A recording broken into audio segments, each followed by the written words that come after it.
And welcome back to Session 8 of Atelier Lydie Suelle, where today, well, our bucket list is make the rainbow palettes, but because the plot won't move until we do it, we can go do other things for a sec. And by other things, I mean, I want to go back to the Frozen Palace to try and pick up the next, one-off treasure chest that happens after you beat an area. And then after that, I do want to do a teeny tiny bit of resource grinding. We haven't unlocked the next set of recipes just yet, but trying to be ahead on recipes is never a bad thing. We can't make raw diamonds yet, so that's just kind of held off. And we haven't made them from the book yet. That's what we need to make next, but we're holding off. But we might be able to start, mass accessing Painted Worlds soon, which will be kind of exciting in and of itself. But let's go to this Frozen Palace. Because we're literally, like I said, chest tracking down. And I'm curious to see, because they, dungeons change once you've done them. To how, give you some aesthetical areas and allow you to access certain little things. I'm curious, because that door's not frozen, where that will take us first of all. To the hall, okay. Oh, it takes us here, okay.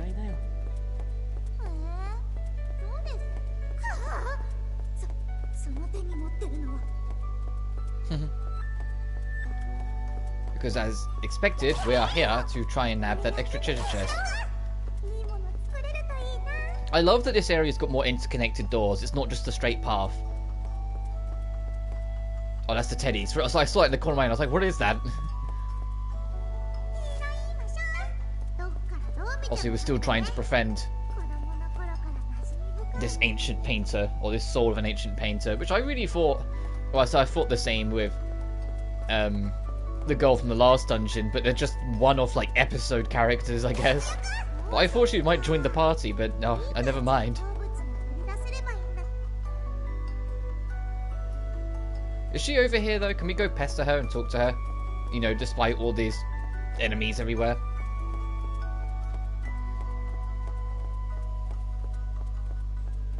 Because they are everywhere, Jesus, they weren't here earlier. I just have a hunch that the treasure chest, the unique chest of this area, is going to be around here somewhere. But if she's there, but it might be near her. But we can still talk to her and see how she's doing. Yo, if you have the rainbow palette, I know you'll be able to overcome Falgia. Good luck, Lydie and Sue.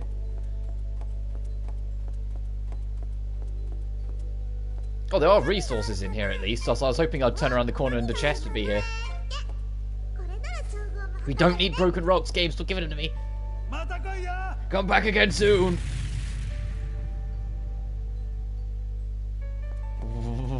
Is that a collectible that I haven't been looking for that I should have been?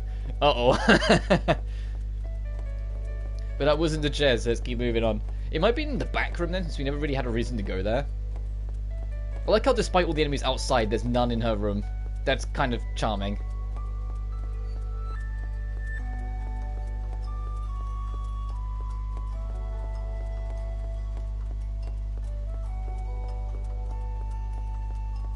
Let's just move ahead and look around a little bit more, see if we can find that chest.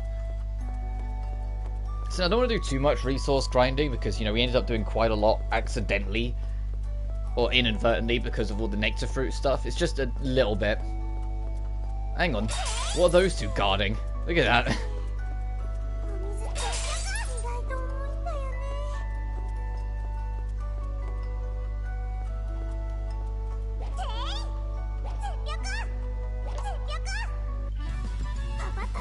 Sorry, is it just suspicious as hell? What are they guarding? As my throat goes a little bit.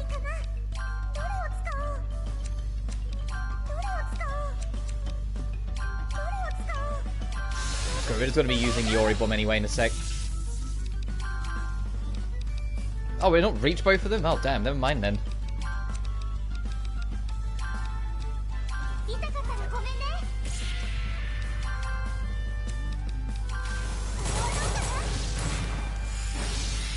I say this, but I'm willing to bet that the Ori Bomb still would have done more damage because of the nature of how it is, but oh well. Oh, it was only... Okay. It has another, it has like an identical animation when it heals itself, where it looks like it just kind of whacks its chest.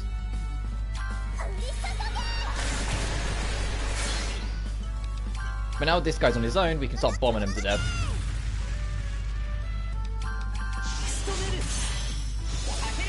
Oh, there goes that stun.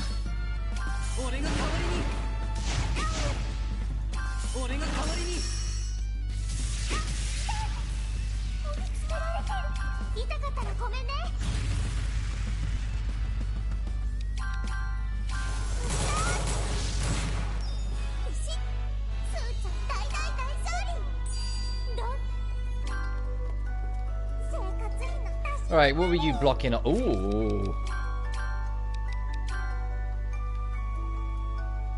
Damn, look at that defense jump for this poor girl. It's almost like the game hasn't been giving her good armor. Let's see how it affects other people. But it's a huge defense jump. It's just at the sacrifice of almost everything else for everyone else.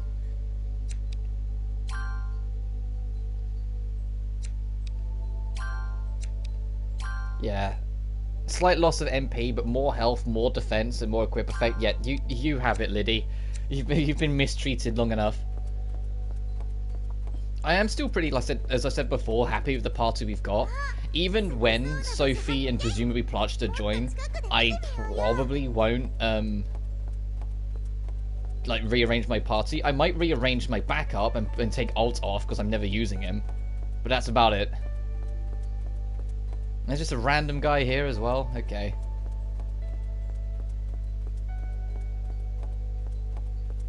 No chest in sight.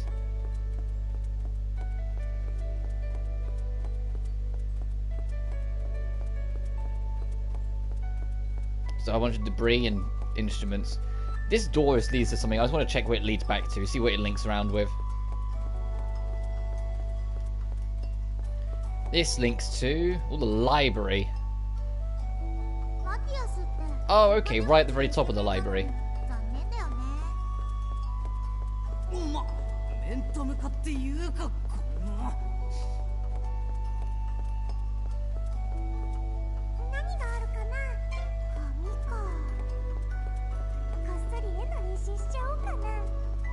And I imagine once we make the mysterious paint, the game will either introduce... Although we have to deal with Falgia as well, but then it will start introduce the next rank and we'll continue back to the pattern. I am curious if the game will end when we reach, like, you get to the final chapter at the last rank, or if, like, the game will finish before then and then it's like a post-game thing to push for the final rank. Doesn't seem like there's anything in here either.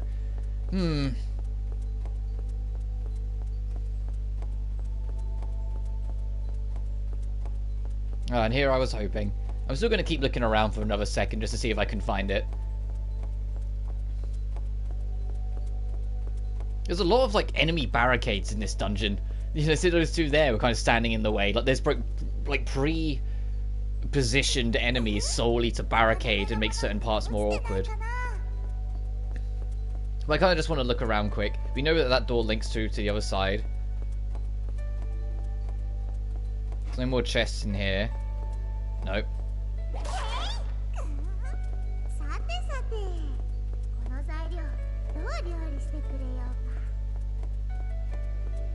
We already poked our head in, but still doesn't hurt. There's always a chance that because of how different this dungeon is, there isn't one of those chests, but I don't know. I have enough doubt that I want to check. If worst comes to it, I can look it up, and if it says there isn't one in this dungeon, then great. At least we've got some resources.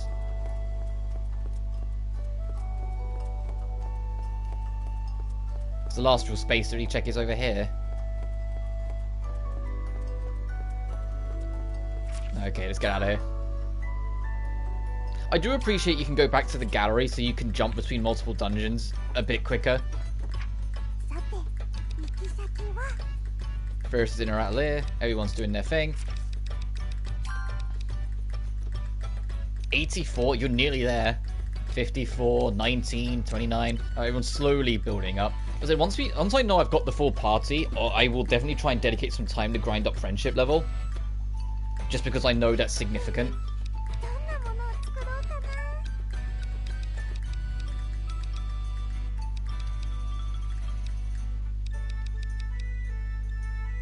Oh, we need more alchemical clay, of course we do.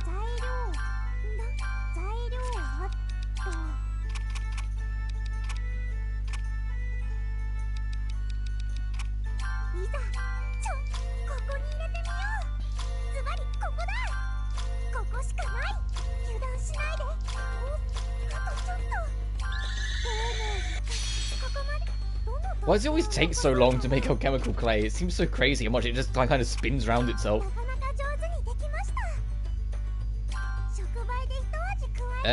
Mercury and Saturn.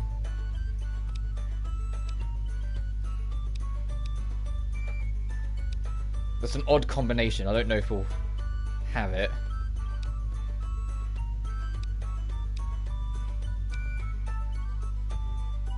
Okay, that's not what I'm after. Thanks, Chaotic Dirt. Ah, and that's minus for the Sapphire.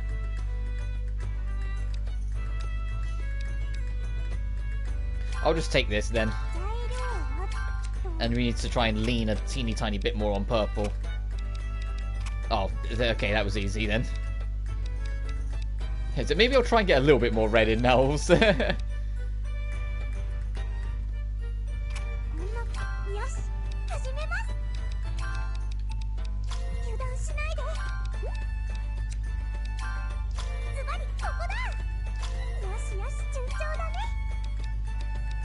Oh, and there's no level boosts in here. Hang on.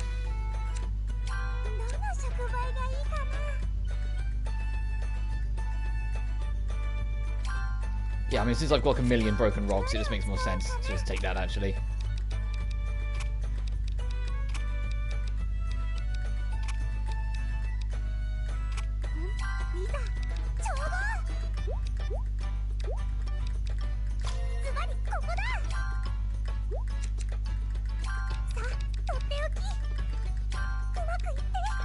The least it can do, give me a break. You know, the least it can do is give me a little more there.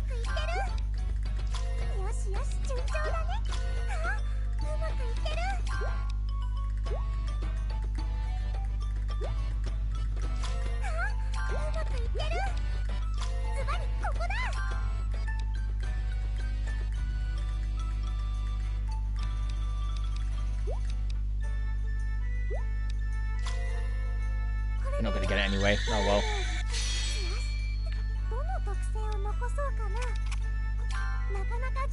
Oh yeah, I forgot, because we hit level 30, we got a base ability to pick 2 items instead of 1.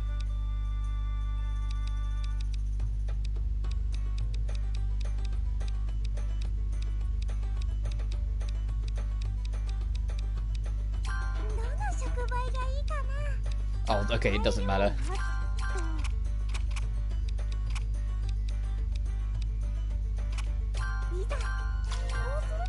Just another plot item. The only reason I thought I'd check, even though it was a plot item, because it might be something like the better quality the paint is, the more worlds you can access, or the easier you can access worlds. They just put some tape around it. That's kind of cheating, girls. Good! That completes the repairs of the Rainbow Palette. Now we can take down Falgia. You said it, quick, back to the castle. Everyone is waiting for us.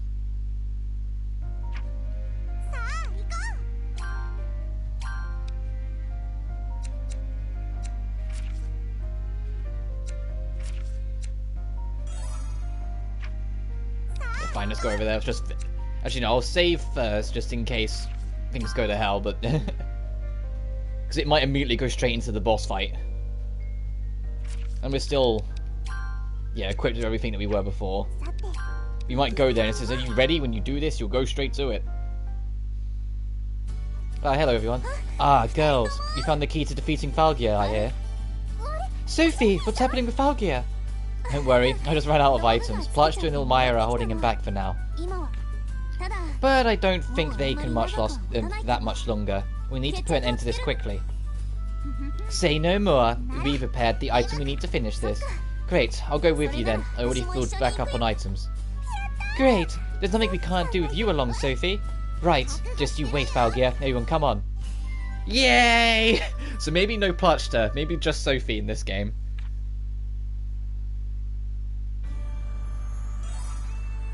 Lightning Strike was added to the to list. Oh, Sophie ends up there. I was saying that I thought she'd be at the bottom. She's level 25. Oh, maybe we've been over leveling a little bit. This is also why I didn't want to do the extra leveling off stream. Because I knew that some characters have a set level they join at. It's got the Blue Reflection Second Light problem with character levels. Her default stats are pretty strong though. I love her artwork in this game. It does make her look more mature and older. As much as I criticize that her in-game model, she doesn't look older at all of the artwork do a good job of demonstrating that she's in her mid-20s. Like, her level is probably her age, considering the time jump between the 3 games. What's she got? She uses staff still. She's never given that up. Cause light damage to a single enemy and stagger them. Slow and cause light damage to all enemies. Cause medium damage to a single enemy and lower their stats. And her extras are when you use a bomb, she will try and inflict an ailment. When you use a medicine, she'll poison enemies. And if you do anything that has fire, she'll jump on it. If you use any magic item, she will mortal poison, stun level high, and can also stand in defense. Like formation. Get you in. Oh, I was gonna say, can I simplify change, bring in the extras? Let's see what her equipment is. Why is her starting armor shit? Why is her starting setup kind of bad, actually?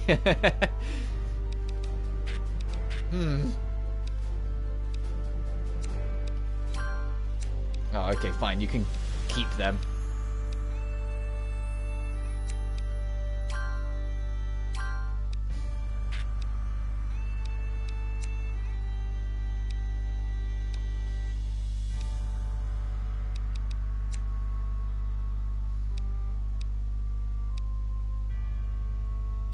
Oh, I see. Look, on the right, Alt is on the standby page because everyone else is technically equipped in the party.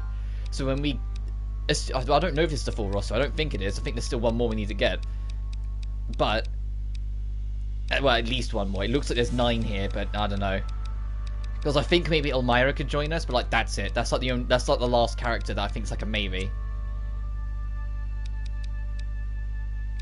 Have you got any recipes yet? No.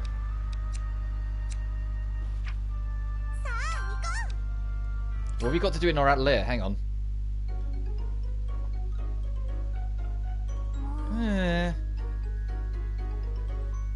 What's the deal? Staring at that anima? No, you've been thinking about how it looks like sweet candy. No, Sue, I'm not you. I'm just wondering if there was another way we could use this too. I'll pretend I didn't hear that attack on my good name. Other way. Like what? What I'm thinking about right now is enhancing other items. I see. Sounds like a good idea, like we're truly reaching the secret arts of alchemy. I know, right? I think it'll work. Of course it will. Promise with Mum number 5. Don't worry, just do it. You need to be willing to give things a try, without worrying about messing up. Right. I just hope it turns out to be incredible as I'm expecting. Uh-oh. Extra mix. You can now use extra mix. Combining existing items with Arceus anima will increase their potency. The volume of the increase depends on the amount of Arceus anima used. As with battle mix, extra mix requires a certain conditions to be fulfilled. The effect is worth it, however. This is alchemy of its highest level. Following recipe's been acquired. Arceus anima. Oh, you can just make the shit now? Hang on.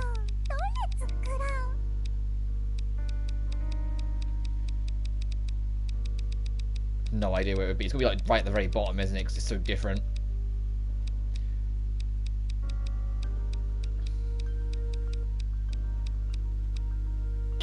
You can just make this stuff. That's kind of cool.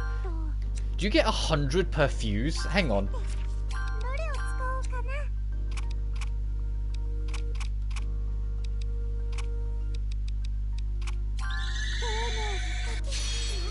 Oh my god, you do. That's... You only get 1 point for it. But damn. That's kind of sick. I like that you can do that. That's appreciated. Is it in our recipe book then? Probably an event.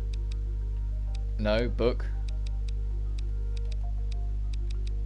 Oh, is it just, it doesn't exist? It's not on any recipe book? The game just says you can make it now? I wonder if it's was a DLC thing, because, you know, we are playing the DX versions of these games. There are a couple things that I'm curious, like, were they DLC sort of thing?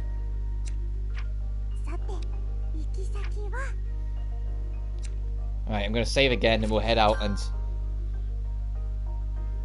do our showdown. Oh, I do want to check. Now we've got more of a party.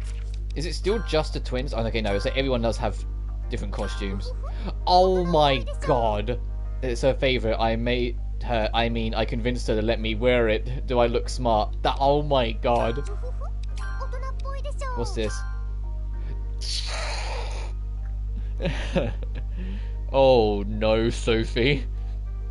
Oh no, her ass is like fully exposed as well. Oh no. One of my favourite outfits. The white coat was a gift from Furious and Plachta. Aww. Let's make sure to take excellent care of it. Why it's so hard to keep clean after all. Favourite outfit made of finest materials available and was sewn to the skilled tails of the kingdom. When I wear this outfit, ladies are helpless against my charms. And then there's that one. He doesn't have anything because it's fucking alt. You have Tess's costume?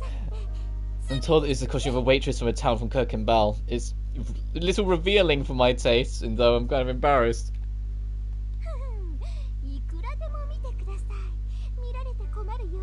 That's adorable. Beautiful costume for me, coloured a passionate red, which is my nobility perfectly.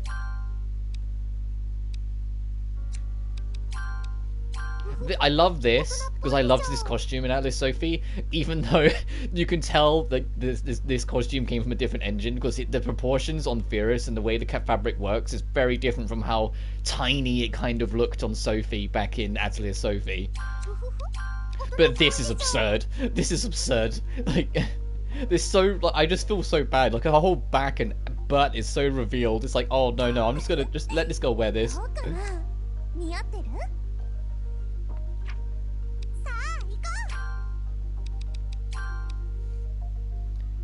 Alright, let's fight this freak again.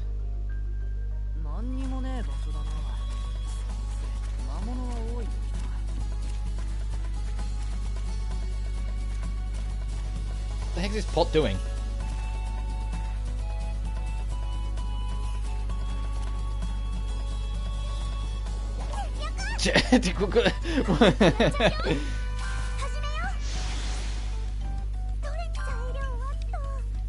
Oh, you can use your equipment for it. Interesting. Oh my god. You can use an Ori bomb to make... Oh. Oh no. And how much are you gonna bump it up? Oh no. How quickly... No. We're gonna wait. Until we get to the boss to try it, because that looks absurd.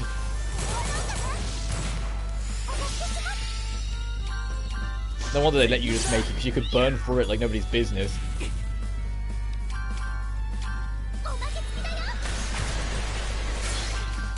That's kind of hilariously absurd.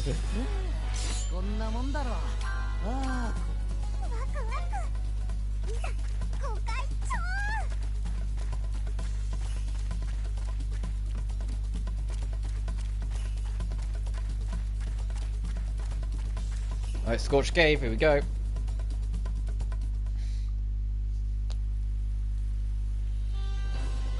We're gonna come back and we're like, oh, these pipsqueaks again, and then we nuke them. We've been waiting for you. Is everything ready? Yes, we're not going to lose this time. I like your confidence. It sounds promising. It is, Plachta. Elmira, you can fall back. We'll handle it from here. Very well. You got it this time, girls, don't worry. You again. Any attempt to stop me will be futile. This time, I'll send you straight to hell. No, I don't think you will. In fact, we're going to defeat you. This is it, girls. Are you ready? We're fine. We've got all of you here with us. This is it. It's painting time, Lydie. Actually, me talking earlier about DLC characters, is Lucy a DLC character? And that's why she's not in this wall of faces right now. Is this like the final main cast, technically, and I should be grinding up their friendship level already? Right here with you, Sue. Oh, the music. Oh, look at this slow waltz up to this thing. Puny humans, this time I will destroy you. We won't let you. We've got something for you after all.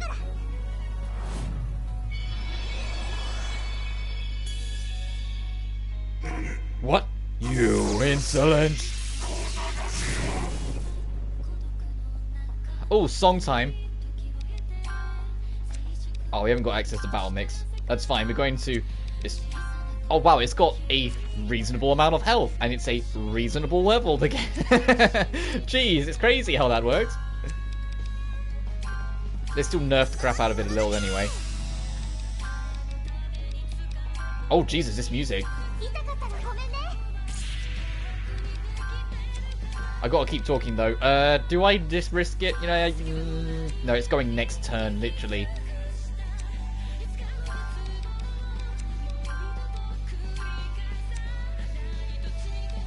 Oh, I put Sophie on Matthias. All of Sophie's skills about using like bombs and magic, and he's all physical. I need to put Sophie on someone else.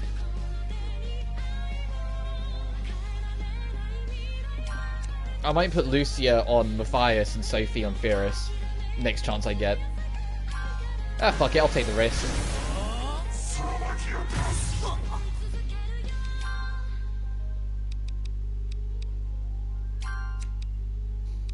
Hey, defense down L, speed L. Enjoy.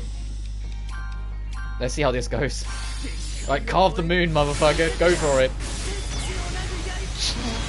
We've lowered its defense and we've sent his attack through the moon. Let's see. Oh, only 353. I'll take it though. It stuns himself, but we got it.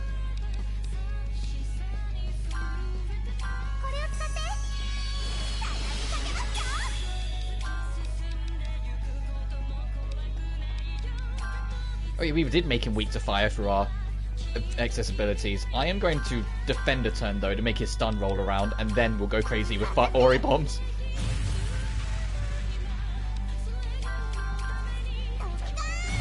Then we'll get our free MP charge. Yep. His defense is low, so it's going to hurt him. Okay, we're good.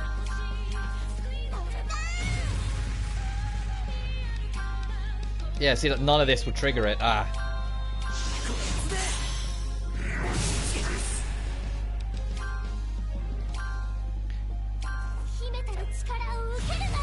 I don't know, I'm kind of half debating putting ults back on Matthias and then having Sophie replace Lucia instead. Oh, he's got his defense back because he used his testament, got it. I am going to use this though to try and encourage the thing to target him whilst he's still bulked. Oh, and the resistance came back on. Let's make you weak to fire again, please.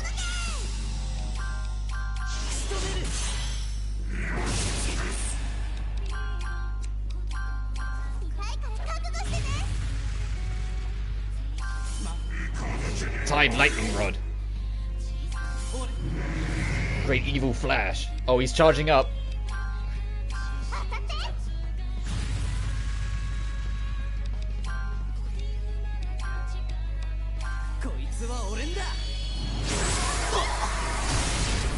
Fuck.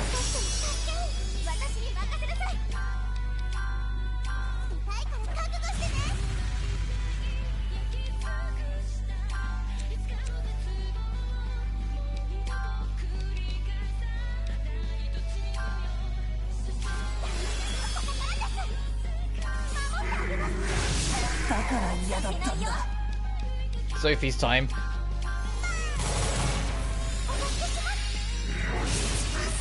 Oh, it has counter still.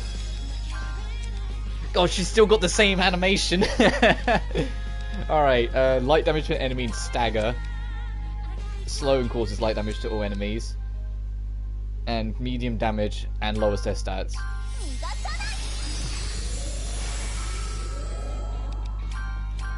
Let's end this.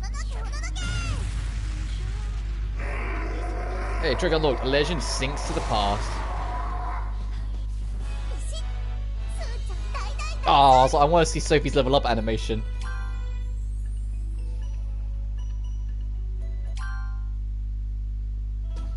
Yes, we did it! We defeated Valgia! That's right, we did it! He was so strong, but we defeated him, Sue. We actually did it. Can't believe how good that feels. Of course it does. After defeating such a powerful foe, I haven't had this much exercise in ages. Meanwhile, these two... Yeah, Fierce is taller than Sophie now. Holy shit, that girl grew. We did it, Miss Sophie. Somehow it all worked out. I saw it. He was really strong. Without those two girls, I don't think we could have done it. So serious about alchemy, learning so much in such a short time. They remind me of you, Fierce.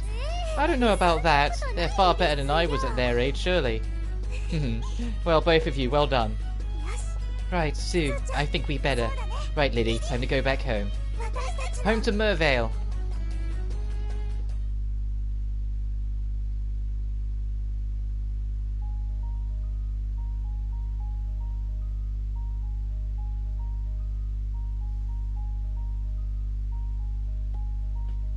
I know we've still got some game left, so I don't know why it's doing this. Or is it because it's showing off that it's no longer raining? Yeah. Yeah, and there's even fireworks welcome us back in. Oh, Suli doing the, like... And the only other giveaway that it can't be the end of the game is the fact that literally Sophie only just joined us.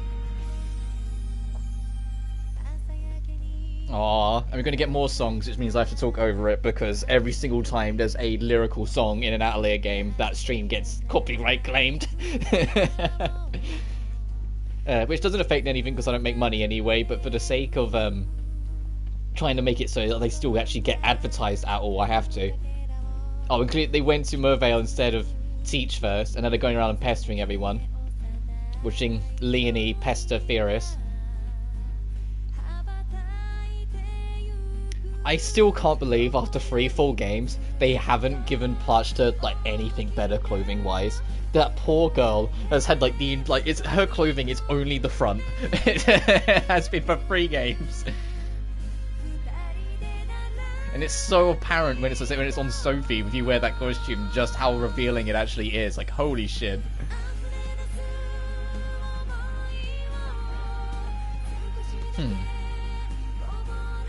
I'm waiting for the, oh yeah, bitch you fought kind of thing to come up. Because what were we on, like chapter 7?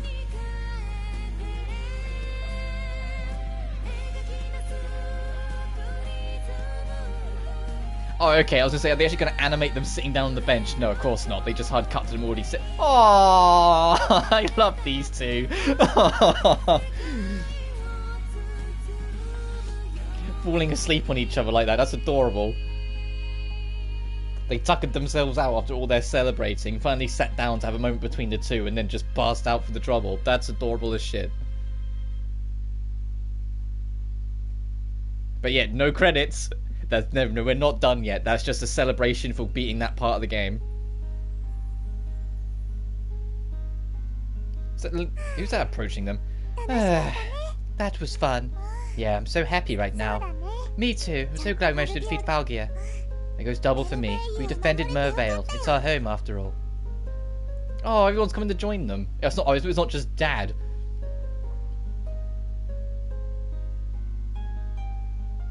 Hey, you two.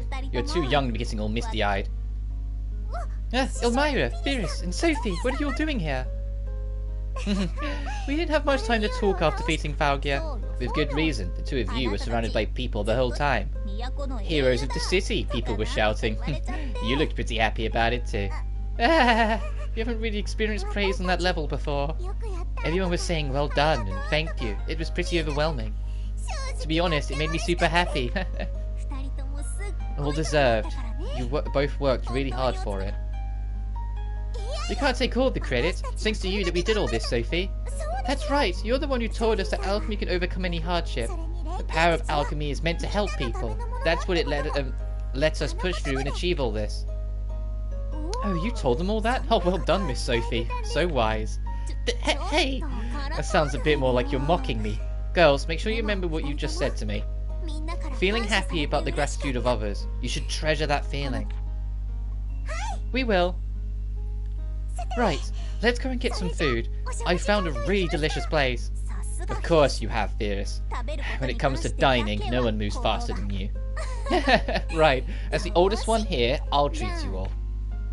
You can all eat as much as you like. A suitable reward for fighting so hard. Yes, thank you, Sophie. I'm going to get completely stuffed. I hope your wallet can handle it.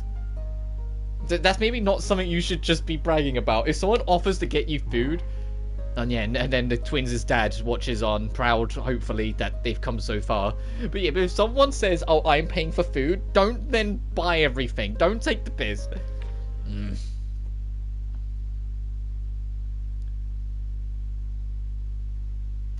Yeah, chapter 7, a vacation.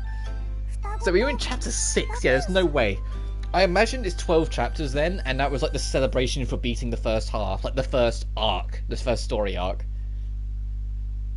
Which makes me even more curious, because I thought that Falgia was going to be the final boss. What? No! Why? What is the meaning of this? The Atelier ranking system is being temporarily suspended? What's going on? What's all this noise? Miriel, what is the meaning of this? Oh, I told you the ranking system was created to help defeat Falgia, didn't I? Well, now that we've done that, we're a little unsure of what we're going to do with it. So there will be a little break in promotion exams. Let's go home. Yeah. Hold on, I thought they might appreciate a bit of time off. Wow, they actually look really depressed. What can I do to cheer them up?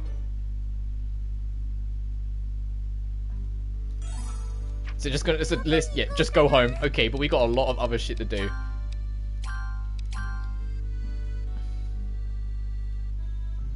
Oh no, this is still, yeah, we don't have the quest. Has our recipe book upgraded yet? Oh, fine. Oh, finally! Leather with fast use so we can make a backpack. And what else have we got? A new cloth-esque thing, and it completely opens it up from there. And get a monster bird feather. Okay, that should be easy enough. Backpack. We need to make a lever of fast use. But firstly, we got a lot of people to go talk to, so let's go pester people. Say, girls, be honest. What do you think of Matthias?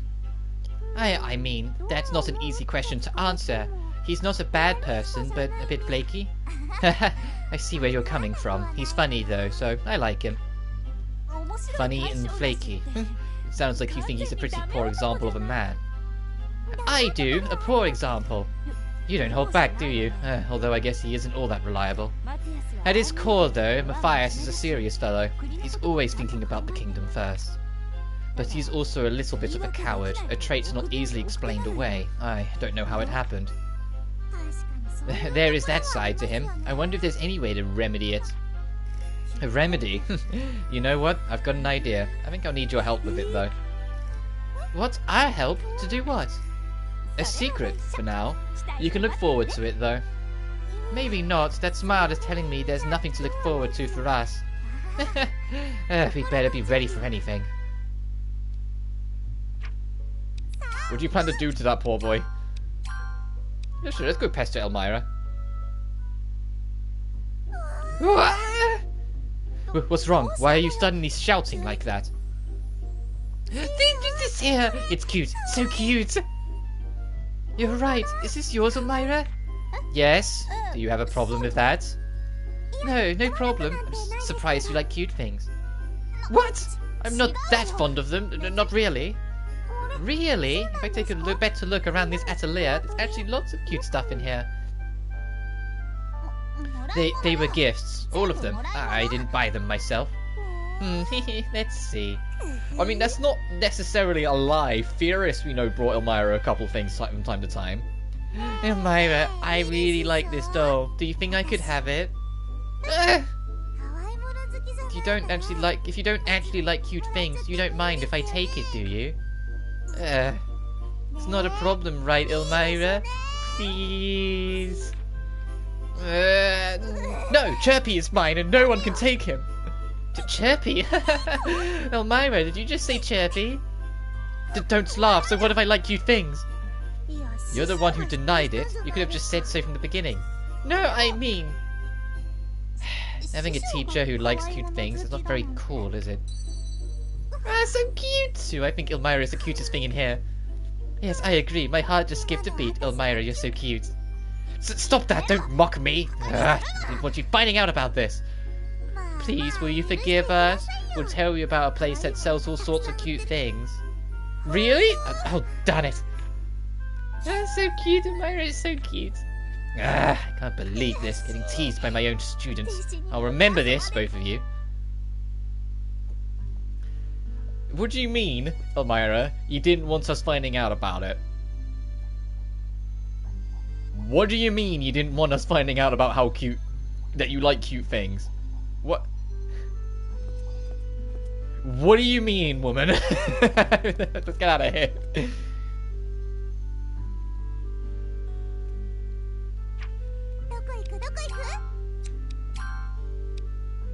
Oh, she's got more for us.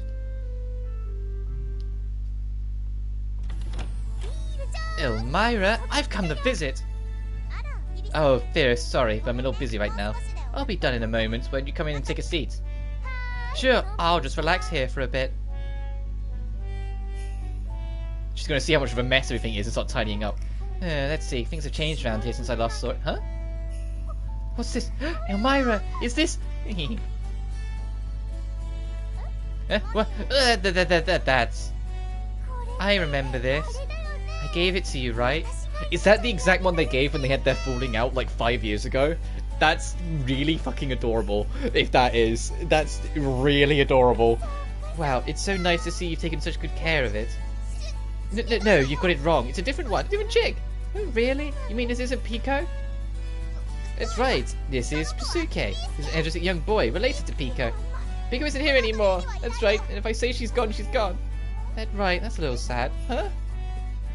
Elmira, you're telling me you got rid of Pico, aren't you? But I gave her to you.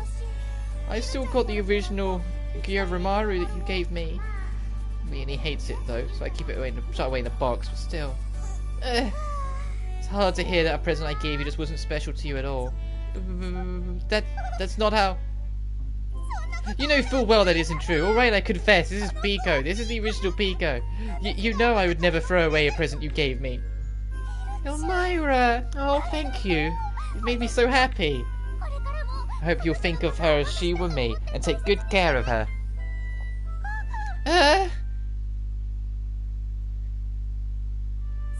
I'm feeling kind of hungry. I think I'll have some sweets. Last time they were... here. Ah, here they are. So Elmira's heart just skipped a beat. Think of her as if she were fierce. But I always sleep with Pico. Screenshotting that line. Screenshotting that line. There's your ship line. He's a good. You always buy the best sweets, Elmira. Sleep with Fierce? No. This is just Pico. There's nothing more. Elmira. Elmira. Oh dear. What am I supposed to do? Accept your feelings, lady. Hey Elmira, you stopped moving. Hurry up and finish your work so we can play. Hey, you listening? Elmira, can you hear me? Uh-oh. Yeah, Elmira's like questioning everything. Oh, we can see her question more things. Let's go pester her again. Oh, look, it looked like for a split second she still had the sparkly effect. Hello, Elmira. Oh, you've come at just the right time. I was just about to head to your atelier. Huh? Our atelier? You weren't going to give us our next task, were you?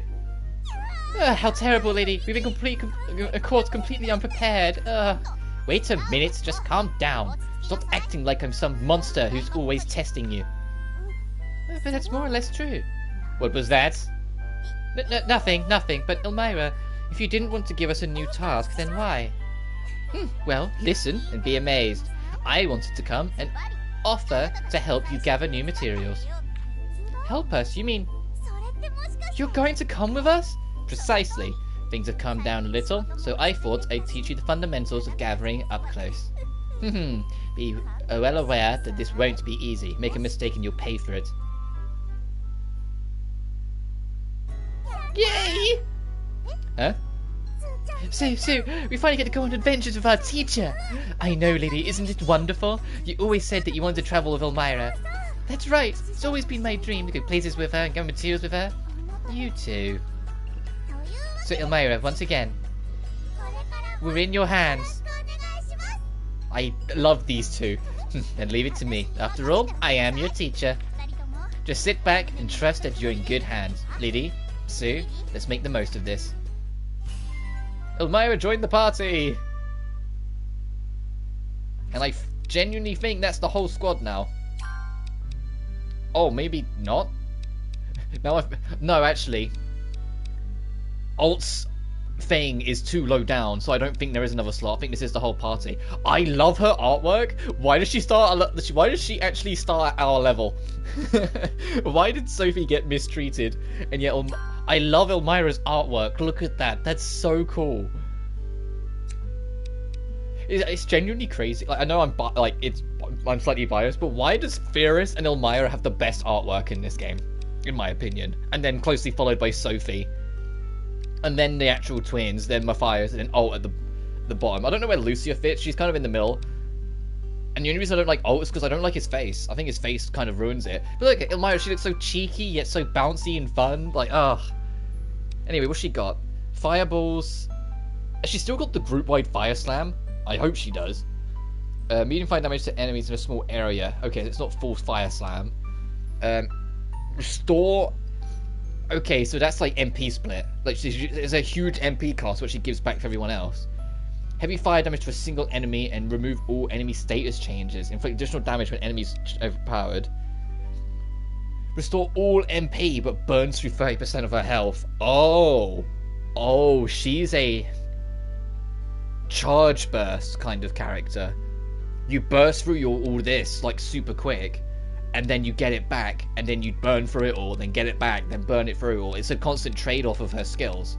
That's really interesting, actually. I like that. Her follow-up is fire and basic damage. Fire and lightning does fire and basic damage. Oh, so you have to be a bit more elaborate about it. Fire and lightning. Revive. Oh, if you revive someone, she'll try and take out the attacker and stand in defense. And she's also got her own battle mix.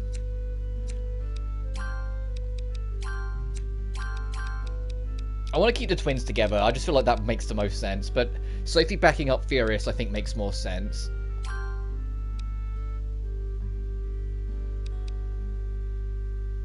And Alt backing up Matthias makes sense. I like this party setup.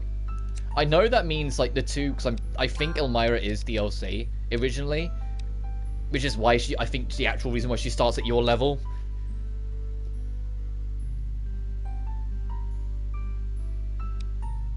And it's also why these two have like the craziest builds, because they're DLC characters. Because her is all about like bumping people up and giving away turns. And then all these like extra heals like MP revival and whatnot. She's insanely good and I love her for it. But there's no real place to put her right now.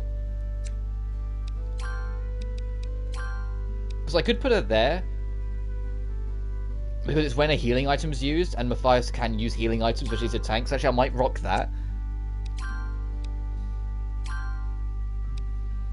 But I think this is the full party, so after this stream, I'm going to start trying to grind up friendship ranks with people.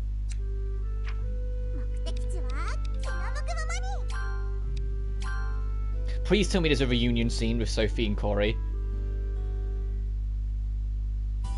Oh, no, it's Fritz and Pamela. You're such a scatterbrain. I thought you were a little bit more together than this. Hey, I am, really. This was an innocent mistake. Oh, hey, Lydie and Sue. I also kind of want Sophie just to kind of bump into Pam and everyone and kind of realise that, like, half her town's here. You know? No Monica, unfortunately, or Oscar. I think Oscar's off doing his own thing again. Because that's probably, like, the only thing that I'm a bit, not bummed out about, but just kind of like, oh. Is, like, outside of, like, Fritz and some side characters, the only main cast from Atelier Sophie that are still around is Sophie and Plachta. Monica wasn't in Furious, to my knowledge. There were people that I think were maybe related to her, but that was it.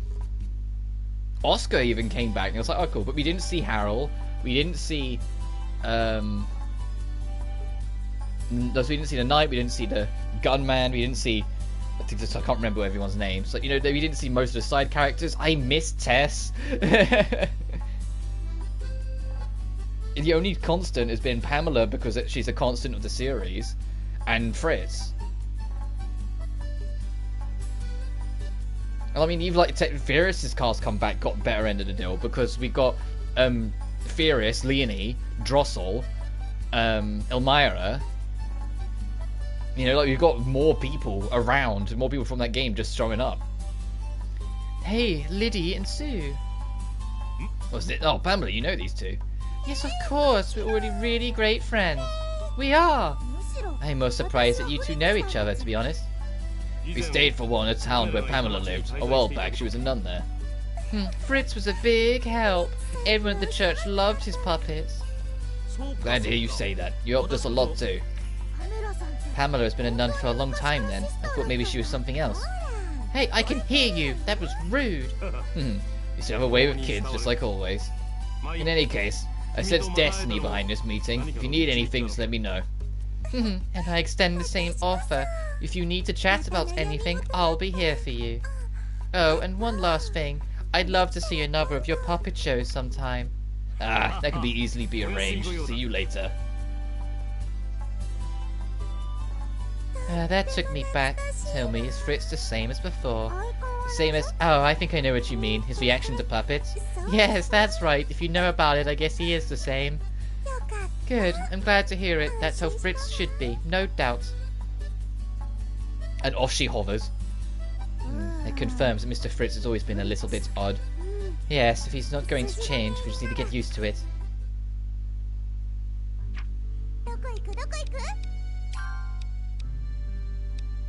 Oh, the smithy, back on more stuff on the street. Jesus. Hey girls, I got another request for you. Yes, what is it this time? Well, I want some threads, as delicate as you can find, smooth and in bulk, lots and lots of it. Lots of threads? What are you planning this time? Can't tell you. Torture me with my own forge implements. I won't tell. Something strange again, isn't it? The Haggle toothbrush, the Haggle tower. Something like that. This time I'm aiming for something more. More what?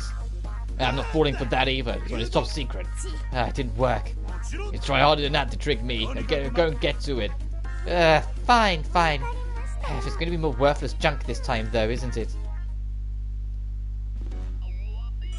Oh, we got the original theme back. Everything's back to normal. What does he want? Sure, you can have your gold threads. They're hard to come by. Hegel, we got the thread you wanted. Who's bald? How dare you? I literally only said your name. Sorry, little lady. I get pretty nervous for lots of reasons. Anyway, please accept this delivery. This is good. Smooth as maiden's hair. Great colour and luster too. If this works, it'll be long and flowing again. Flowing? Nothing. Here you go, girls. Your reward.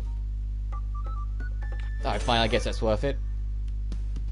What, this much? We did bring you some threads.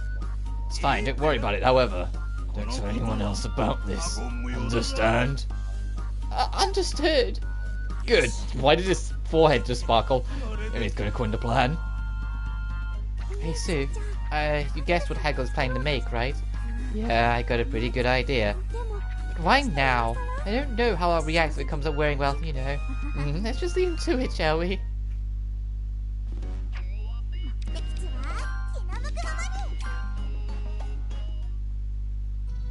Alt, we've come to look around again. Alt? He's dead. No, I am not. He talked. Are you alright? I'm hungry. Huh? Thank you for that. I was so involved in synthesizing, I totally forgot to eat. You need to take better care of yourself. Not that we're the ones to talk. I'll take better care in the future. I've got to get used to this body again. Again? What does that mean? I had a different body before. Then, I hardly ever needed to eat anything. Interesting. So tell us, Alt, what do you normally eat? Whatever I find lying around. Mushrooms, grass, tree roots. What, you're joking, surely? You can't live like that. You're some sort of survivalist? Very well. I'll bring you a delicious meal the next time we come over. You don't have to bother. As long as I don't collapse, it doesn't matter what I eat. I'm bringing you something. But I'll give it up. When she goes into stubborn mode, there's no reasoning with Lydie. Very well. If that is the case, I look forward to it. Yes, what would be good? I'll give you the best meal of your life. Sue, it can't be easy having her as a sister. Not all the time, no.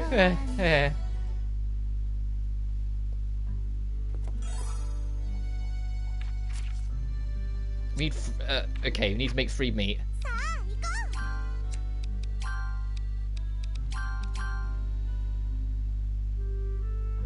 I just want to see Sophie mump into Corey. Come on. Oh. Oh! She still has the music box. Oh, that's adorable. Oh, Corey still has the box of her father. That's oh. A music box? What a lovely sound. Ah, welcome. Tell me, girls, have you ever heard this music before? No, I don't think so. Sue? Me neither. Is there some kind of secret to that music box? Like the music from it opens a door to a secret treasure? No. This music is a clue to the location of my father. The father I've never met. Not even once? No. He left before I was born, so I don't even know what he looks like. I finally discovered that he's in this region, but that's all the information I have. I see, in which case, Canaria, will you please tell us more about him? We've been living here all of our lives, maybe we can help you. Girls, thank you so much, let me see. Someone dressed in the same kind of clothing as you, and with the same copy power. Pretty sure I'd remember someone like that. Sorry, Canaria, it turns out we can't help you after all. No, it's alright. I've been actively searching for him for more than 10 years after all. But I'm not ready to give up yet. Bless you, Corey.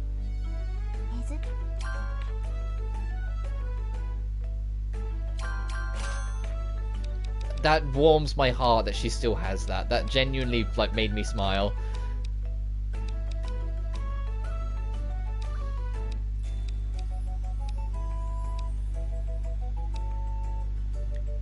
You can buy breezy aromas from this girl?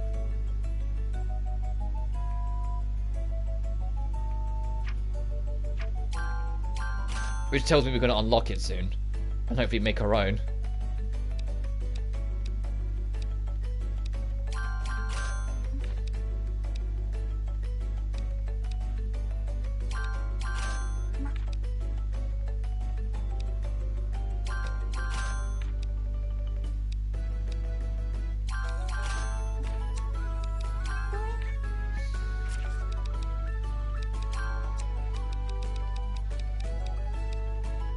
I'm gonna put this on,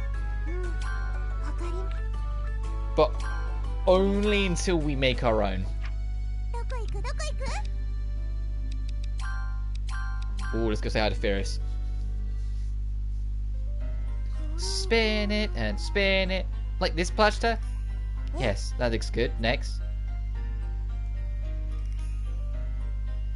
What's this?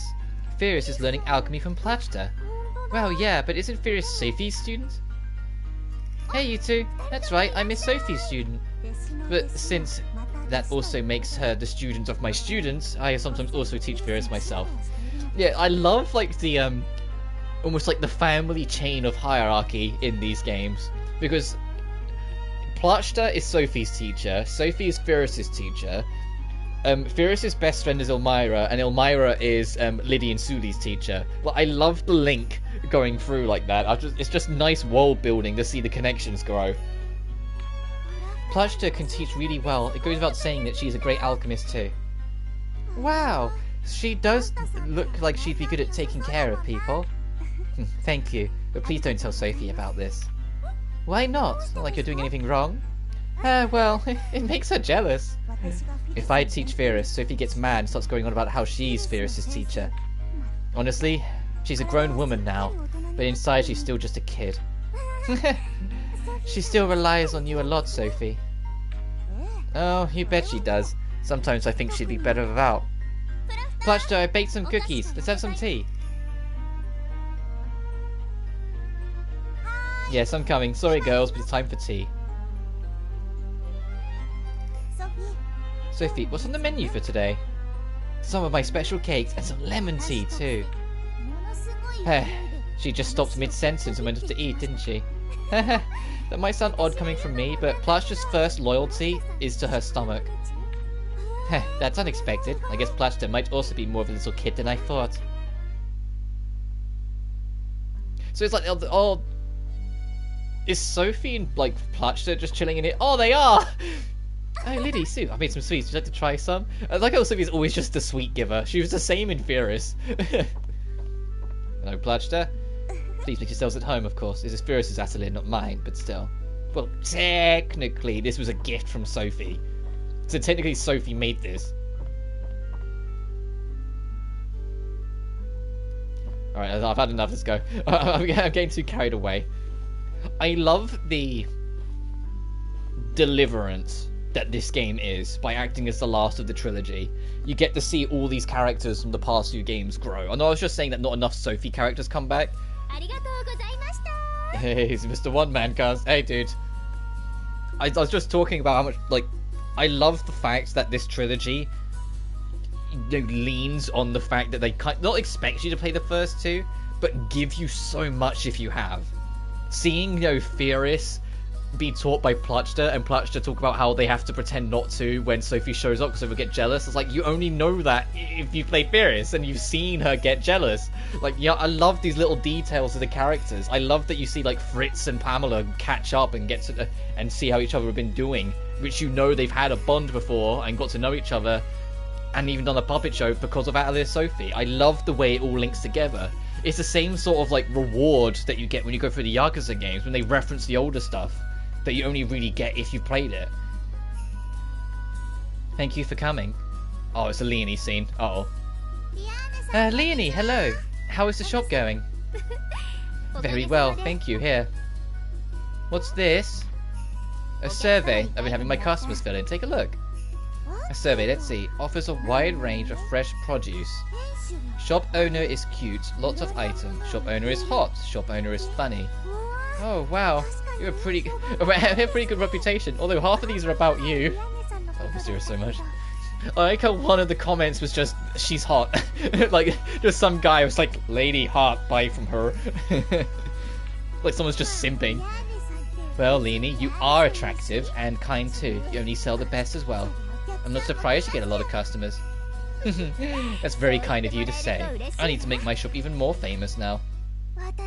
I'm hoping you do the opposite, actually. Is it because the shop's called Fyrus? Hi, Fyrus. What do you mean by that? The more famous Leonie's shop gets, the harder it is for me to live in Mervale. First, the name. Lovely Fyrus. That's embarrassing enough as it is. No, it isn't. I think it's a lovely name. Your opinion doesn't count. Then there's the way you interact with your customers. Can you stop telling them stories about me? I know people are talking about me when I walk past. Oh, but come on now. I want tales of your cuteness to be passed down through history, Fyrus. Those stories may be good for business, but why do they have to be so embarrassing? It's just wrong. It's definitely wrong. Oh, you've got it tough too, haven't you, Fyrus?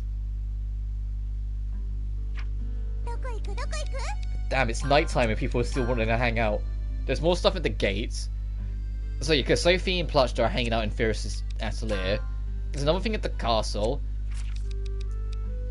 We finally got the full squad together because Sophie joined before we went to take down the dragon.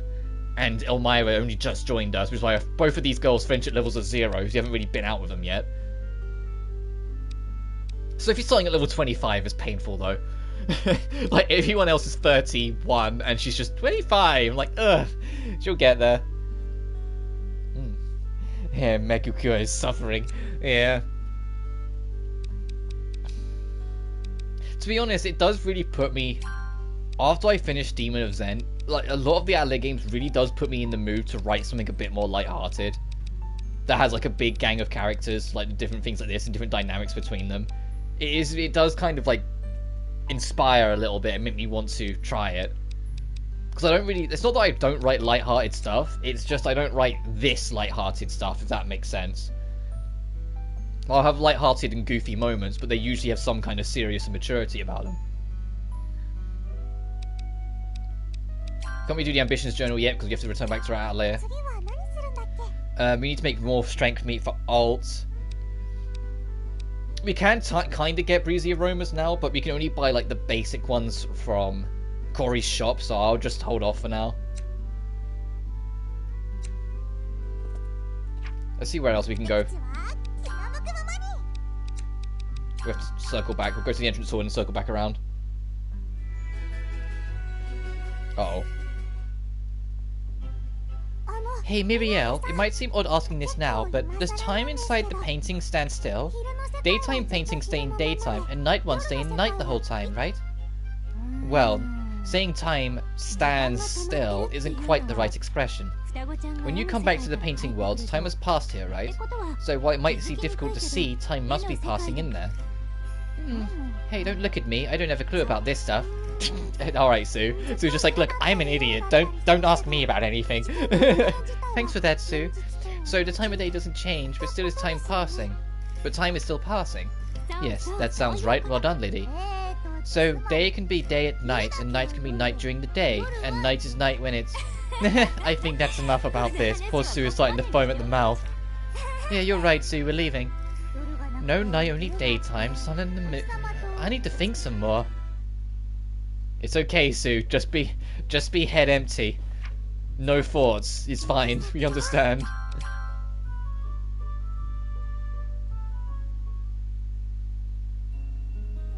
Look, Leonie. It's been a while. Why does she look so scared? Oh, my. You just want it all, don't you, Elmira? What the fuck? Is that the same? Now that you've grown up, go ahead, take as much as you want. What the fuck? What did I walk into? Okay, there we go. I was like, where's the punchline? Oh, you're used to the best, Leonie. Oh, one minute, actually, I was saying you missed a scene with Elmira earlier. That doll, that toy, the little fluffy teddy that Ferris got for Elmira to make up with her back in Ferris. Elmira still has it on her bed and sleeps with it every night. And Ferris has made a comment like, I'm so happy you have it. I hope every time you snuggle with it, you're thinking of me. And then there's like a moment where, like, whilst Ferris is going around waddling around the room, Elmira's just kind of having like a gay panic. And that's literally how it is. She's just sitting there going, think of the doll like it's Ferris? Think of the teddy like it's Ferris? But I've been sleeping with her every night. Have I been sleeping with Ferris every night? No. No, I've been sleeping with the teddy. But what did she mean? Just sitting there like, oh my god, this poor girl. Like, she was genuinely, it's the only way to put it, she was having a gay panic. She was just sitting there going, oh, wait a minute. And I was like, meanwhile, Ferris was completely oblivious because she was just looking around the house. Your sweets are the best, Leonie. I could never forget this sugar rush. I'm so happy to hear that. You always used to eat so many, didn't you? I've got some new ones for you too, made using the sweetest fruits. These look delicious. I can't wait to try one. Go right ahead. Oh, you're so cute too. It's like having another sister. Yeah, my cheeks have been aching for most of this stream with how much I've been grinning. Because Elmira's a menace entirely to herself. Let's go back to the Atelier.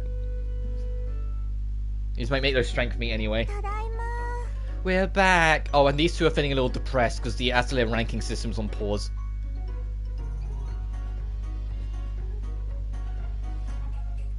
Hey, Dad's not here. He's not off wasting our money again, is he? Not again! We've hardly got any money left this month already. And we just need to make some more, enough to cover everything we might spend. Yeah, there wasn't much on the notice board, but maybe we could find something in the city. Good thought. Right, time to go find some money. Riser free, Rival synthesizes Mountain Dew.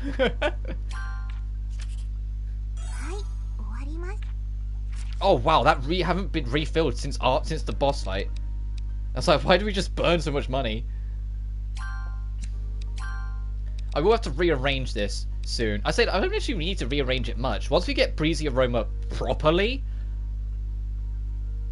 As in, like, not just the kind of basic one that we brought. Once we actually get some oh, no, I gave it back to Corey. I didn't bring it back afterwards, whoops. But once we start getting, like, our proper ones, it'll probably replace the puny jelly. Because, you know, HB/MP refilling. Speaking of, I think... Leather Fast Use Plus. So I think one of these two might lead to it. If we can buy it from the shop, that tells me, or that tells me we're close to unlocking it. I should maybe wonder why they haven't already. Well, yeah. Or like, even if they can't get the licensing, it's just something that's kind of like wink wink similar. But I suppose, like, maybe they don't want to do those kind of, like, crossovers or, like, too on-the-nose references.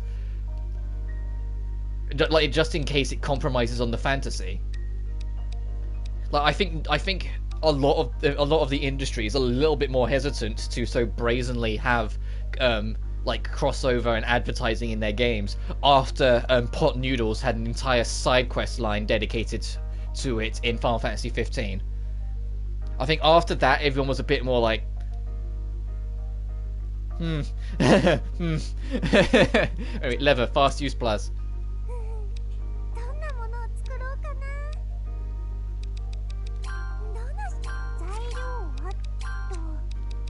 I hope we have Fast Use Plus on something. Stable effect. Routine up, low price, apply curse. If not, I can try and put it on some tanning fluid.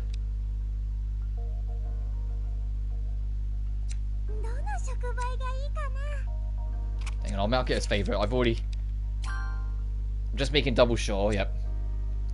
Wait, that's a bad thing, sounds pretty damn funny to me.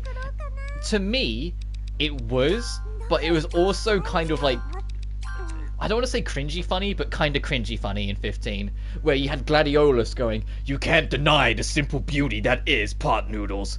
And I was just like, shut the fuck up. I think they were Cup Noodles. I think it was a Japanese brand, but you know what I mean. And like the whole side quest was making the perfect cup noodles. And it's like, but you can't beat the ones that they make professionally. They're always the most juiciest, most mouthwatering. It's like, it's almost like he was reading an ad piece of like a YouTube video. You know when they do like the ad reads? That's what it sounded like. And it was just Gladiolus instead. And I was just like, please stop. That's low price plus. I'm looking for the plus really. There's fast use base.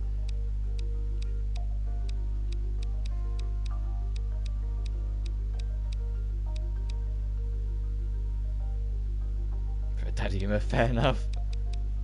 It's critical area bonus. P. I've been listening to cozy, comfortable Blue Reflection music whilst I scroll through this. Multiply curse, uses +1, and compress count, boost speed. Well, I have base fast use, I should have fast use plus somewhere in here, right? Found you.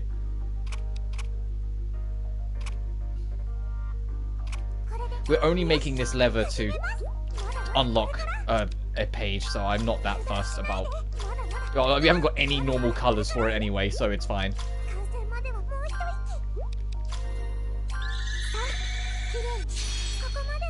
Fast use, and sure, parameters as well. Bing!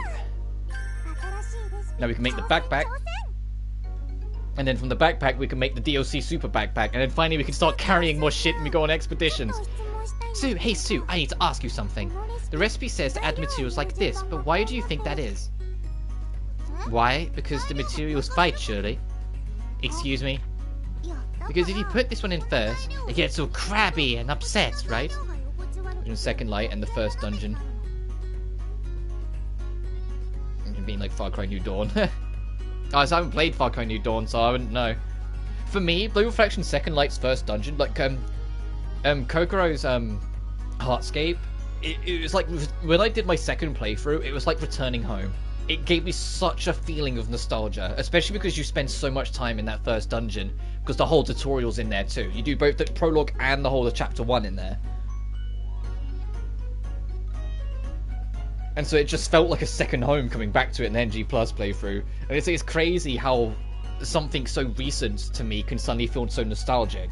Another good example is the village theme in Pokemon Legends Arceus. That theme, like, It's because I haven't got a Switch, so I haven't played it. But I watched Ray Navarez Jr. stream the whole thing. I watched all of his streams, so I got used to having it in the background. I got used to hearing all the music as he was going through it. Like, about a month ago, I just happened to, by mere chance, have it pop up in my recommendations, that track. I listened to it, and it was such a wave of nostalgia, and I was like, this game came out in January. Why is it hitting me like this? It's crazy how, like, the right music and the right setting can make that sense of nostalgia, even if it's not old enough to really be something to be nostalgic about. Anyway, so you put this one first. It's all crabby and upset, right? That's why you have to put this one in first. Oh, I see. Their properties conflict, so you have to follow the recipe. Yeah, that's it. Conflicting properties. Sue, that's not what you meant at all. It's just Lydie said it in smarter words, so you went, yeah, that. Interesting. You don't remember the terminology, but you understand the process. Hold on. You're not saying that I'm at some kind of disadvantage here, are you? Not at all. You just explained things different. You explained something difficult to me. I'm impressed. I'm not going to lose to you, Sue. Fighting words. I won't lose to you either, Lydie. In which case, you can start from learning all the proper lingo. I'd better not.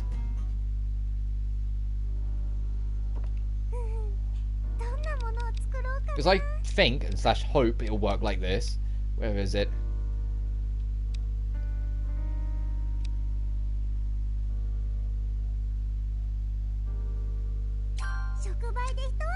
Oh, that's the DLC bag, I think. I don't know. Scroll back up. Or do we have to actually pick up a backpack first before we can start crafting it? Sort of like when you try and make a new cauldron in Atelier Sophie. Oh, I went straight past it, it's there. 3 leather, 2 hidden powers, and 1 thread. How much we upgrade, it's not going to matter too much since I'm going to be using it again. But equally, if I can super boost it, it might give it more properties to help boost the next one. And now I'm at the final trophy for my regular Fairy Fencer trophy hunt. What one are you missing? Sorry, we need Jupiter, Sun, and Moon. Jupe, Sun, Moon.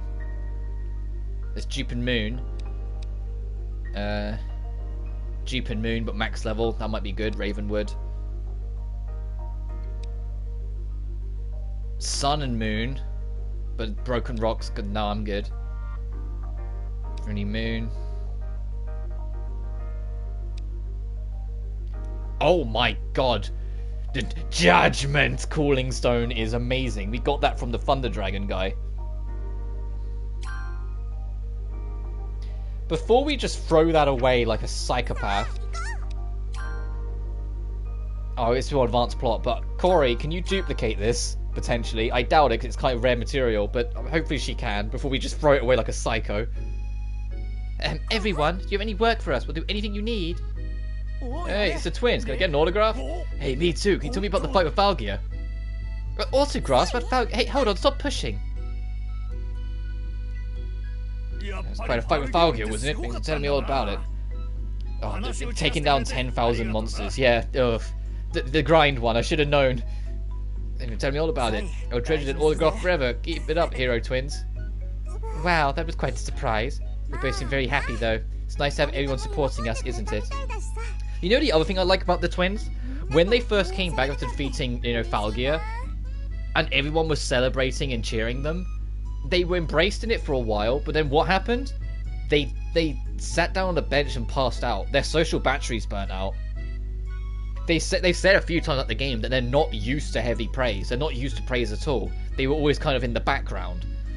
And so it's no surprise that when they suddenly do get praise, it's overwhelming for them, probably overstimulating, and probably very exhausting. So the fact that, like, the moment it dies down for a second, they both sit down on the bench and just pass out, I'm just like, that's actually kind of realistic. Of course they would, because their social batteries just burnt out. They just got exhausted. Very happy, though. It's nice to have everyone supporting us, isn't it? Anyway, Corey... Can you dupe this really cool...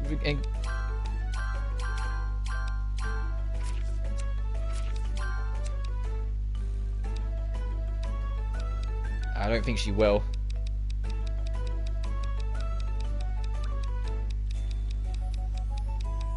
No, she will not. Alright, Corey, thanks anyway. Yeah, I never brought back that breezy aroma. So not that I'm going to use it, because MPS, HP recovery M, clears the mind. I feel like we can get better. I feel like we can make better, so I'll hold off for now.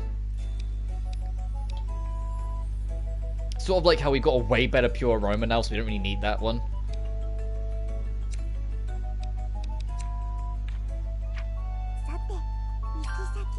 Anyway, let's go back to the Atelier. We've got another scene to see, but back to the Atelier. Sue!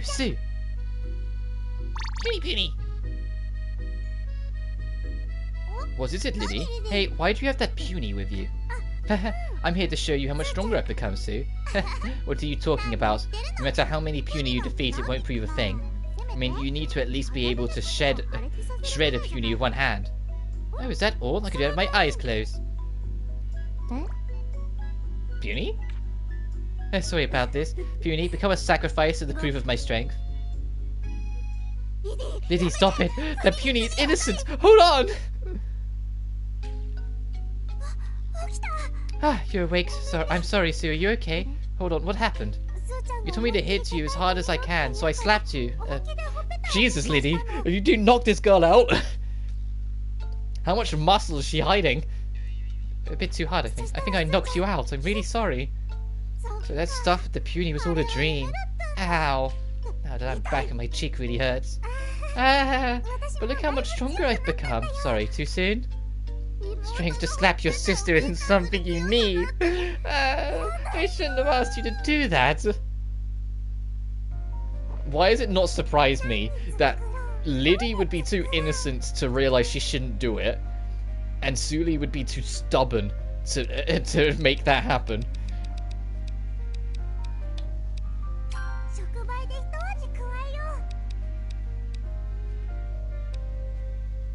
That judgment calling stone is way too good. I'm gonna. Oh, but I might need it for the other backpack. I mean, we can check. Let me favorite that for a second so I don't have to hunt it down. Is it the same things?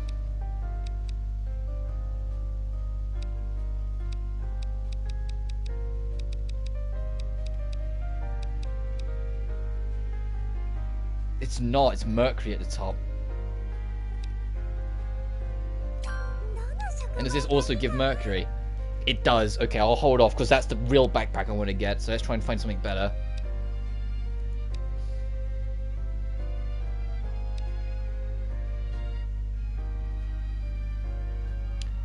That'll do.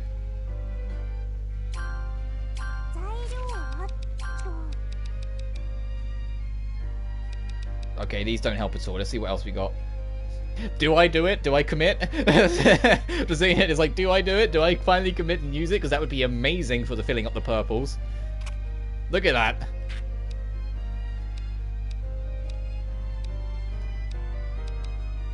Especially considering we don't seem to have any good reds around. Oh, that's ask and shall receive.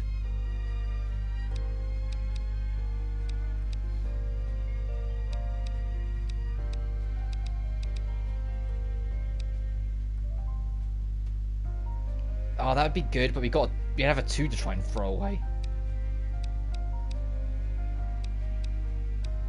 Ah, stuff it, I'll take that. We need a good green.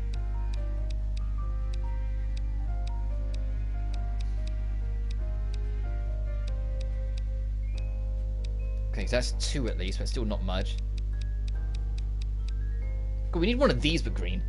Oh no, save it for the super weapon that ends the game. Yeah, fair.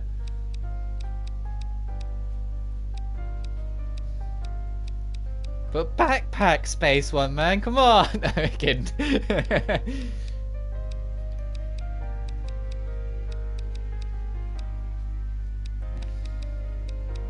This is the highest I'm going to get green 2. There we go. I was going to say, it's the highest I'm going to get green 2. And then these, unfortunately, don't matter. We'll have to convert them.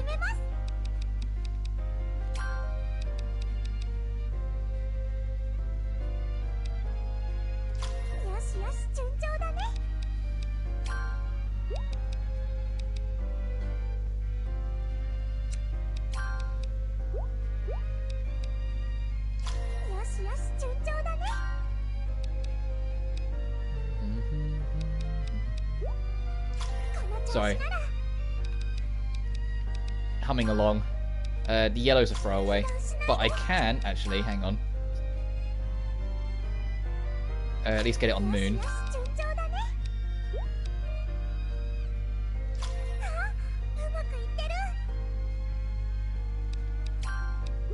And I have a plan for these blues. At least I hope I do. I do, good.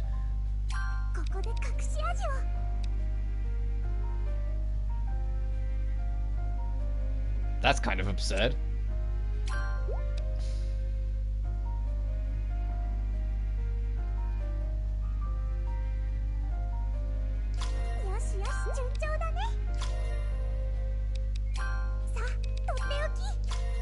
Boom! Fits a whole lot and compact. That's what I was thinking.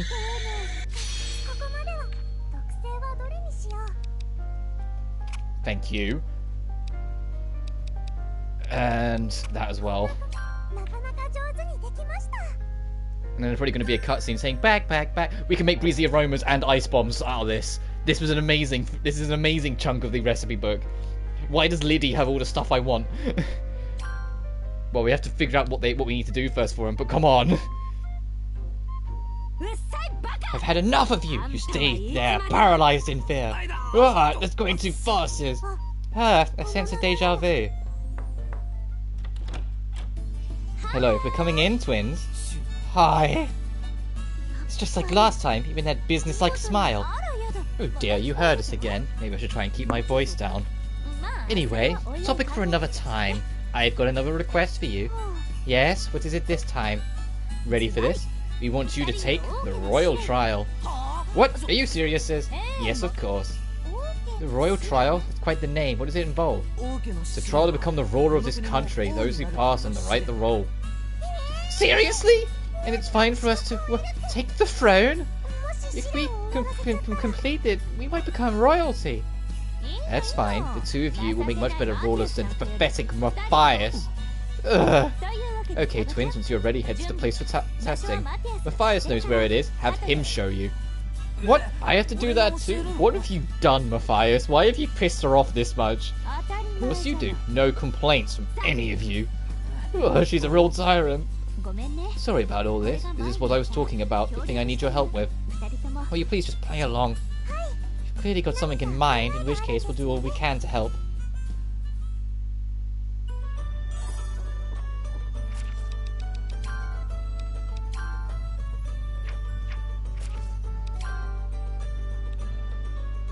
By 40? All that work for 40?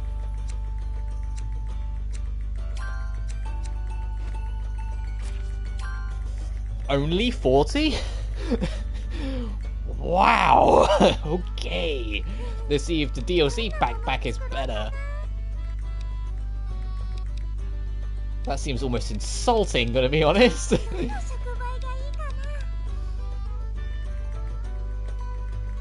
Oh, max level 0. The Mercury doesn't matter. Okay, so we just need Sun and Moon.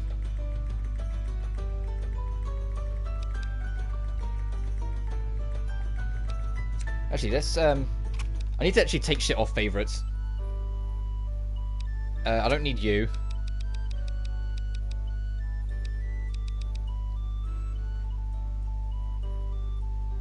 And now I don't really need you on here anymore. But I'll leave you there. Let's... If I can. I don't know if I can. Make another sapphire. Okay, we can make a raw sapphire. Because then I can then use the sapphire as materials to get like a better boost.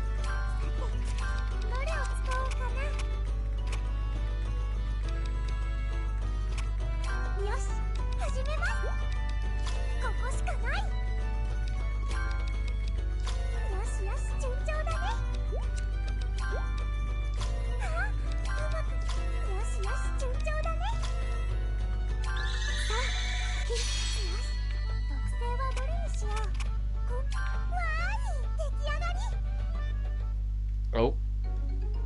Hey, Lydie. About when we fought Valgia. When we used the rainbow palette and changed all the scenery around us, that felt good, right? Sure did. I can still remember it even now. But it really took it out of me, like, mentally wore me down. You said it. I wish we could say the same thing, but a bit easier. Hey, I know. Why don't we make an item that can do that? The rainbow palette and color fragments let us transform our surroundings into a painting. We know the basic theory, so why don't we just have to apply it, right? You're right. Let's give it some thought. Hint, hint. They're gonna open the door to let you make your own painting soon.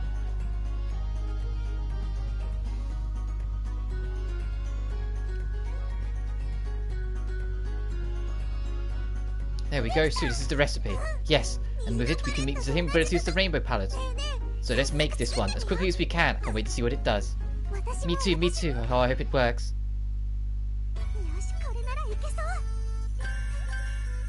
The prism crystal. The 1,000 bookmark. I was looking at that. I was like, what the fuck is that? That's that fragment, the Hellfire fragment. The Ancient Frost fragment. Oh jeez, we'll worry about that later. Anyway, back to what we were doing. I need to make a...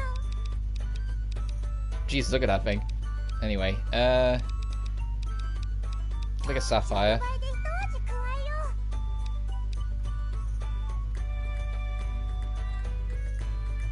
Yeah, sure.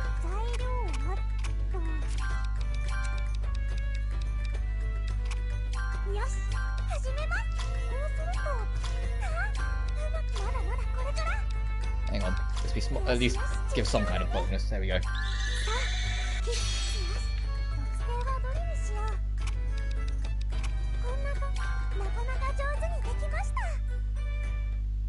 Oh, for goodness sake, guys. Uh-oh.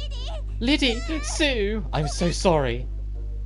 What? Elmira, what's the matter? Why are you apologizing? What's happened? How could I have been so stupid? I forgot to teach you the most important thing about being an alchemist. Really? What would that be? Well, self-introductions, of course. Self-introductions? You mean like you're always doing? I am Elmira von Lineweber, nothing less than the greatest alchemy genius of our day. Like this, you mean? Precisely. You can't make a living as an alchemist with one of those, right? You think so? I'm not sure all that is necessary. Practice begins immediately. First, we have to think of some words. Is that teacher alright? You don't think she hit her head or something? Either that, or the stress from overwork has finally got to her. Either way, she's acting weird. What are you two gossiping about? Get over here and show me your first proposal. Come on.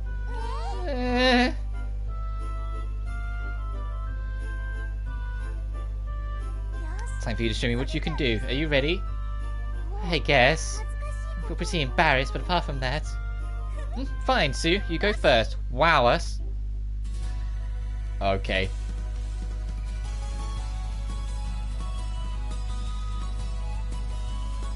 Okay. She just does a level up animation. Haha! I am Sue Malin, an alchemist as brilliant as the glorious sunflower. Yes, yes, not bad at all. Splendid work, Sue. Oh, what a relief. I don't know why I have to do this, though.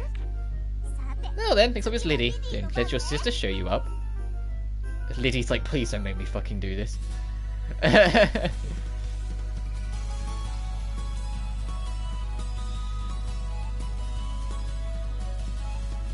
I'm Lydie Malin, intellectual alchemist, graceful as a hydra. Good, very good. Excellent, Lydie.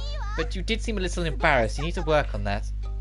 Yes. I'm sorry. I'll do my best. Good. Now both of you have self-introductions sorted out. In other words, you are true alchemists at last. From now on, you must remember to use these self-introductions and make a name for yourselves.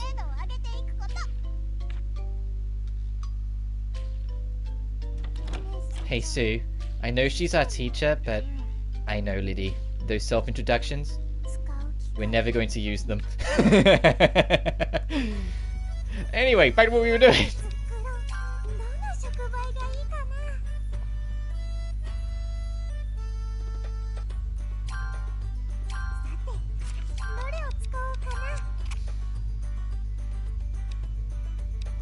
Oh wow, that ingot is kind of nice. Sends to container.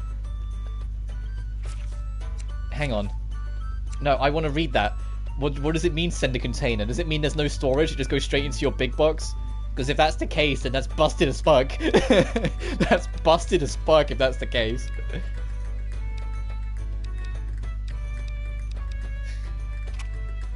I'm like, wait a minute. Wait a minute.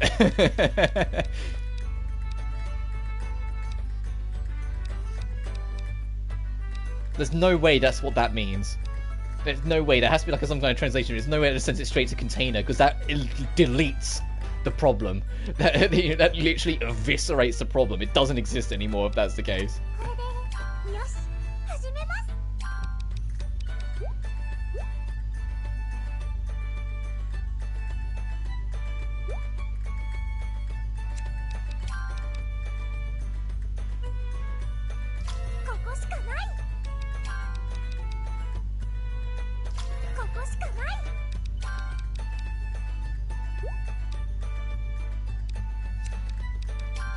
Might take a minute for me to figure out how I'm going to fit all this in.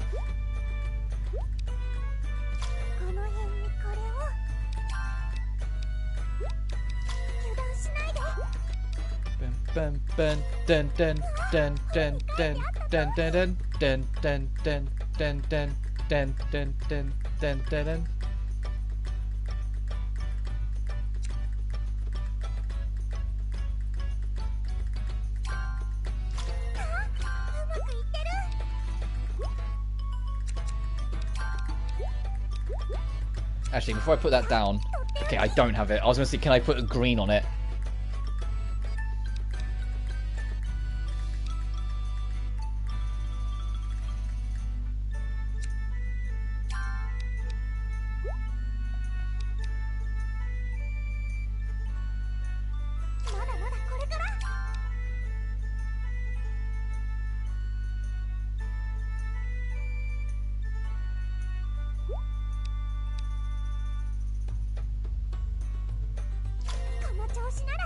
Has dividers.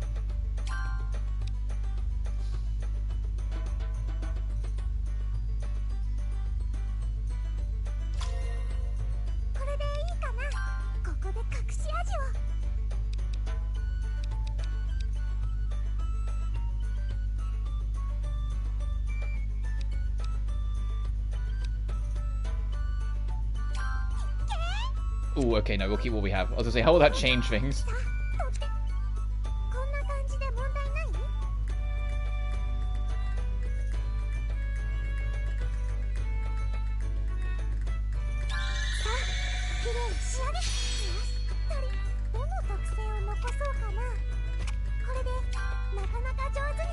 Oh, I'm at level 31 as well. Does this literally do what it says?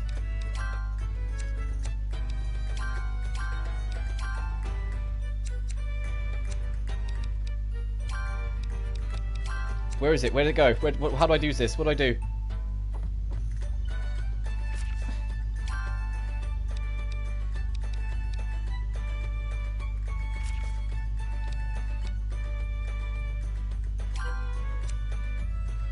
Is it an equipable?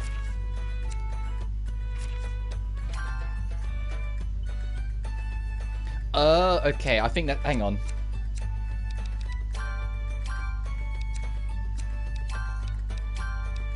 It is! Oh! So you can use that to just send everything, to just yeet it back home. Interesting.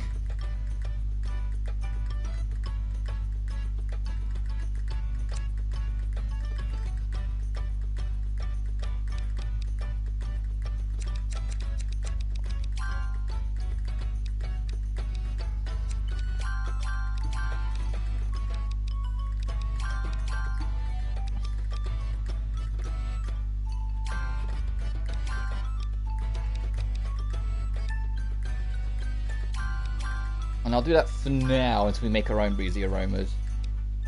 Interesting. So you can just, instead of having to return home, you can just use that instead. And if you have it as a reset, we will get resources back for it. Okay, so it's not as OP as I thought it was going to be. I thought it was just going to be like a harvest equip sort of thing, and I thought it was going to be in the gather equipment slot, and it's just anything you pick up goes straight into the box. It's not that OP.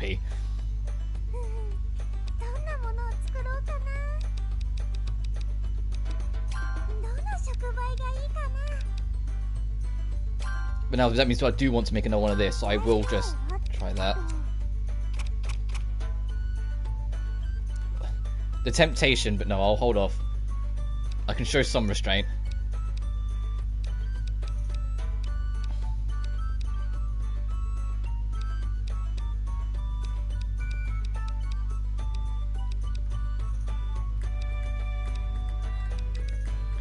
Actually, I will take that with me, because I might be able to change its colour.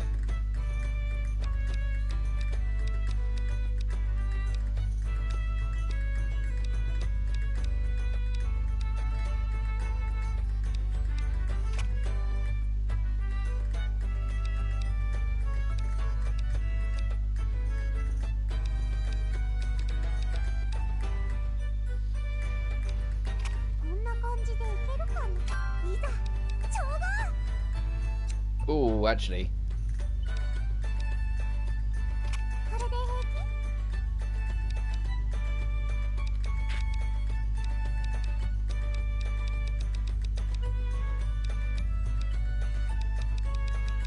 Can I get if I can get diagonal purple, that would be helpful.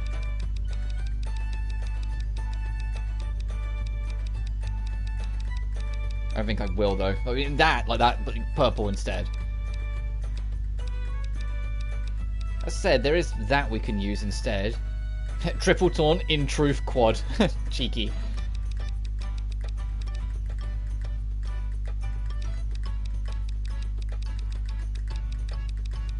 I don't know if we have anything that's diagonal.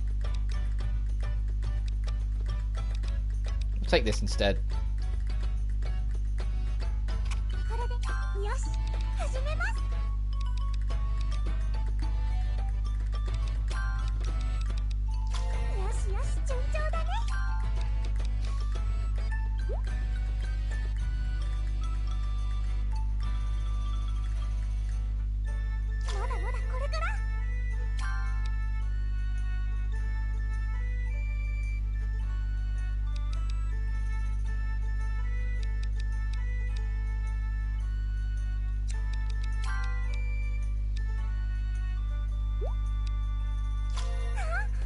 Got an idea for that.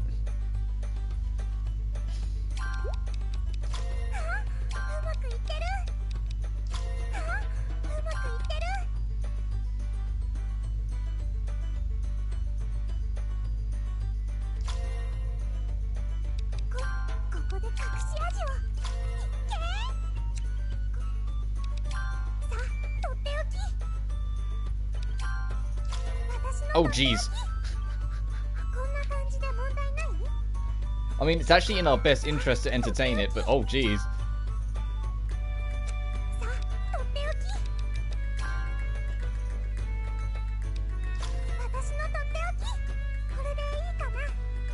Yeah, screw it, we'll do it. And then we'll equip it so we've got a bit more inventory space. Enhance all stats, parameters boost.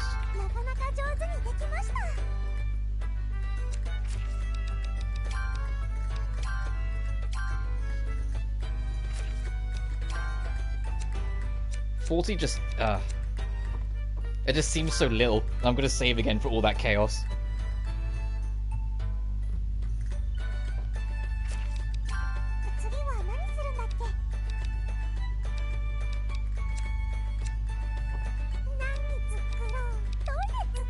Oh, wait, recipe book.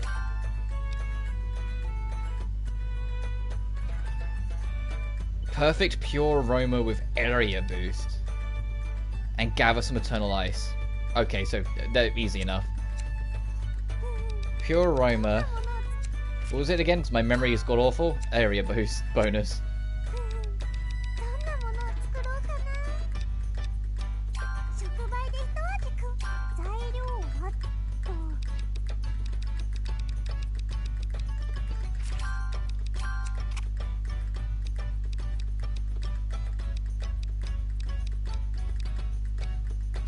Count, -2, enhance last, stable effect, fast use, crit, stable effect. This is assuming it isn't a bonus for getting the bar high enough. There's always a chance with these things. Oh, never mind, it's right there.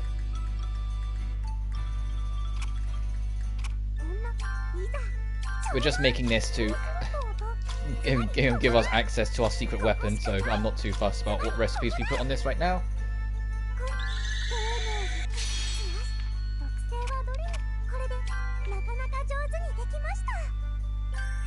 Nice, we can now make our own breezy aromas.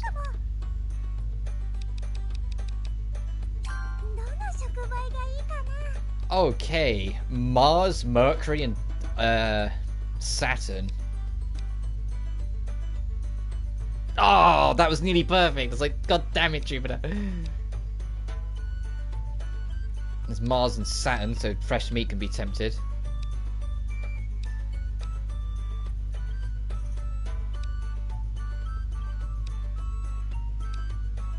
Mercury. +5 Mars and +5 Saturn, but -4 Mercury.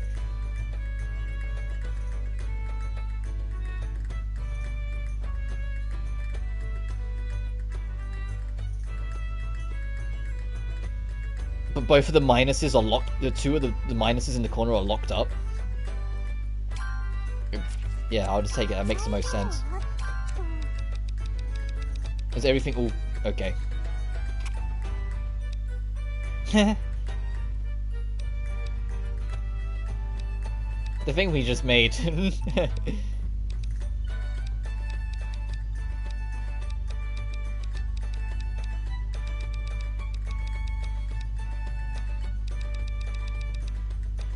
Sure. It's worth it. I should use the dunk light. No. It's tempting for breezy aromas.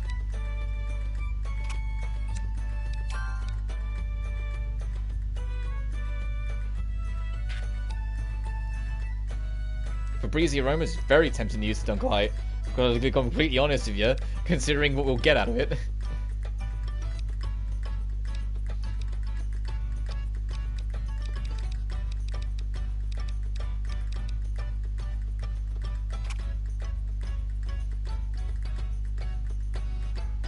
I'm genuinely thinking about it because I'm like, it's actually helpful, you know. Considering how powerful Breezy Aroma can be in the right hands, getting it like a real max boost. Let's just roll with it for a second and see what we build.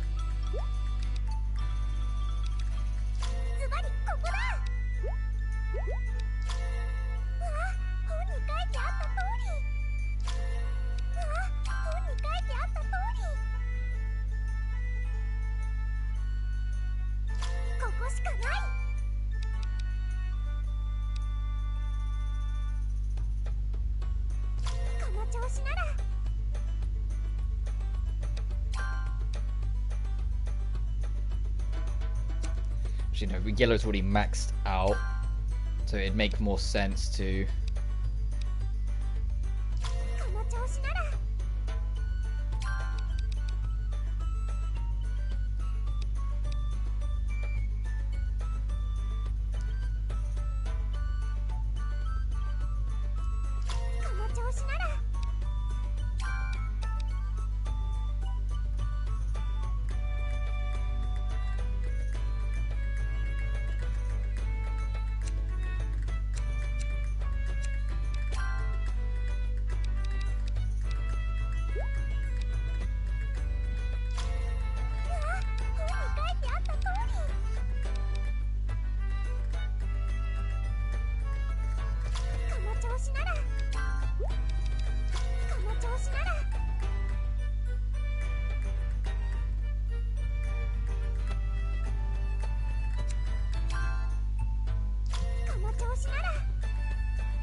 Ah, damn it.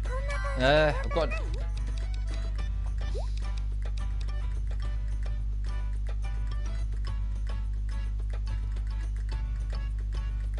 I've got an idea. Stick with me on this. Hopefully I have a green. I don't. Fuck.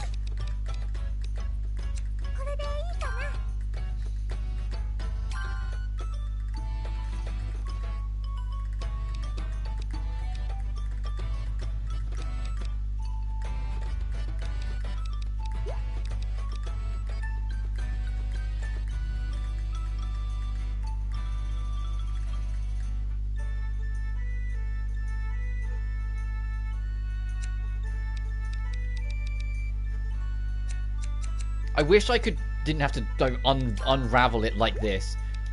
So I wanted to put that one there. That was all I wanted to do. But it has to unravel everything else to let me do it. That's kind of like, ugh.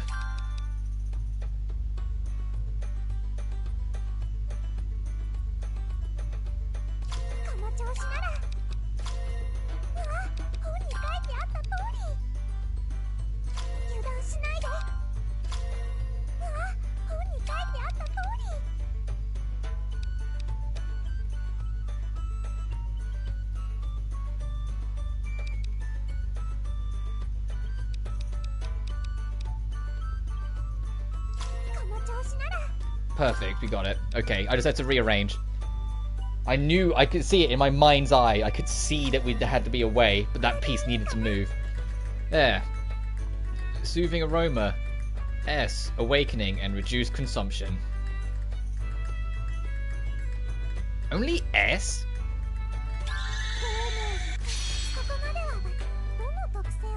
This area bonus. Targets infected area, so that'll be everyone. Rekisa's recovery effect and revives, so it's even better. And when it's on its last one, it's even better.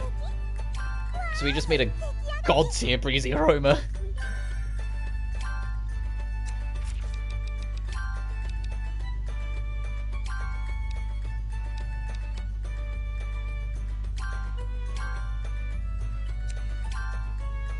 Yeah, so we've got like the best bonus, HP and SP, Awakening, Reduced Consumption.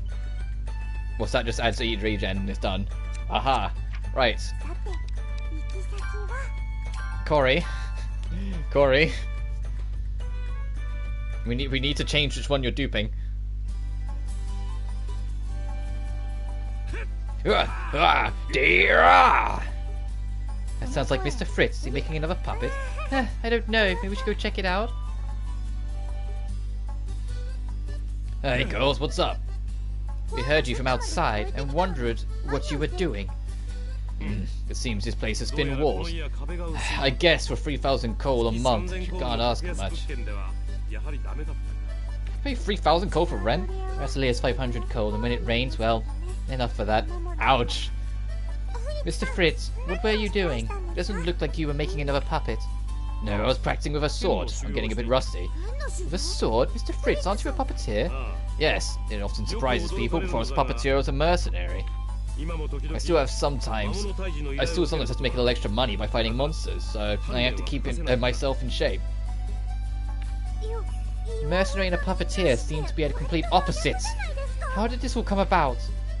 It all started when I saw one of my wife's puppet shows. She completely stole my heart. I gave up being a mercenary because I wanted to become a puppeteer like my wife. I started training with her, learned so much, and before we knew it, we ended up married. Oh, love born in the theatre. Oh, how lovely. Hope I can meet someone like that. Lovely, you say? I guess so. The story ended there. Hold on, that doesn't sound good. In the end, she left us, unable to stand the intensity of the love that Drossel and I had for our puppets. Now, we've no idea where she is. It's one of the reasons for our travels, to find her. I see. Still, I hope we meet her again and make up somehow. I think it's Grace. I think we need to go introduce you to Grace. But we don't even know where she's living now. Let's hope she's alive and well. I think we need to get you to go meet Grace. Let's unequip that for a second.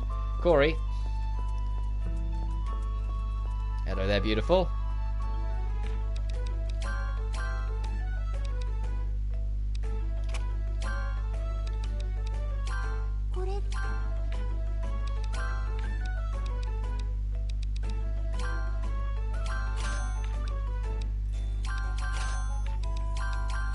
Alright, you can get some extra money as well.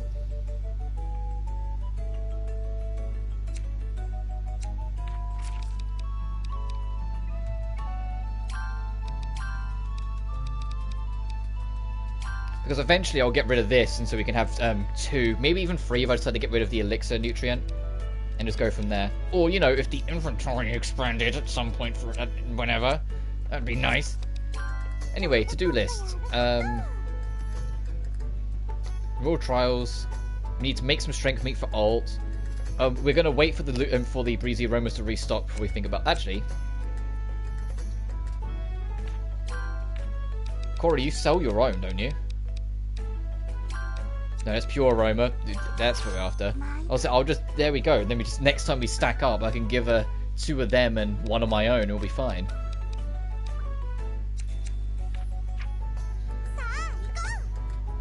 Let's go back and make Alta's meat.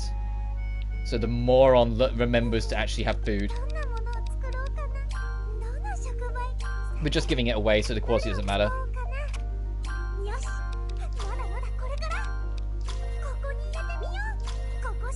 I think that's like the coldest habit I've developed playing these games.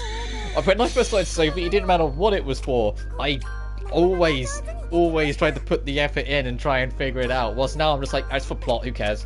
You know? Just put the shit down, just make it. I think it was Theorist that broke me a little bit. With like the super crafts where you have to have like 50 or something. It's just like, I'm not going to put the effort in for each one because I'll be at it all day. I just have to spam it.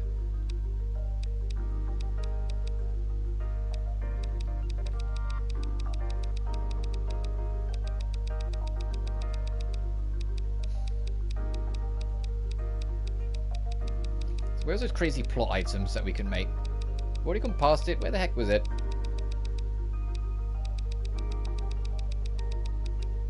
Oh yeah, these things. The 1,000 bookmarks, the Prism Crystal, and the Antiphilites, and the stick. Give him the stick. Don't give him the stick.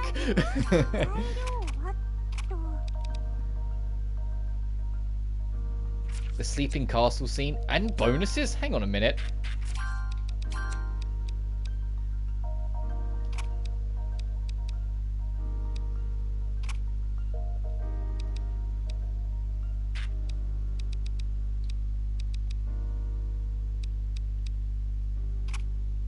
Points the way?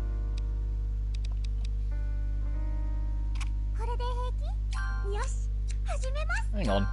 Now I know it matters. Hang on. A good sun boost.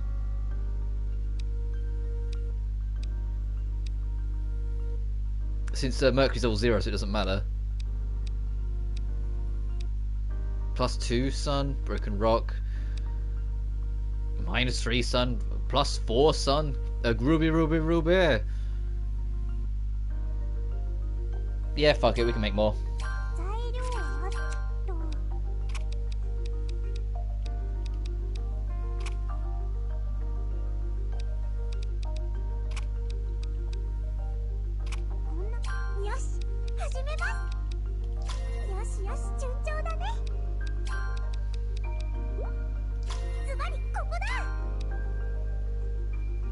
I think the other thing that's really impressive with Gus as a company, and it's this music that's kind of put it in my mind, the tone, setting, and feeling of Blue Reflection 1 compared to all the other games they were making that came out in like the same sort of like 6 to 12 month window either direction, is so different from one another. The level of variety and change and, you know, creative difference they have in these games is genuinely kind of inspiring to me. It's because Blue Reflection 1 was like one of the most cozy, even though it's got a lot of clunky problems and whatnot, it was so cozy and relaxing to me in a completely different way to like this game. Like this game chills me out and relaxes me a lot too, but it's in a completely different sense, if that makes sense. Freezes time, points the way. What the hell is all this?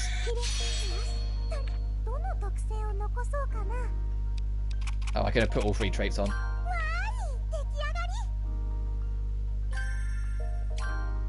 Okay, I was wondering if it was going to trigger a scene. Yeah, it's like this. Correct, we did it, Lydie. Yep, we created an item that can repaint the world. If we use this, we can transform the world just like we did when fighting Falgia. Haha, just you wait and see. With this, I will paint the world in my own colours. I don't think that's exactly how it's meant to work.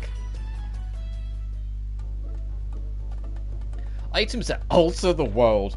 After using certain items can transform the battlefield into the world of a mysterious painting. Jesus Christ. Borrowing the power of the paintings will give you an advantage in battle. That's kind of sick. I don't know how much I'm going to use it, but that's kind of cool. You know what would be great if they're going to give us all these extra things, though? More inventory room. Please, I'm begging you.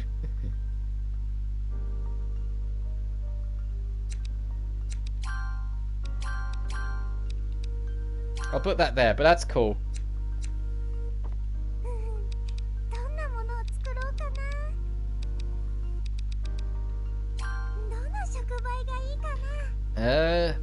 Mars and Merc.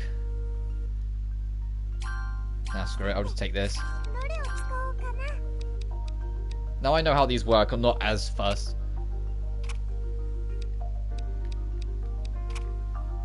But I don't think I'm going to use this sort of thing. I think I'll use the ice one to try it out, but I don't think I'm going to use these too much.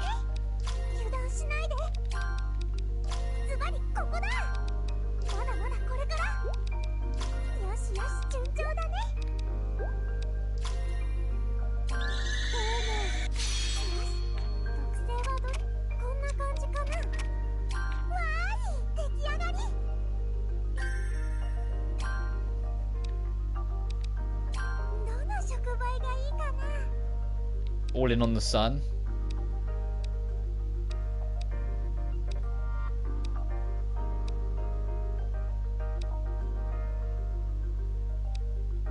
It falls back to broken rocks.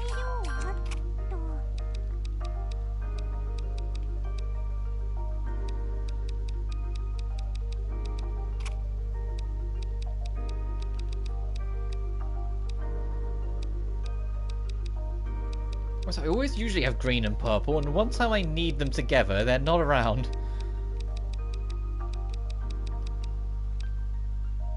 At one point in short, both, whatever.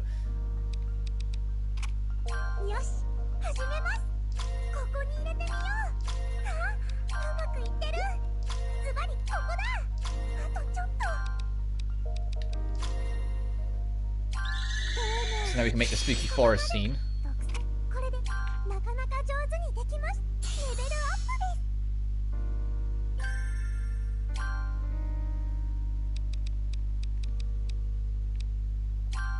We still need to make this. We're not going to use it, but it's another thing to add to the list, so let's just make it quick. How many mushrooms can we... Oh, God, we just used everything mushroom. So we're not using it, which is why I'm not that fussed about making it, because I never really cared for the poison in these games.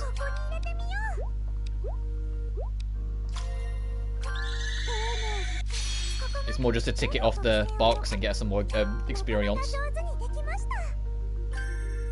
Nice. We need to go pick up literally anything icy to get access to like, the better ice bombs.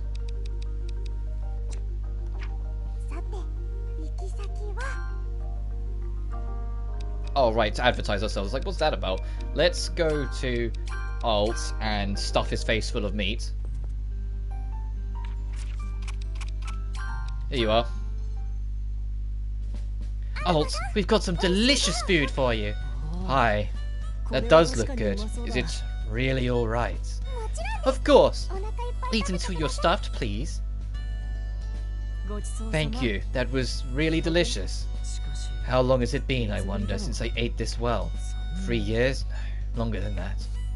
That long? You really don't care what you eat, do you? That's no good, Alt. Food is where your energy comes from. You need to eat more. When we've been short on money, we've had to go without proper food as well sometimes. It wasn't easy. I understand. I'll pay a bit more attention in the future. You are very kind, though. Helping out someone you don't even know, simply because he's just moved here. I'm not sure about that. We can't just let you starve anyway, Alt. Yeah, you said it. You've clearly got no idea how to take care of yourself.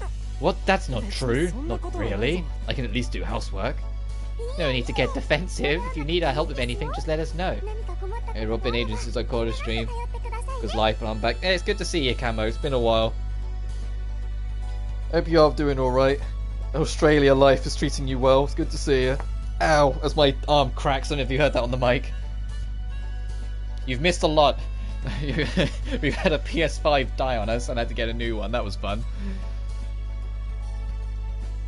And we've been working our way steadily through the mysterious series of the Atelier games.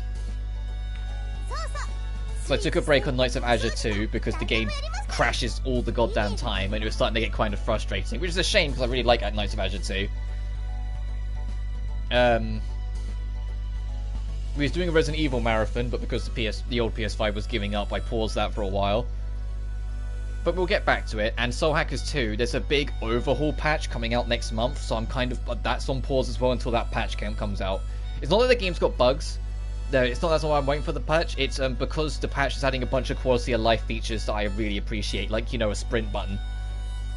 And auto battles and speeding up battles and it's adding a bunch of quality of life stuff that's going to make the game more fun.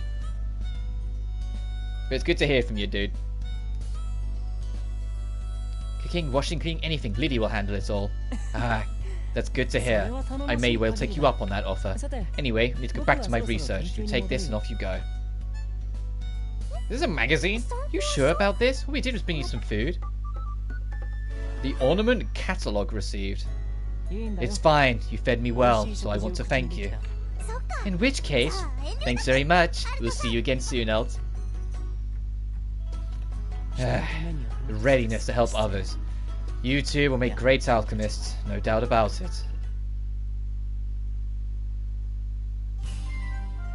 Alt's got unbridled curiosity. What does that do?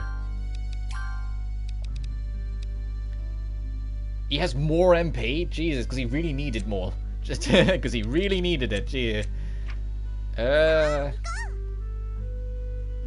Let's see what's on that book. What's in that catalogue?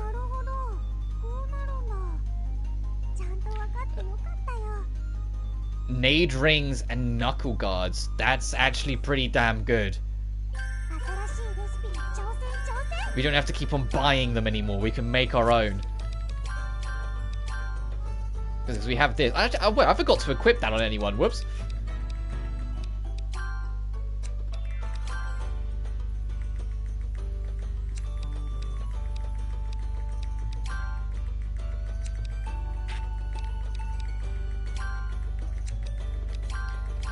You have it, little missy.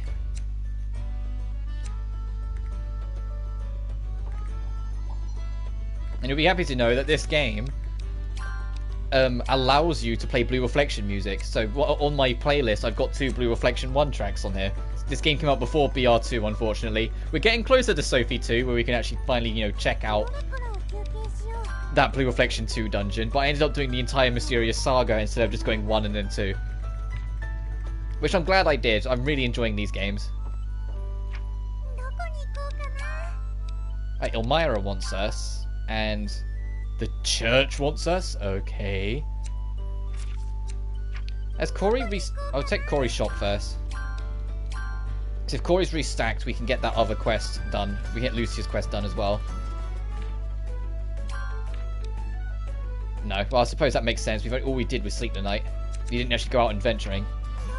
With the updates, so I don't break too often. I finished both Death Ends recently, and wow, absolutely loved them. Yeah, the Hijacking 2's intro completely shocked me and hooked me. Yeah, because can you see why I love Death End 2? Like, I like Dirk 1, don't get me wrong, I really like Dirk 1. And it's grown on me a lot. But Dirk 2, it was just the characters. The characters completely Jesus, Robert, speak English. Won me over. I love Mai and Rotti's relationship. I loved, like, the twist in the ending. That's entirely there to make sure you go through New Game Plus to get the true ending. And get your frequelties. God knows when that third will come around. Hello there. We're looking for some work. Oh, hello, dears. Thank you so much for defeating the Thunder God. It isn't much, but it's still something for me, but it's still something nice. Yay. What? Really? Oh, thank you so much. Are you sure? Yes, I'm sure. Get some sugar in you, cutie. Thank you so much. Well, are you sure about this? It would have been ruder to turn her down. Just make sure to put it to good use. Oh yeah, Camo, one man's it's regular of chat. And this is my other mod, one man. My two mods are John and Camo. I know they're not in every stream, but I trust them. they have got my complete trust and understanding, so I always let them kind of just hang around and look after the stream if I'm not paying attention to it. But I know Camo's been busy for like a while, so that's why he hasn't been in streams full stop.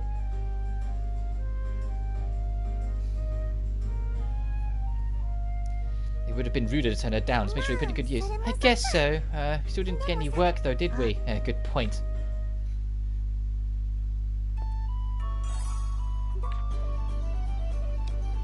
Alright, we can turn this in again, get an extra free 5 grand.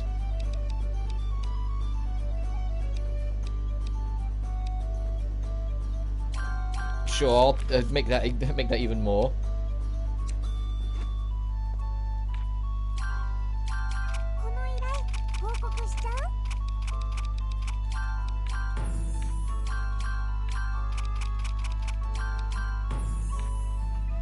We still need to go back and beat up a cockatrice in the Scorched Cave. But there's no time limit on that, so there's no rush. Let's go see what the church wants. Maybe Pamela will give us a hug. Can you imagine getting hugged by Pamela? That would be like the most comforting and like soul-soothing fucking thing in the world. Hey, a church. Oh, that reminds me of the one back home. This peaceful quiet, a large statue of a goddess. Hold on, Pamela? Oh my! If it isn't Sophie. Nice to see you. Look how big you are now. Pamela? What are you doing here? I thought you went back to Kirkenbell. That was the plan. I wanted to catch a cart to Reisenberg, but I took the wrong one. Before I knew it, I was here in Mervale. That's just like you, Pamela. What do you think? Should I make something to whisk you back to Kirkenbell? That seems like the best way to get you back to the church, Pamela. The only way? I don't need anything of the sort. Don't treat me like some clumsy child, please. You're right, I'm sorry. Still, it's nice to have you here, Pamela. It's so reassuring having you close. Me too, Sophie. Ah, being near you really soothes my spirit. Yeah, it probably means that in more than one way, knowing Pam. Glad to hear it. Better be going for today anyway. I'll come again soon. See you later.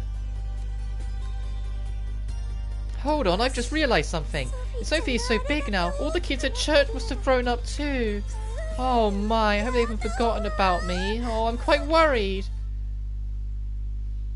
This Maya looks like she was possessed in the ending. I fear that Liliana's going to hunt her down to exercise her. Remember, Maya breaks the fourth wall and calls you freak me out. My main theory isn't that she's possessed. It's that the death god is still in her.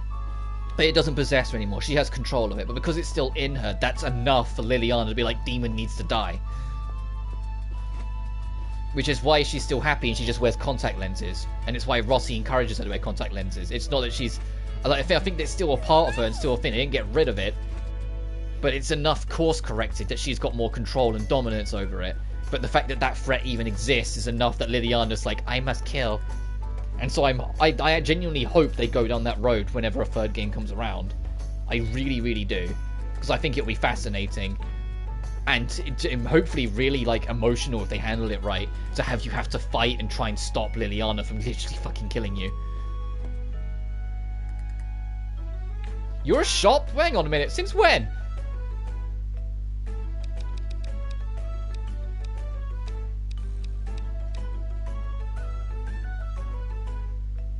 Lately. That's insane. Hey!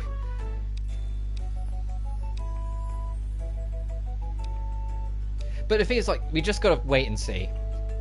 I think now a Mary Skelter final is done, I think it's more likely that their next game that isn't, because this is they're not called GJ RPG anymore. They changed their name to something else recently, but I still call them GJ. But I think after Mary Skelter final, GJ's next game will be Death End 3. But we'll have to just wait and see. What I'll be more curious about when it does come around is whether it's a PS4 title or whether it has like an official PS5 version. I'm not saying make it PS5 exclusive. I'm saying like will it have an actual proper PS5 version, like a port, sort of like to give comparison to what we're playing now, how Atelier Ryza 1 and 2 and well, not 1, 2, sorry, has both a PS4 direct version and a PS5 direct version. Yeah, definitely be a national climb with all those cliffhangers. Yeah. Well, it's like they even like there's that weird guy in Death End 2's pain area that just kind of shows up and then like goes, "Hey, pretty lady." Mike goes, "What?" and then leaves, and that's it. And you're like, what's going on here? And then of course it's the whole like the whole thing with Lydia. I had to think of what her name was for a second. I've said it before, but I think Lydia's going to be the protagonist in the next game. Like, assuming they don't just make it another new character who eventually becomes involved in the plot, sort of like what Dirk 2 is. I think it just makes the most sense to have Lydia be the protagonist and have a lot of the game spent in that god realm. And kind of go back to, not necessarily the idea of the first game of having like every area be so different. Just less fantasy and more sci-fi, I guess. Like, not necessarily just do the same thing as Death End 1, but same idea of, having, like, each area be radically different from one another. Like, now they've, like, toned back the ambition a little bit when it was... Oh, I'll buy one of these.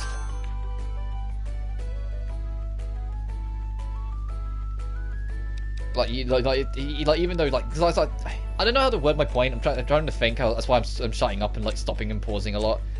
Because I like Death End 1, I like it a lot. My biggest problem with it is that all the areas kind of nonsensically connected. It was just a linear string of different visual areas that weren't that dynamic or interesting to me. They were just new visual aesthetics. Whilst I loved Death End 2 City because it was all interconnected. And it felt like you was expanding and learning more of the city as you went on. And so when it got to like, the more cutscene focused areas, you knew where the characters were even in the daytime. You could kind of picture it all and put it all together to make it. But yeah, for me, my biggest thing is that I just want Dirk 3 to happen. It's crazy because when Dirk 1 came out and then they announced Death End 2, I was excited for Death End 2, but cautiously. Because although I liked the first game, I had a lot of problems with it, and I was kind of in the mindset of, if they fix up the problems, it will be a great time, and that's why I'm looking forward to it. But because I loved Death End 2, now I'm just like, I'm giddy. I'm like, please announce Death End 3 soon. Like, I just want it.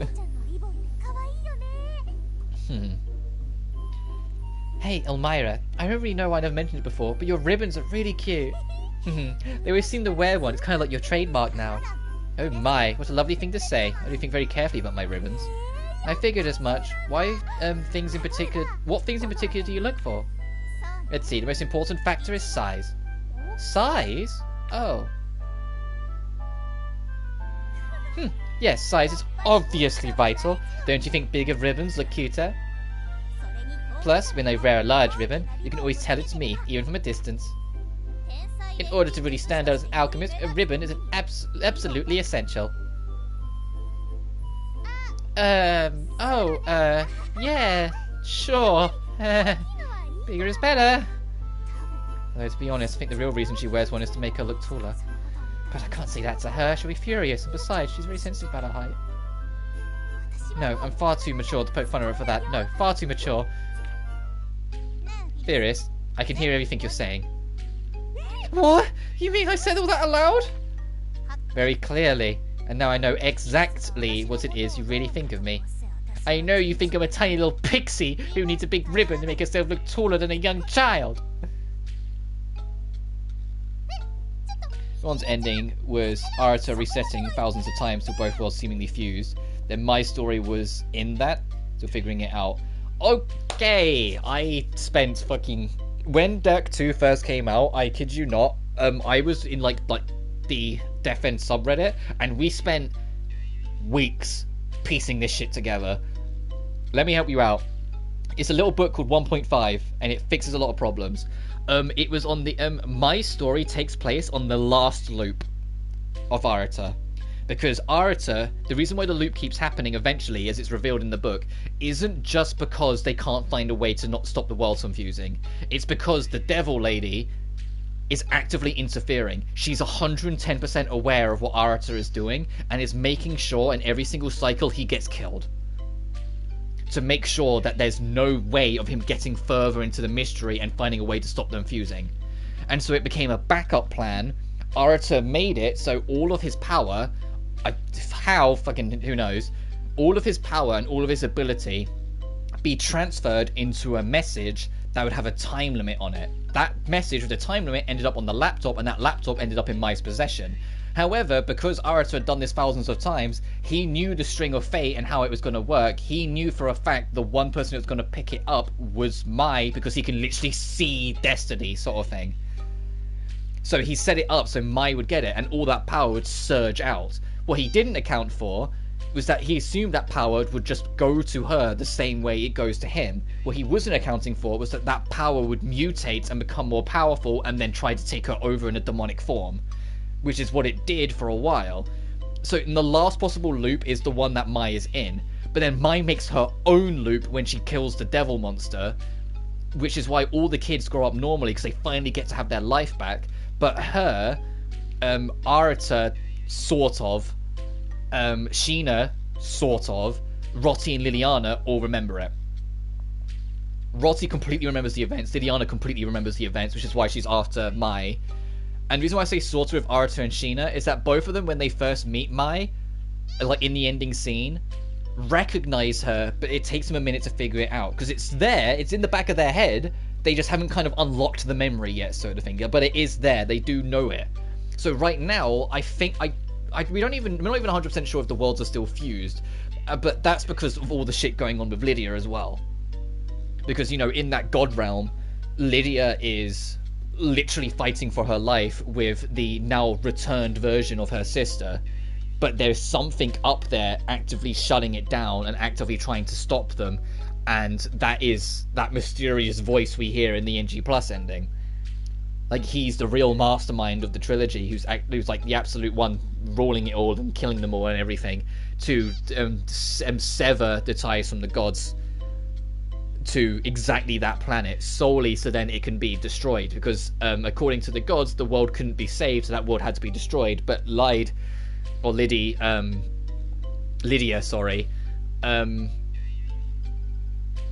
betrayed the gods by when she fell in love with Arata, and so did put everything on the line to make sure that world stayed protected. The other gods, or the other painters, whatever you want to call them, noticed that and are out for her and her sister. Well, they went out for her sister first because of things I'm not 100% sure on, but she went after her as well, which is what then ties us up to where we are now. Lydia's fighting for her life to try and protect the planet from some evil, mysterious voice.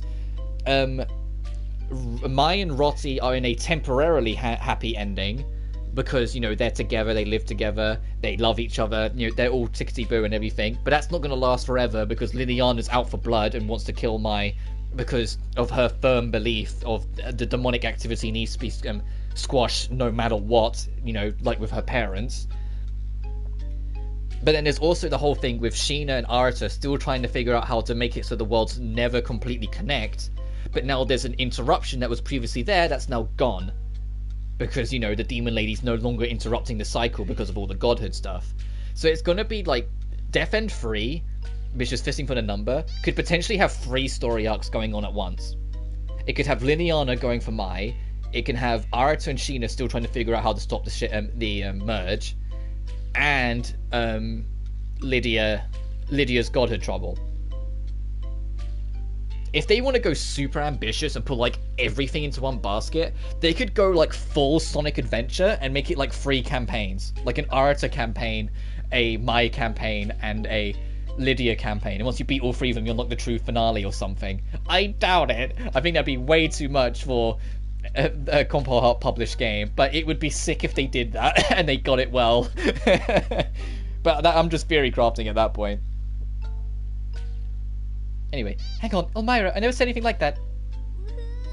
Maybe I should send her a nice ribbon later as an apology. Oh, I'm sorry, Elmira.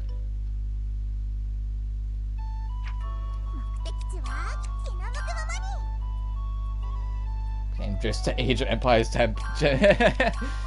It's funny, like, you say that because the amount of times Because I'm the same. When I think campaign, my brain goes to other things. I don't just think of campaign as in like a single story, like, you know, like the definition of it. My brain always goes to like, I'll call like most games main story the story mode, but if it's a Call of Duty game, I call it the campaign. Because it's what they call it. And every time someone says campaign, I immediately just go Modern Warfare. And I'm just like, no. I've got one question. What's your hometown like, Pamela? Oh, it's a long way from here. Everyone is so kind, though. It's a lovely place. Oh, a place just like you, Pamela. Oh, Lydie. We don't usually compare people and places, do we? I was just trying something out. I bet it's a wonderful place, though. Well, I haven't been back for a long time. 5 years? 10? Something like that? You need to be more accurate, because if you can figure out the last time you've been in Kirkenbell, we can figure out how many years have actually passed. Because that's the only thing. I've been always guesstimating how many years have passed between Atelier, Sophie, and Furious. We know how much time has passed from Furious to this game. It's been 5 years.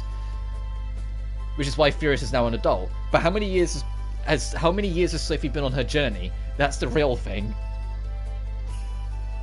Because if she's been on her journey potentially 10 years, and you know, she was like 16 or 17, then she's like 26 or 27.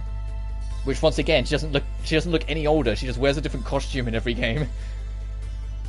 Hold on, sorry if I'm being rude, but how old are you, Pamela? Thinking about it now, you don't seem to have changed at all since we first met you. Oh god, they're about to find out. Good point, are you the same age as Sister Grace? Girls, of course not. She's gonna drop the bombshell on them. As exercise Mai, because Demon Mai looks badass. Knowing Death End, depending on when the event happens, if it's mid-game, guarantee you Liliana will be killed. Because it's Death End, and they always do that shit. If it's mid-game, I think Mai will kill Liliana out of self-defense. Or something to that extent. And the reason why I say it that way around and not the other way around is because I might strangle them if they fall into the trope of having a gay couple and then having one of them die. I think I might genuinely strangle everyone at GJ in game if they do that trope. Like, those two are happy together. Don't start falling into all those annoying tropes that Hollywood does every time there's a gay character. Don't do it. Don't kill off the. Please, I'm begging you. So take Lily. But the thing is, I think as well in Dirk 3, if they want to play it right, if they are going to potentially do that, make it a bit of a time skip. So Liliana's a bit older. Because at the end of the day, she's like, what, 10 or 11 in Dirk 2? I think it'd be a bit grim if she's suddenly, we have to kill her, you know? I think that'd be, even for Death End, that would be kind of like an eyebrow raiser. I'm more curious that at the end of Dirk 3, at the ultimate true ending, because the way they're sending it up, I think Dirk 3 would probably be the last one of like this trilogy. They won't keep it going beyond that sort of thing. Or if they do, it might be like a completely different story of new characters or whatever. I'm just curious if how the true ending is going to play out. If it's going to be entirely a happy ending, which they really deserve it, or it's going to be more bittersweet, or if it's going to be like nasty dark. Like, that's what I'm most curious about. Because Dirk 2, although it has some ominous background things, and the thing with Lydia is definitely not a happy ending, it's mostly happy. You know, like I said, Mai and Rotti moved to Tokyo and live together and have a happy relationship with each other. You know, Mai has a job and, you know, is covering up. All the kids in the orphanage finally get to live their life and be happy. Like, everything's in place. Like, they get to have kind of happy ending, but it's also the midway point of this trilogy, not the end piece. So who knows? Anyway, girls, of course not. I don't think so. Sister Grace looks young, but she's in her 50s. I'm much, much older than Grace. I guess I'm 200, 300. Huh? Can you say that one more time, Pamela? Pamela, sorry. Can I borrow you for a moment? Yes, of course. Sorry, girls. We'll have to pick this up another time. They're going to learn the thing Sophie had to learn the hard way. Pamela's a ghost. I want to know what the deal is with Munakata. Yeah, dude. He knows something. He plays the fool, but he knows something. It's just his heart gets swayed every now and then, but he knows something. He's just keeping it to himself, which makes sense because he worked for the he worked for that company in the first game. Of course, he would know something. It's just, why is he keeping it from us if it is tied to that, or is it something else entirely? And the only reason, I think the biggest reason why I think people suspect him so much and are so curious about him isn't even the scenes, the optional scenes you can find in Dirk 2. It's the fact that in the alternate opening, they make a big point of highlighting him. And it's like, why would you do that? What are you implying? You know? When you see, like, the Lydia version of the opening, he has a huge presence in it, and it's like, what are you up to? And yet when you go through it, there's not much. So I think he might have a big piece to play in 3. It'll be hilarious if he ends up being that deep voice. If he ends up being the villain. Yeah, he shot Lydia's sister in the alternative intro, and he survived the espionage in Dirk 1. Yeah, that's exactly the thing. Like, it's... what's going on with that? Is he actually the big bad? If he's actually the big bad, that would be really... I think that could be interesting. Considering how, like, involved he is with so much. More so with the first game than the second, but with how involved he is with so much of it. If he suddenly was the villain of the third game, it'd be like, oh, shit. It's just how they have to make it hit. If it's just, ta-da, I'm the bad guy, it'd be a bit like, oh, okay. But if they have, like, a really genuinely clever reveal and twist out of it, Compile Heart might not realize just how much of, like, a powerhouse twist that could be they have on their hands. You know? If they nail it, and they really, like, set it up and have the portrayal, so to speak, really hit. Fuck, dude, that could... you know, like, there's no other way to put it. Just fuck, dude, that could be cool. If you can't tell by how much I'm stuttering, even the thought of Death End 3 really excites me. I can't stress enough how much I really love Death End Request 2. When I went through it. At some point I'll live stream the Dirk games. It's just, I've made a half promise to myself that the next time I go through the Death End games is when Death End 3's announced. And it still hasn't been announced, so we're still waiting. I'm hoping next year. I'm hoping once we're on the other side of Sisters vs. Sisters, since it doesn't look like there's anything new on the table for Neptunia right now, which for the record isn't a bad thing. I really think that series does deserve a break. It should take a year off at least. Once that's out in the West, I think maybe we might start hearing murmurings of Dirk 3. So I think next year. But that's me being optimistic. I also thought the other year, I think it was last, like when Mary Skelter Final got announced, I was hoping and crossing my fingers that was going to be Dirk 3. Which is fine, because Mary Skelter Final was great. I haven't finished it because the game's hard as fuck, but I had a lot of fun with it. Doesn't really die in either Death End either. He always just disappears off screen and isn't there. Could be that he took in Aruto and Crew to spy on them. Yeah. Yeah, because even like the most grim one, you hear him get caught and then it cuts away and you're like, like maybe he's influencing the loop more than we realize. Because he wants the worlds to merge so they destroy on themselves. Maybe he is that person above that's making sure the world dies. And in a similar sense to Persona 2, which I know about 5 people have played it, I'm just one of them. It's a battle of gods inflicting the people. Because the Persona 2 storyline and the actual main overarching story theme of it is basically 2 gods made a bet with each other. One of them that humanity would succumb to their own problems and eventually destroy themselves and by proxy destroy the planet. The other believing they would never do that and they will continue to excel and believe. They made that deal, and almost the second they shook hands, both of them broke the treaty of not getting involved and got involved to try and make themselves win. Nyarlathotep started rigging the game to make humanity get worse and worse and make them struggle against harder things, whilst Philemon gave them personas to be able to fight against all the odds, made them face their true selves. Neither of them played by their own rules and treated humanity as a plaything to try and play their own game. It kind of reminds me of that in Death End. I think if Munakata is the big bad, Lydia and Munakata, although they're not, shaking hands and then fucking around with a deal, it's a similar mindset where it's 2 gods at ends, with one of them trying to support and love and care for humanity and the other trying to dismantle it. And it's just who will win. If they do go down that road, I also hope that they do what they did in Persona 2, which is after you finally fight Nyarlathotep and Philemon explains everything, you got the option to slap Philemon for using you as a plaything all game. Even though he gave you personas, he gave you the ability to fight God, in that moment the game gives you the option to just fucking smack that fucker around the face for all the shit he technically put you through. I hope that at the end, like, maybe not as aggressive, but I hope they would do something similar where we kind of get to reprimand both of them and be like, don't fuck with people, let humanity be themselves. But I would punch Munakata. I'm just saying it right now. After the shit he put on Lydia, I'm gonna smack that bitch if it is him that did it. I will reach into my screen. He is not safe from me. Anyway, has to be a joke. A joke. Alright,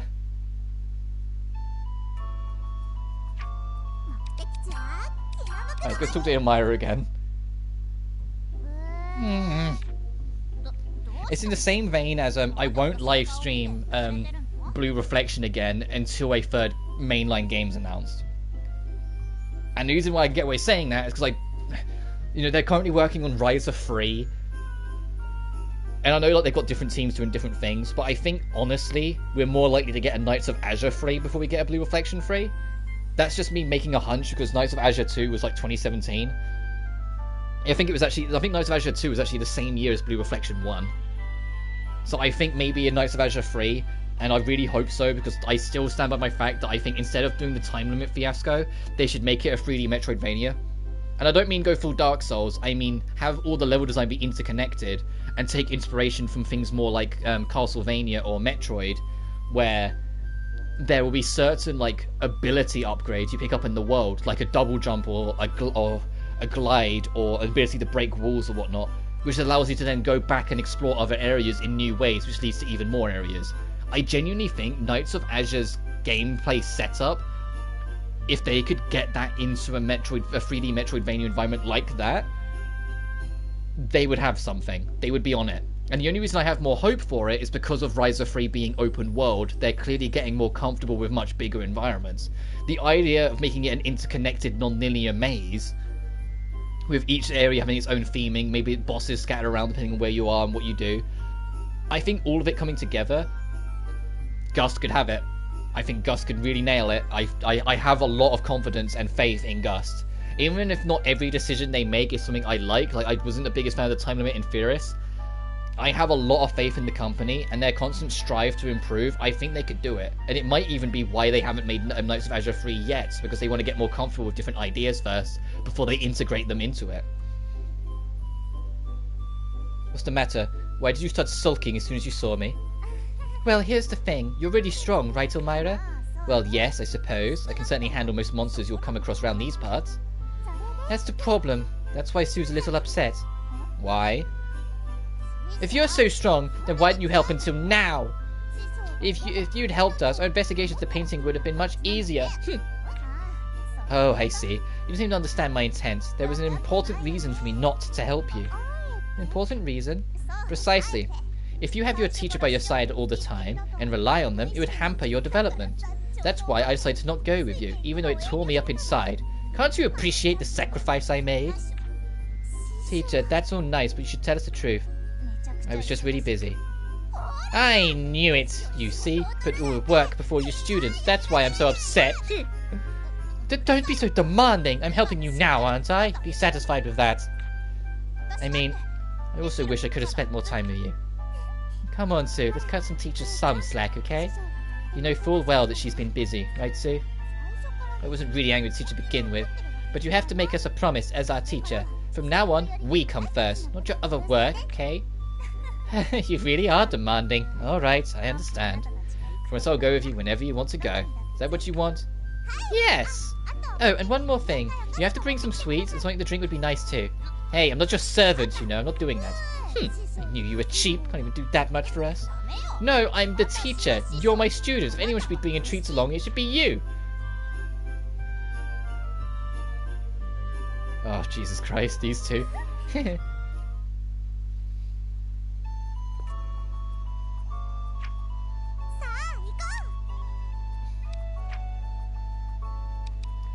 Right, we need to go do this. Help Matthias find himself.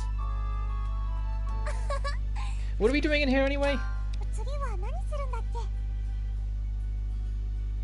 Search for the path of resolution at the Spring Green Ode healer.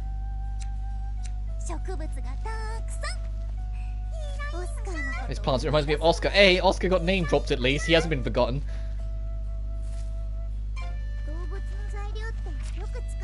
Let's not blow it up. Let's bonk this wood to death.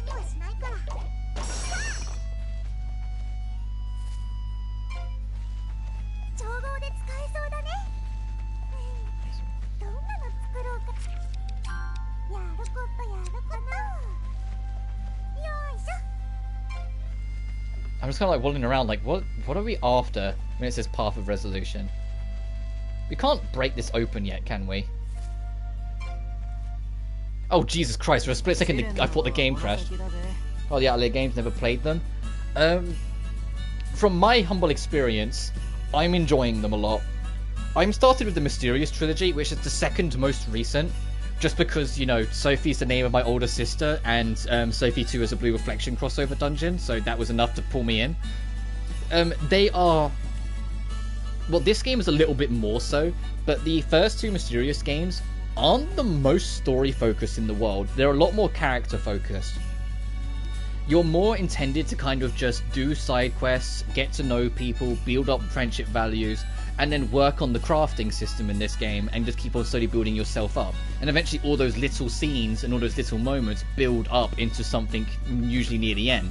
Like in Sophie, you learn more about your buddy Plachta throughout the game, and then eventually you learn about her closest friend at the time, Luard, and then what became of Luard, and then that leads into the main story.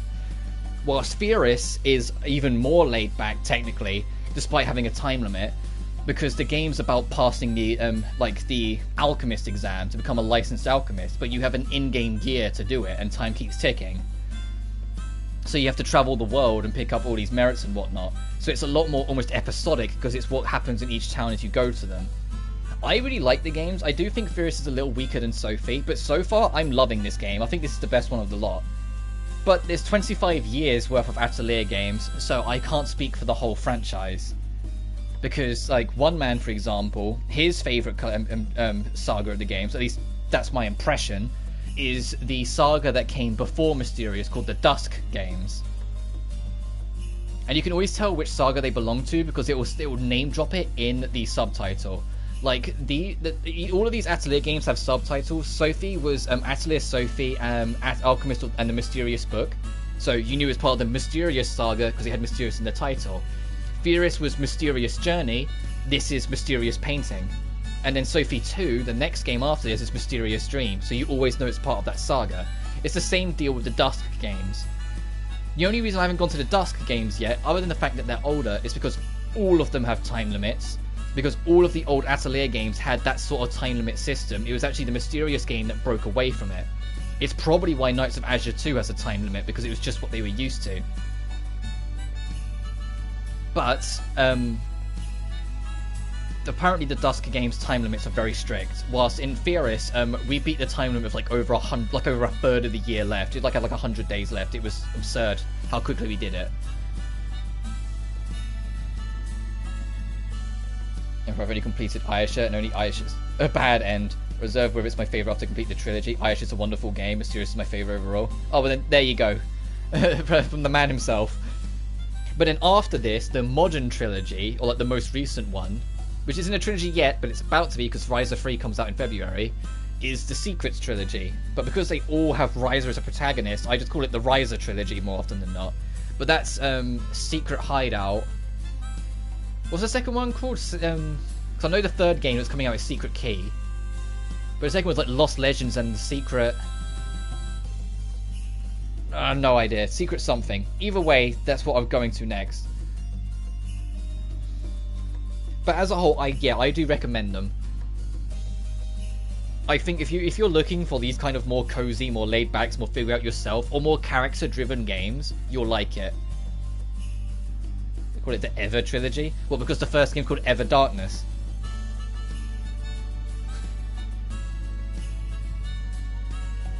Because it is technically called the Secret Saga. Well, officially it's called the Secret Saga. I just call it the Ryza trilogy because all of them star Ryza. I think up ahead. There's a huge rock in the way though. What should we do? Oh, I know what it is. When someone of royal blood comes close, the rock will shatter. Sounds a bit optimistic. Oh no, he got a shovel out. He just dug it out. Oh, at least we finally got access to this little corner of the map. Finally finished. We had to move it all by hand. This sucks. I was hoping for something called the royal trial. Come on, girls. Royal family aren't magicians. Now we can reach the place of trials. Anyway, off you go, girls. Good luck. I just want to punch him in his perfect teeth. What's this trial all about, then? I don't know. Don't be ready for anything.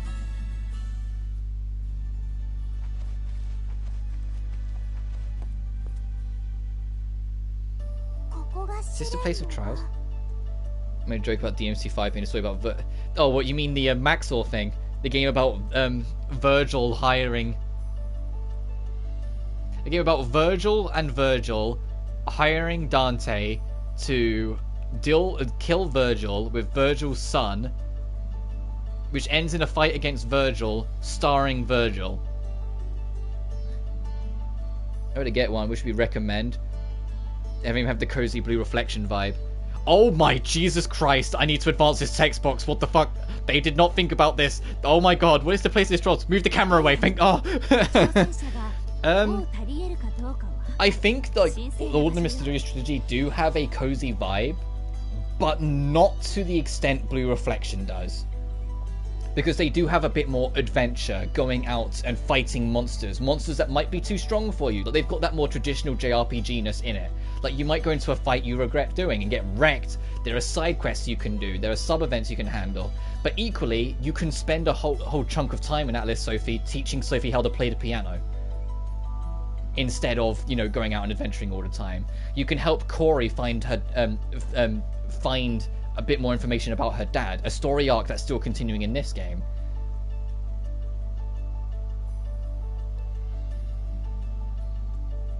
And all that sort of thing. For me personally, and I think the reason why Blue Reflection is more cozy is because it's the point, because you said those games have that central theme of empathy. So they want you to be really comfortable, they want you to be with it, so you can care and just kind of feel more like softly with the characters. You can feel like you're one of them a bit more and just hang out with the girls and just have fun. So when things get serious, you care more about them and care about more their personal feelings and, you know, empathize with them. But personally, yeah, it's not as exactly, but they are still pretty chill. I like them. I really had a lot of fun with Atelier Sophie. I had a lot of fun with Furious as well. I said the only thing I wasn't keen on is that I felt that because that time limit existed, some of the story arcs and some of the pieces of it felt like they were slightly rushed because they knew that the game knew they had to keep the player moving. Like, the directors knew, because they had that time limit there, they couldn't keep you in one, like, village forever.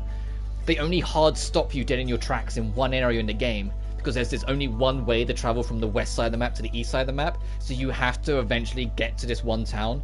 So they have a bigger story arc take place there, and lo and behold, it was like one of my favourite parts of the game. Because there were so many characters to bounce off, everyone was working together, and it had a nice, like, friendly vibe. Whilst this game, it's got a good gameplay loop because it's all about trying to rank up your Atelier ranking, but it's the events that happen on the journey there and the twins find their way forward. And you alternate to this alternate realm called the Mysterious Paintings, hence the game subtitle, where they get a lot more creative and colourful because they're painted worlds. It's literally taking a note from fucking Dark Souls' painted world.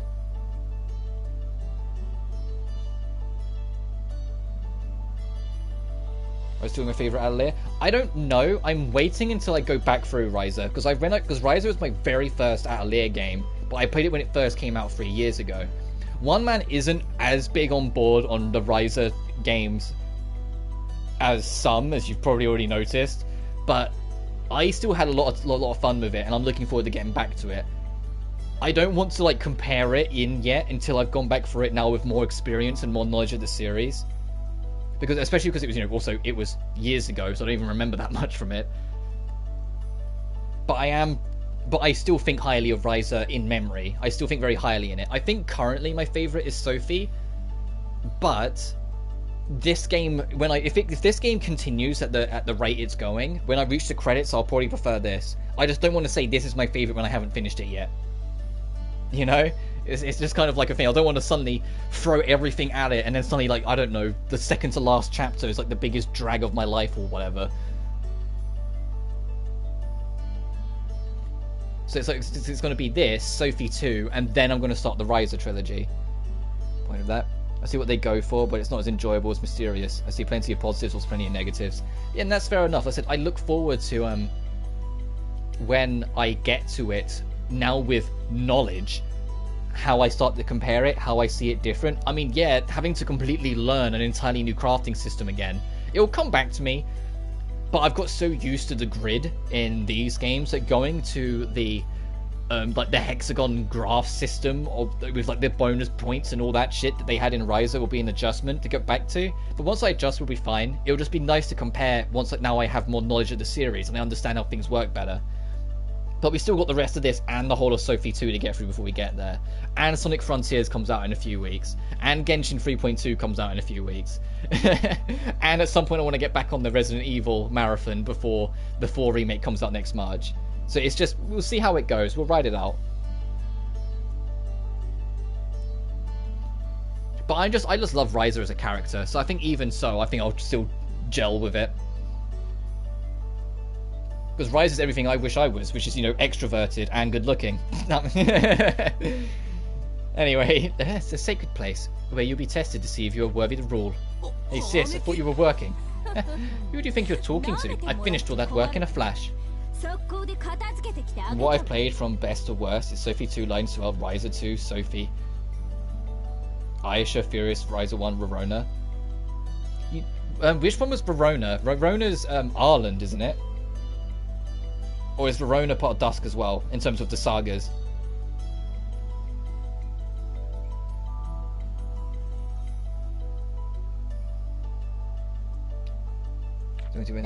No trial without me here. You don't even remember the rights, do you? Ireland, okay. The thing is, they did a 4th Ireland game, so it's like at some point I kind of want to go through the Ireland trilogy just to see, then compare it to the giant leap that is Ireland 4, because, you know, Ireland 4 came out after Ryza 1. Thus is Ayesha, Etcha, and Logi, and then Shaylee. Yeah, because I just, it's just in the back of my head, I've just got the names muddled. Because I think Ireland, the 4th game, you play as like the daughter of one of the older protagonists, and I think that's kind of interesting. I'd want to try that just to see how they handle it. Anyway, right, there's some stuff we have to say. I knew it. I'm going to go forth the guardian of the trial. Solitary predator of our land since ancient times. See now if these before you are worthy. Oh, damn, hello. Ah, something has shown up. Is this the guardian of the trial? Great, I'm going to feel silly for asking this, but what exactly do we have to do? Fight, win, that's all. We feel like royal to me, to defeat a boss to be king. Oh, good luck, find you all the way. Ah, you'll pay for this.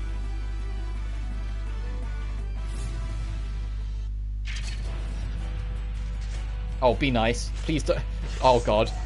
I just stumbled into this thing. I wasn't expecting a big super boss to be at the end of this. Oh, Jesus, this thing is going to ultra kill me. And it's only these two? Uh-oh. What level is this monster? 13. It's weak to wind.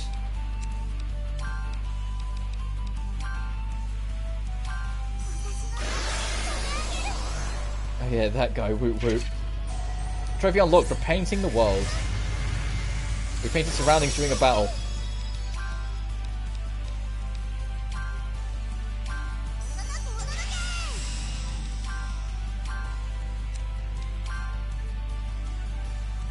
He resisted to the slowdown though. Aha.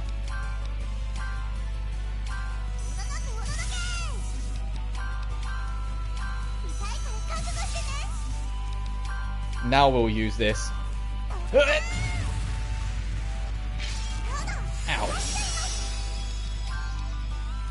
And you know what's worse? That I just realised? Because we're playing as Suelle and not Lydie, we don't have access to our heals. Because she doesn't use healing items for some idiotic reason.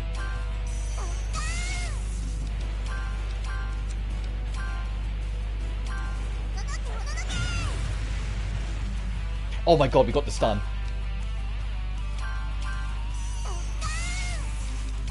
Stay back, you fuck. It's just gonna come pushing its turn back no matter what.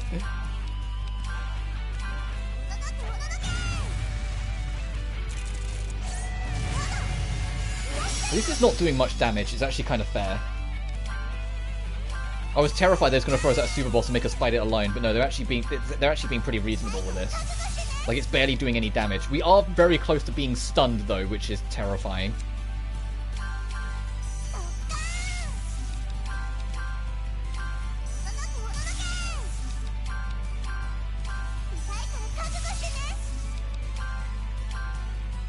We might have just won. Get in there. Okay, that wasn't too bad. We just stalled it to death, but we got there. Don't get back up. Thank God. Oh, for a second off, I was like, no, don't. I was like, don't get a phase 2. Don't phase 2. I've got no more lightning bombs. Wow, we got like no experience for that. I feel robbed. Oh, boost all stats. Wicked bone. What's on the other thing? Can I check?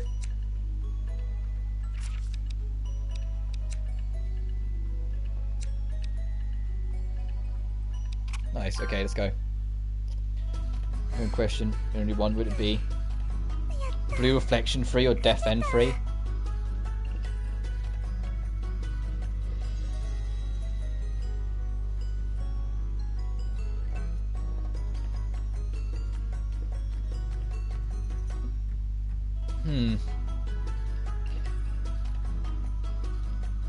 Blue Reflection Second Light has jumped up to one of my all-time favorite games. However, because I love it so much, if it got a sequel, I'd love it, but equally, if it didn't get one, I'd still be satisfied, because, like, I mean, yeah, they're still, like, loose threads, because we never actually did deal with, like, the ultimate, like, creator god thing. We just dealt with, like, the extension of it, so the world's still at risk, yeah, at the end of Blue Reflection 2.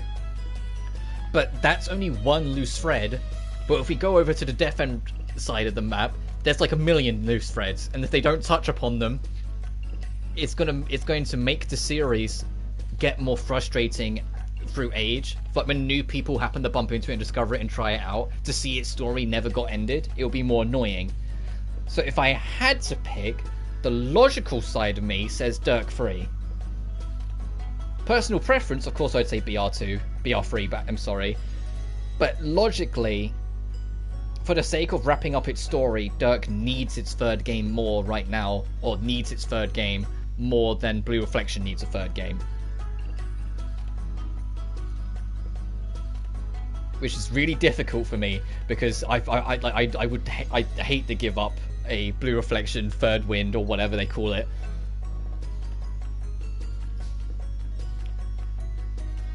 That's a mean question. that's evil. We did it. We won. Great work, Lydie. A victory of working together, yes. Amazing, they actually won. Thought it'd be a good fight, but still. Tell me about it. This is their potential. Anyway, congratulations both of you. You've earned the right to take the throne. Although that wasn't quite the plan. Huh? No, forget I said anything. Say Matthias. Oh, they was expecting me to lose and Matthias come in and save me. Third strike, yeah. Yeah, fucking Ryu, Ken, and Chun-Li show up in third strike, and they just fucking beat the shit out of all of us. And the moment I try and fight back, you just say psh, and they parry us and kill us immediately.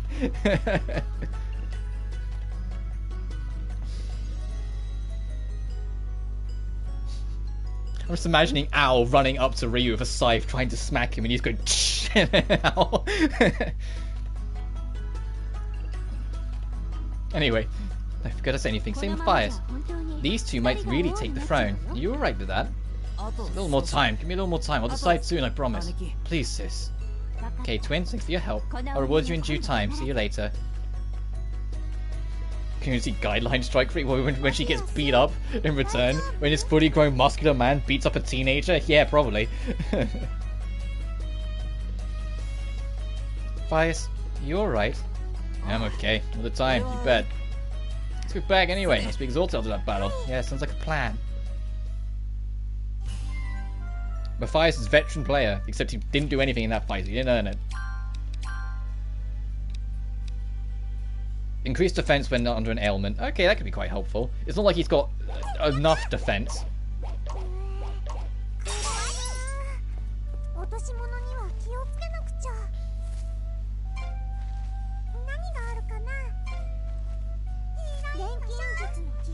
Oh, so it's just basic loot here. I was hoping there'd be something secret here for having to wait so long to unlock this corner. I say that there might be something in this crystal. I need to do more fighting game streams. I really do. Because that's the other thing, actually, that might make the end of this month more muddling. Because I plan to do a stream on Halloween. For like a Halloween-themed game anyway. That'll be separate from, you know, like the Atelier games. But equally, there's a good chance the next Guilty Gear character will drop at the end of the month. And so I want to do a stream trying them out and then doing a few matches. Especially because crossplay is will be out by the end of the month. I mean, I think it's only the test version. It's not the full version, so who knows how available it will be and easy for me to access. But it should still be, you know, available. So we might even be able to get people try. Like, I might be able to get fight against some of you guys if you have it on PC or PS4 or soon to be Xbox, since it is getting an Xbox version. Which would be a lot of fun, I think. So I genuinely love that game. I just wish it had more single player content. It's why I don't play it that much. But when I do play it, I love it. Twins, I'm sorry. Hold on, Miriel, what's wrong? I need to apologize about the royal trial. That was meant to light a fire under Matthias. Seeing you two fight, he was meant to realize someone else may take the throne from him if he's not careful. Get into it, sadly. That's a shame.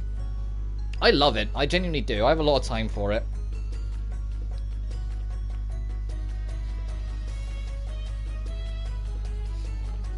Especially because, like, and this applies to every single fighting game ever, now, especially nowadays. The launch version of a fighting game is always at its worst form. And so it's like, as each season goes by, more they've already added more mechanics. They've added the ability for you to cancel kick normals and slash normals.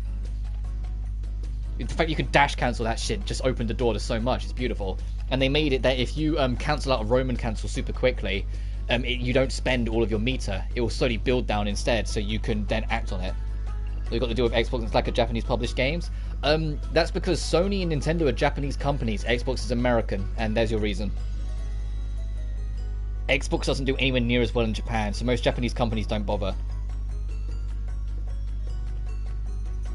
In Japan, and PlayStation and Nintendo ruled in terms of console sales. Xbox is barely touched.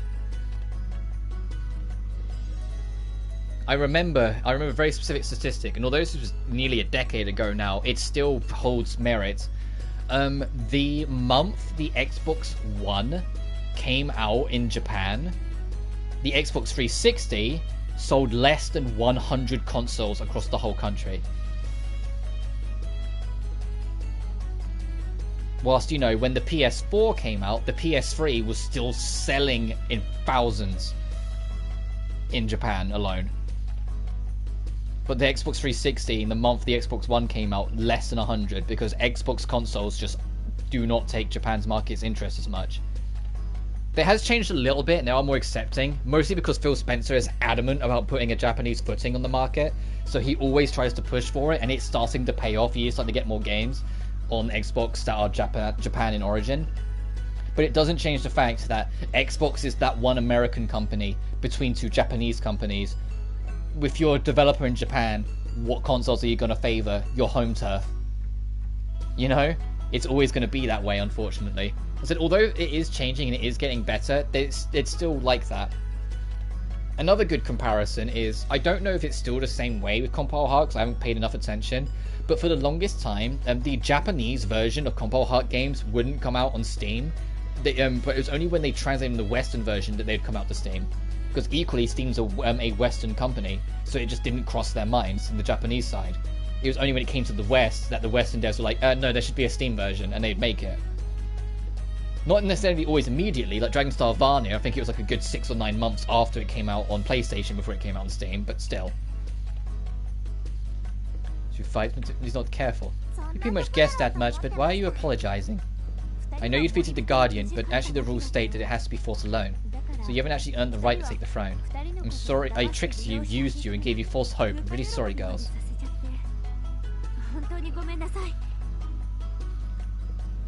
Fun fact, I switched over to Sony because they legit banned Argarus 2 from their platform.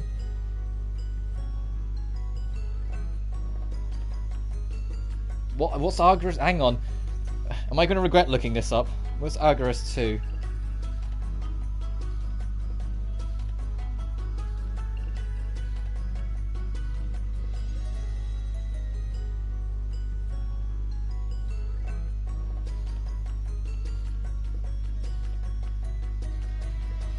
That's a Ghost-like game from the PS3 era.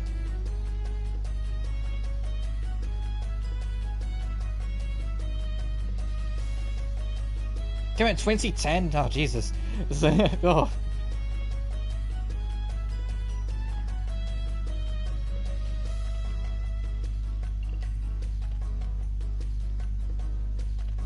Processor Neptunia. No, it's not. What got it banned?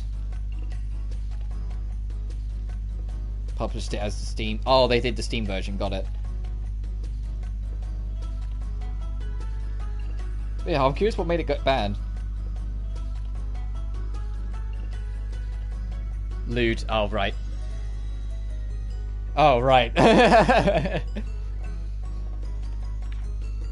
always seems to be the way. Don't worry about it. All that power, those robes, would be too much for us anyway. Lydie is right, we can't rule. The ones who were born to become rulers should do it after all. So we're not that bothered about it. In fact, we're not bothered at all. Well, yeah, that'd do it. A lowly character is always kind of like a red flag.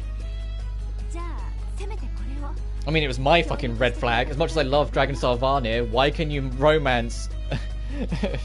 why can you romance the ground kid? I know that she's... like, the game justifies it, but every time they ask about her age, they just say she's old enough. And I'm just like, is she? She looks like she's 10. It's risky, isn't it? Most girls for a Dirk. But I suppose even 2010 was a different time now. Yeah, because Dirk... Well, more... Both Dirk games, but I kind of lean a little more on Dirk 1, get risky as fuck at places with their with some of their characters, including the ones that really shouldn't be because they look a bit more youngish. I mean, the clear example is our little elven friend in Dirk 1, who is like, I'm pretty sure 60% of her character model is her boobs. And a PS Plus user. Xbox is mostly just AAA games. And they have a good indie scene, but PS is getting them too, plus PS has the Japanese market and options overall. Yeah, that's fair. That's the same mindset. It's why, because growing up, I was Sega Dreamcast, PS2, then I went to the Xbox 360, but then came back to the PS4, because all the games I wanted were only on Sony. And then I just stuck with PlayStation since, and I just haven't really gone back to it. Xbox still to this day haven't released that many, if any, Compile Heart games. Yeah, like, I think the whole Mary Skelter trilogy is like PlayStation and Switch, but not for Xbox. But I'm in the same boat. It's why I didn't mind getting the... I haven't got the premium because, you know, that's a lot of money, but I've gone up to the extra subscription on my PS Plus so I can get the free games. It's how, obviously, I played Knights of Azure 1 and 2. The reason I haven't gone up to premium is because fucking Sony needs to announce more PlayStation 1 and PSP games coming to the platform, goddammit. They've announced what the next list is, and although there are some nice things in there, like, despite having Part 2 and Part 3 of the Castlevania reboot trilogy, they didn't have Part 1. Well, they're finally correcting that, and Lord of Shadows 1's on there, which is kind of nice. And there's a couple other games, like Dragon Quest XI is coming to the PS Plus soon. Like, there's going to be a free game if you're on the extra and whatnot. I found out online the reason it isn't on the store is because of the ban. Oh, fair enough. Al and Lily in the shipyard, and it was very risky, and like Al is 15. Yeah, they even confirm she's 15, so you're like, stop this. I think when I've Let's Play Dirk 1, I remember commenting on it at the time and kind of making a point, and it's like, I get why they do it, and I get that, you know, the rules are more lax, shall we say, in Japan, which is why they do this sometimes. But holy shit, please stop doing it. It's the only kind of... I don't want to say cultural appropriation, because even if that's technically what it is. It's the only kind of that I'm okay with happening. If the West can convince Japan slightly to... Like, hey, if you're going to do it in your Japan games and Japan media, sure. But if you have any intention whatsoever of publishing it outside of Japan, maybe think about that when you go into developing the game, and, you know, not lewd the lolly. Please. Please. This thanks for your cooperation. Oh damn, some gems. Oh damn, some gems. Oh, thank you. I think we can use that. Good. You really are something else, though, aren't you? If you're the Guardian like that. That's right. There's nothing we can't do when we're together. Nothing at all. I almost wish I'd got to see you both take the throne then. Hold on, I don't think that nothing includes ruling a nation, sorry. Promise with Mum number 1. Don't give up before you even try. Something like that, right? That's what you would always say, right? So nothing is impossible for you in this world. You might be right. Becoming queens would let us live a lap of luxury. Hold it, Sue. Don't get distracted. We have to become the greatest alchemists in the kingdom. Ah, this is all because Matthias won't just bite the bullet and become king. Matthias, you flake. Well, poor Matthias. He's not even here and he's getting, like, cussed out.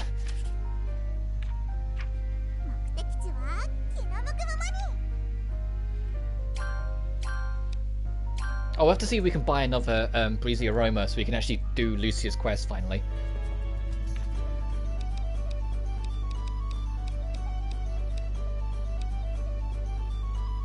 That's already reset.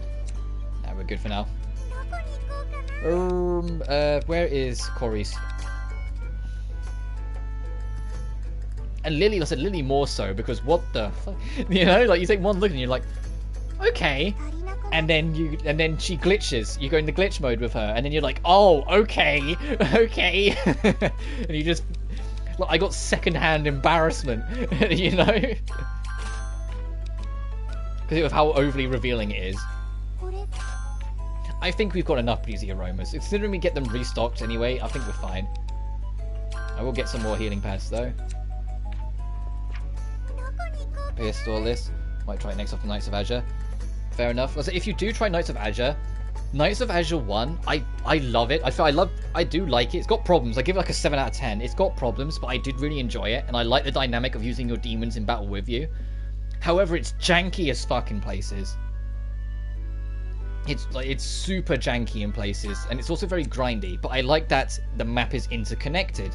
You're on a time limit every time you go out to make it so you can't just infinitely grind up resources and materials. But I think they do it well enough. It's the second game that the time limit becomes a lot more prominent and more aggressive, which... whatnot. The thing is, I have to step in on this one, and I always make a point of saying this. Censorship is technically the wrong word for how they handled the glitch modes in 2. You look at the art book, it was always their intention to change it. It wasn't censorship, it was a deliberate decision because of criticism that the glitch mode forms were just stripping them naked and doing nothing else. It felt like it was, and they felt from the criticism that it was more of a negative to the character. They weren't doing what Neptunia does with their transformations, which is sexy but powerful. That's always like the game plan when they make a super form in a Neptunia game is sexy but powerful. But they didn't really do that. They just made them wear next to nothing and called it a day. So them altering and changing a few of them, it was a deliberate decision on their part. And the proof is the new characters. That Mai, Rotti, and Liliana, their costumes really aren't revealing. And in my personal opinion, they're eons better. I vastly prefer the Def End 2 glitch designs over the Def End 1 ones, because there's actually a design. Lady Lucia, we've got what you asked for. Oh, good work, especially for both of you, well done. Thanks. Here's your reward. That it?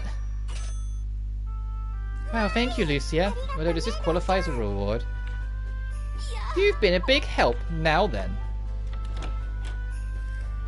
Have you made what I asked for? Yeah, here, take a look. Very good. You bitch! You! Yeah, it was a redesign. For all the Dirk 1 characters, it was a deliberate artistic choice to change it, so it's not censorship. The only reason that kind of led to that assumption of censorship was, well, I'll say only, there's 2 reasons. Firstly was the fact that they changed full stop. People immediately went, oh, it's censorship, it's censorship. And the second was that on the PC version of the game, because people missed the old costumes, because, you know, there was just enough degenerates that wanted it, Compile Heart decided to throw them a freebie and make it DLC. And so people were like, oh, it's on PC and not on PlayStation, it must be censorship. And it's like, no, it was a decision. It was just, it definitely looks like it's censorship from an outside perspective. But on the inside, no, it was all deliberate decision making that they wanted to do because of feedback from the first game. And Buffering, I'll pay your order as promised. Thank you, please come again. Hold on, you got us to make something for a job that you took on. Make use of whatever you can. This is the world of adults, Lydie. We can't accept that, right, Sue? We fell for it too, didn't we? Some of the blame lies on us. She seems to be very calm, Sue. Don't you be flying into a rage about now? I don't fly into anything, thank you. I'm just going to let it slide this time. I think it's a very pragmatic way to look at it. The ones who get tricked are at fault. Controversy creates crash. Yeah, but it wasn't their intention. It wasn't their intention. It was just how, you know, us Westerners, a lot of people immediately just saw it at face value. And especially because that was 2019. That was in, like, the peak of people criticizing Sony for censorship. Because it felt like every game that wasn't a AAA release was getting censored. And that double standard was really pissing people off at the time. So anything that even had a whiff of potential censorship, people hopped on really quickly. And Dirk 2 was, unfortunately, a victim of that. That's delusions, yeah, true. Bye, Lucia. See you later. Oh, one last thing. There's still something special for you to look forward to. What's that smile on their face? It's too much. What am I turning into? I feel really guilty as well. Oh, I probably shouldn't have started this. Debating the claims. Yeah, I did. You're not alone on that one. When I Let's Play Dirk 2, there are a lot of comments I had to either respond to or clarify or talk about. A lot of people got on my arse about it because everyone was just so explosively angry about it at the time. And I was like, it's not. This isn't censorship. It was a deliberate developer decision. It's different. Just shut up, you know? When I did my Dirk 2 Let's Play, I love the Let's Play and I don't take it back at all. But wow, did I have a lot of people who were prepared to not do any research and yet still have an opinion on the subject. Thankfully, I don't get that anymore, but yeah. Seneka's one of my favourite character design in both games. Her with Rapuka. Cool to see her in 2, but Arata erased her. Yeah, I miss Rapuka. But the thing is, if you do the Rapuka ending, like you get the DLC and you speak to her one last time before you do the final boss, it's implied that she's reborn. That it's still her, but she got reborn into a human. Or like recreated into a human. But because that's a DLC ending, it's impossible, because they never mention it again in 2, nor do they mention it in 1.5. It's impossible to know how canon that is. Or if that's just like a little joke extra, or a what if, or anything like that. We have no idea if that has any gravitas. I do love Celica's design. I also love her in Dirk 1 because she has the highest physical attack stat in the game.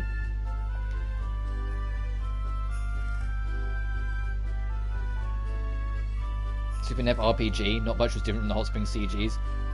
It was less than Argus Zeroes is. And for the Vert one, according to my buddy, the CG is actually cropped from a non-cropped image. Something about being 1440p. Oh, that's kind of interesting. So I still haven't played... Well, it's not that I haven't played it. I haven't played much of Super NEP RPG, because I played it for like an hour, and it's just like, this isn't for me. I like the art style of the game, and I think it still stands as the only NEP spin-off to be made, but to have Western involvement in its development. I think. I might be wrong on that one, but I'm pretty sure it has Western involvement in its development. But I just couldn't click with it when I played it. I found it almost too simplistic in places.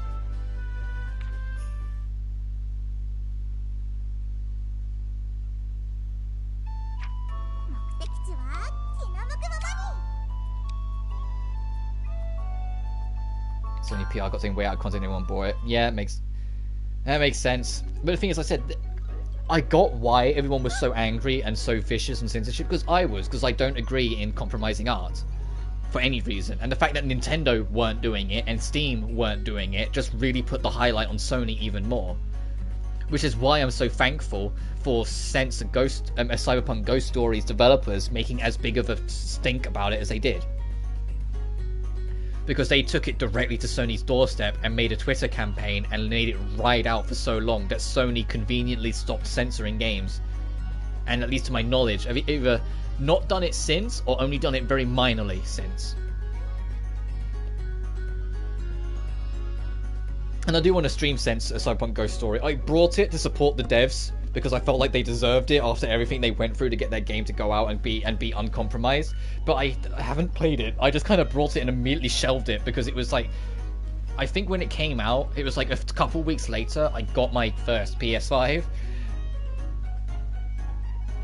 That's 30k a hit and chained together. She's busted. It makes adventure made me feel cool playing her. Hey, do you want to know a fun thing about how busted you can make Dirk 2?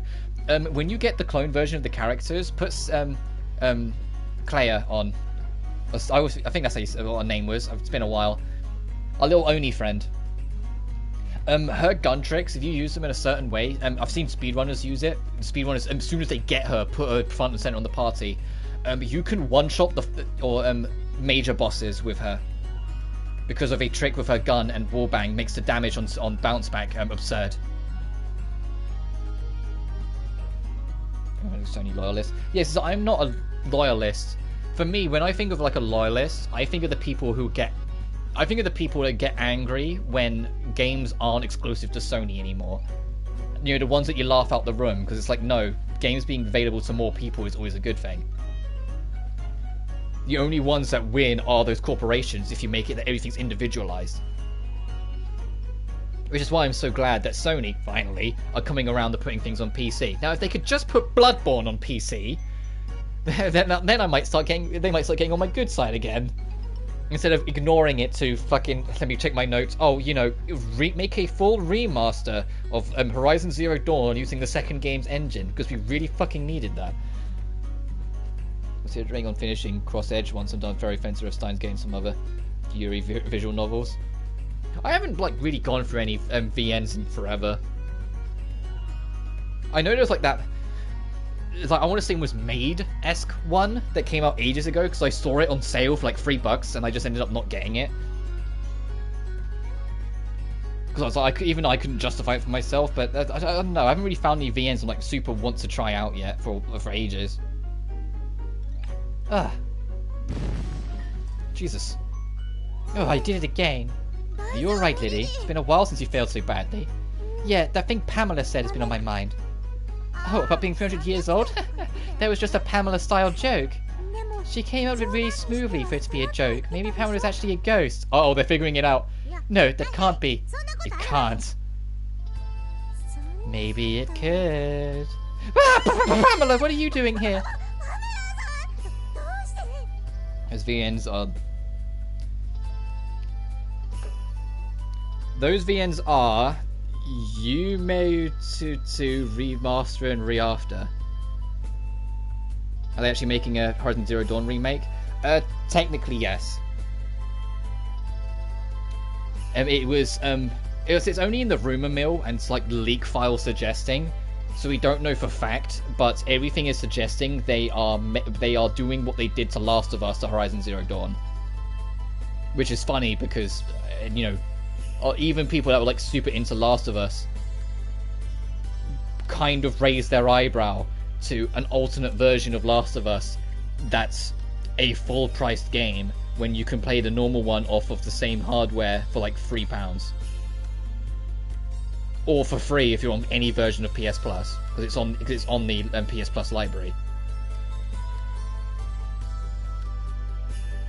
And then people, and like the only defense I saw people really trying to push hard that I still didn't agree with because of reasons I'll get to, was just like, oh, the fact that it's got so many accessibility options makes the £60 worth it. And I was like, no, because there's games with less time and less money who have patched in accessibility options into their games. There is no excuse they couldn't have done the same for Last of Us Original. But no, they decided to remake the code and waste all the developers' time to fulfill Neil Druckmann's agenda. And now they might be doing the same with Horizon Zero Dawn, which I said, the only thing I'm looking forward to is what game comes up the same weekend as Horizon Zero Dawn, if it does get that remake, because, you know, that seems to be the curse. Horizon 1 came out the same weekend as Zelda Breath of the Wild, which, you know, reinvented open world games, became a monumental global hit, and it's like became one of the best-selling games ever. And then Horizon 2 came out, oh, you know, the same weekend as Elden Ring, which was an open world game that redefined and reinvented the wheel and it became one of the best-selling games ever and is, you know, loved by all and became a worldwide hit. So I'm really looking forward to when the remake comes out, for what new genre-defining new open world game will be coming out with it? Heading out tonight. No worries, dude. Is this you off? As a Mondo passes by the window super loud. What are you doing here? Being to play this Doki Doki Literature. I've got Doki Doki Literature, and I just haven't got around to it, playing it. I've got it. It was going to be a game I was going to stream back in January, but I just never, or whenever it came out, January or February, and I just never got around to it. The console version. I've got a lot of games that I've brought of the idea of playing or streaming, and then they immediately get shelved because other things happen. And Doki is one of them. I didn't hear the door open. Did you come through the window? No, I came through the door. Quite literally through it. Whoa. Ah, so you really are. That's right. I'm a ghost. Sue, come back to us. Oh my, I wanted to get some more ink. I'll leave the papers here. Oh, you can take care of it for me. She's learned the fabled twist. Ah, don't look, she ghosted her way out of here again. Ah! Calm down, it's okay, calm down. Everything is okay. Ah, I can't take it anymore. I can't believe anything anymore. Oh, Sue. Sue, you can believe in me, Sue. She sounds traumatized. But we've got a quest to do, I guess. Let's get Pam some multicolored dye. Sue, a ghost? Here's the note. It's okay. Just give her a hug and pat her back. Tell her everything will be okay.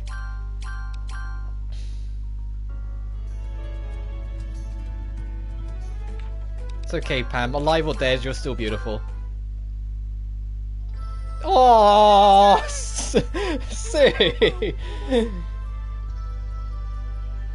I'm out with Starfield. Starfield is good. I do not trust. It looks like just sci-fi Fallout 4, and I hate to be that guy, but I didn't like Fallout 4. I have no faith in Bethesda to make Starfield good. After that first reveal, my expectations. I mean, I didn't have the highest expectation anyway, but wow, I was like, it went down. I think what would be funny is if they announce it super suddenly, and then they announce it for like the same weekend as Breath of the Wild 2. That would be funny. Because Breath of the Wild 2 already has its release window. So if they do it, they'll be doing it deliberately. They'll be living up to the curse. Pamela, here's the ink you asked for. Thank you. Now I can make new products. Great. Can I ask you something? Sue is terrified. Why is Sue hiding behind you like that? Ghost? I'm scared of ghosts. I'm scared of Pamela being a ghost. That's the story, Pamela. Is that true? You said before that you're a ghost? Yes, it's true. I'm a real ghost, 100%. Ah, no! No! Oh, Jesus Christ, Sue. Oh dear, has Sue been triggered again? It's alright, it's all fine. This might be a problem. Hmm? Fucking don't do that, Sue. Sue. Pamela! If you're scared of me already, what happened if I really tried to scare you? Ah, no, I understand. Don't scare me anymore. Don't scare me. Good. There's nothing to fear. La la la. I'm not scared. I'm not... Pamela is still Pamela. Pam. Ghosts seem to be more common than I expected. I need to remember this. Look, lacking them announcing 80 whatever planets, 80 million whatever planets. Empty dungeon design guys. Yeah, I'm expecting it to just be almost part randomly generated or lifeless, or if we're being more realistic, it's Todd Howard's Lovely Little Lies again. Oh, thank you. Is no, the voice acting is great as well. I try my best as well, but it's Todd Howard's Happy Little Lies again. I remember Fallout 4, 14 times bigger than the last Fallout. No, it fucking wasn't. It was 16 times bigger, sorry. It's just him doing his thing again. Microsoft probably told him, "Fine, don't do what you do and just make up shit that's trying to excite people on the stage." And what did he do? 10,000 planets. Shut the.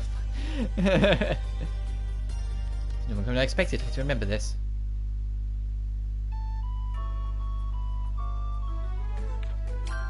So Pam, are you actually selling new things? Oh, with the new church talismans?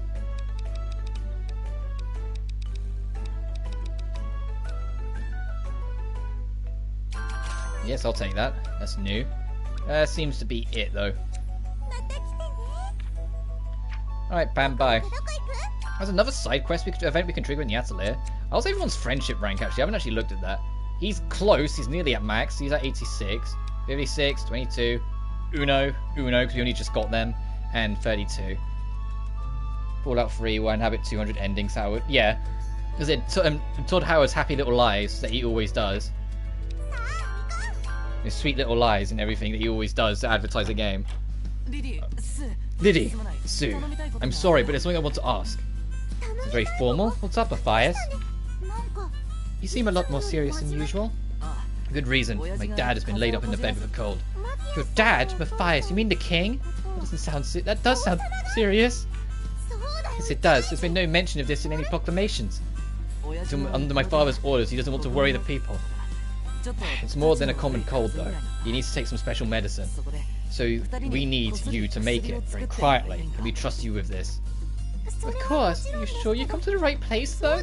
Surely Elmira or Furious would be better choices to make medicine for the king himself. No, you're the ones we want. This is a mark of how much we trust you. Matthias! Oh, very well, we've got this. We'll make some medicine to have your dad up and about in no time. Great, thanks. So you're starting to look more and more like a prince every day, Matthias. Alright, Royal Meds.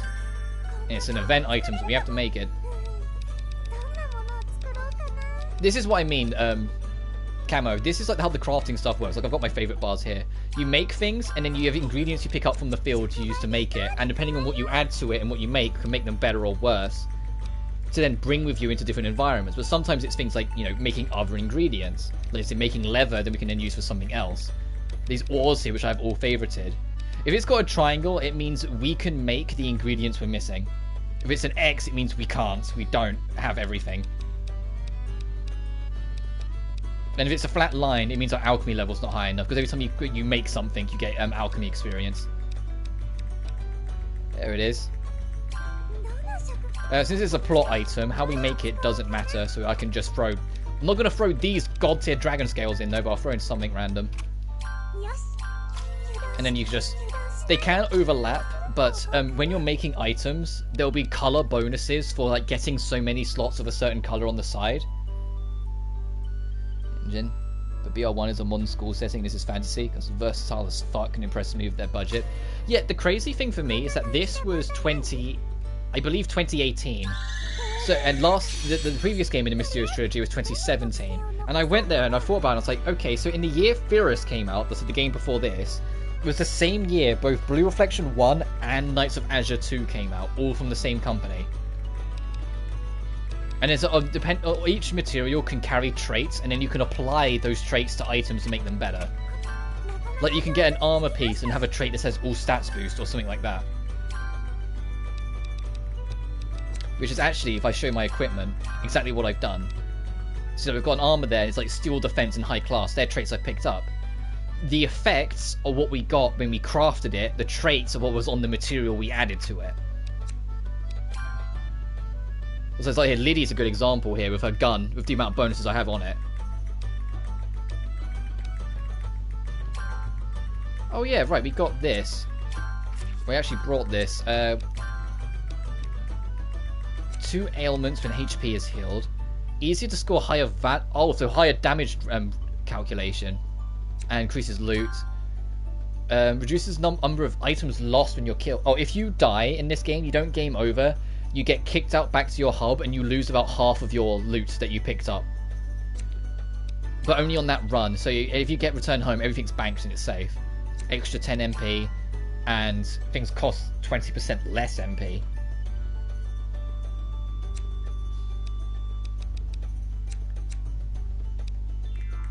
Who's MP reliant? I mean, you might as well have it because you're kind of MP reliant, and extra luck is never a bad thing. But if you'll notice it probably more because Sophie 2 came out after Blue Reflection Second Light. Also, I'm going to save while I'm at this opportunity. So face the black screen for a second. Because Sophie 2 is until Riser 3 comes out next February. Sophie 2 is the most recent Atelier game, or most recent Gust game. Sorry. These stars on the map are plot objectives. We just defeated like this big dragon god monster thing, and the twins, the main characters, have realised that they've now got nothing to do. So the main quest is just go run around town, seeing if anyone needs us for anything. And right now they don't. Hello, Plutchta. Fancy a little friendly competition? Plutchta is Sophie, the protagonist of the first game in the Mysterious Trilogies, mentor and closest friend. Hello, Plutchta. Fancy a little friendly competition? Very well. What do you propose? If you die in Firis, you're sent back to, home and you rest the rest of the day.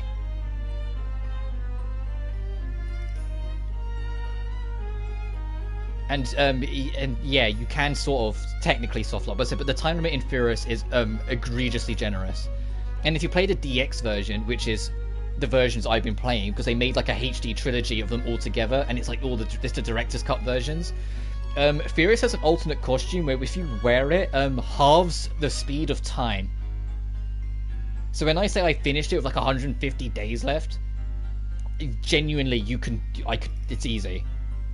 Especially because it's open-ended, because you need 3 letters of recommendation and then get to the bottom right corner of the map. That's how Firis works.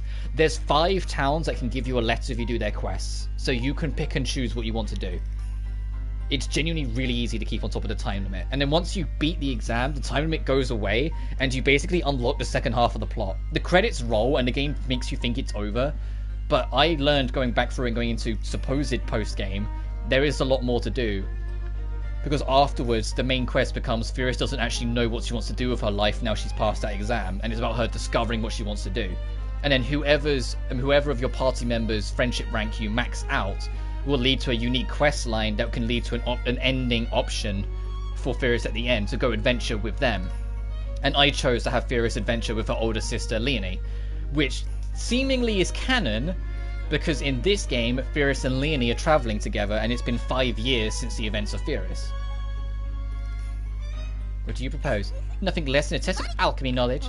You've got guts, Suli, thinking you can compete with me in alchemy. Oh no, you're not going to be your opponent. Ta-da! Lydie is. What? Me? Me? This is the first time hearing about this. Something came to me. You like to read a lot, right, Lydie? So maybe you can give Plutchta a run for her money.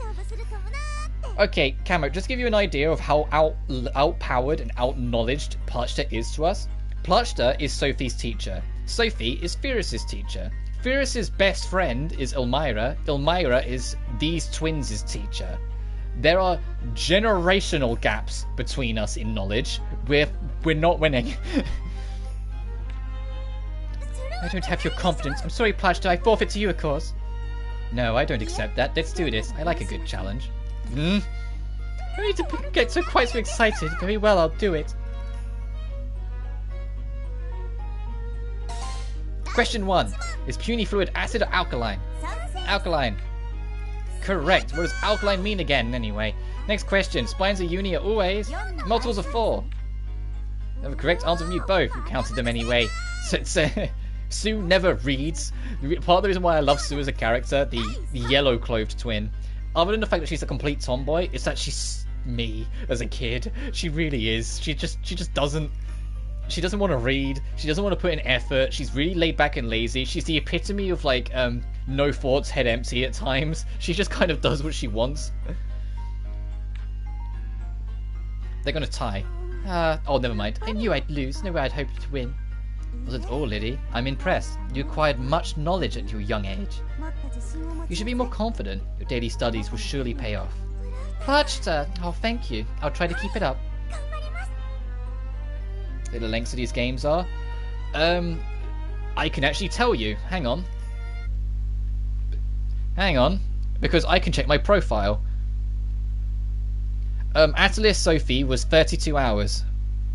Atelier Firis, keep in mind I went after the credits and got my true ending, so to speak, was 34 hours. And we're currently 16 hours into this game. And we're in chapter 7 of 12. Also, this is the only game that has chapters. The first two don't. The plot just keeps moving as you play.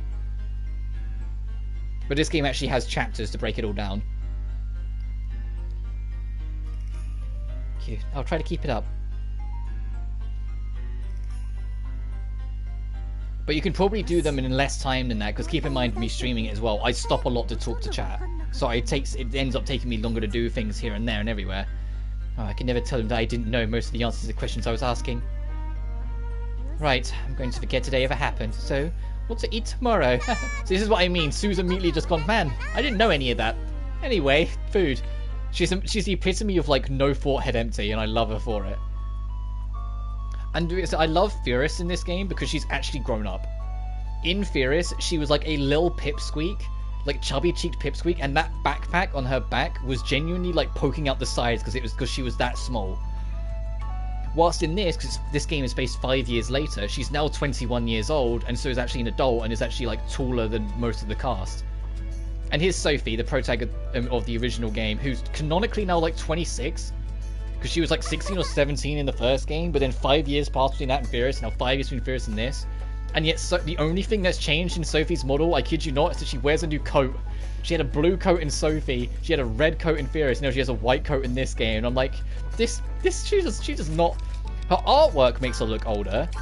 The artwork here makes her look older and make her look closer to 26, but in-game, no, I don't believe that for a second. But speaking of, I love all the artwork in this game. It's the same for the whole trilogy. The artwork for the characters are always sublime.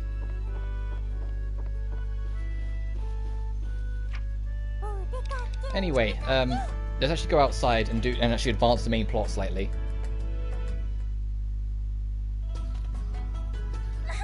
It's the hero twins. Oh, they're so cute. Look, you're right. I just want to pet them on the head. Cute. That makes me so happy. Actually, we were looking for some work. Is there anything we can help you with? We'll do whatever you need. Let me see. Anything you can think of? The storms have stopped, and there's less monsters now too. Sorry, I don't think I really need anything. No problem. Thanks for your time anyway. Those two are really lovely, aren't they? I think the same thing. Oh, I'm becoming quite the fan.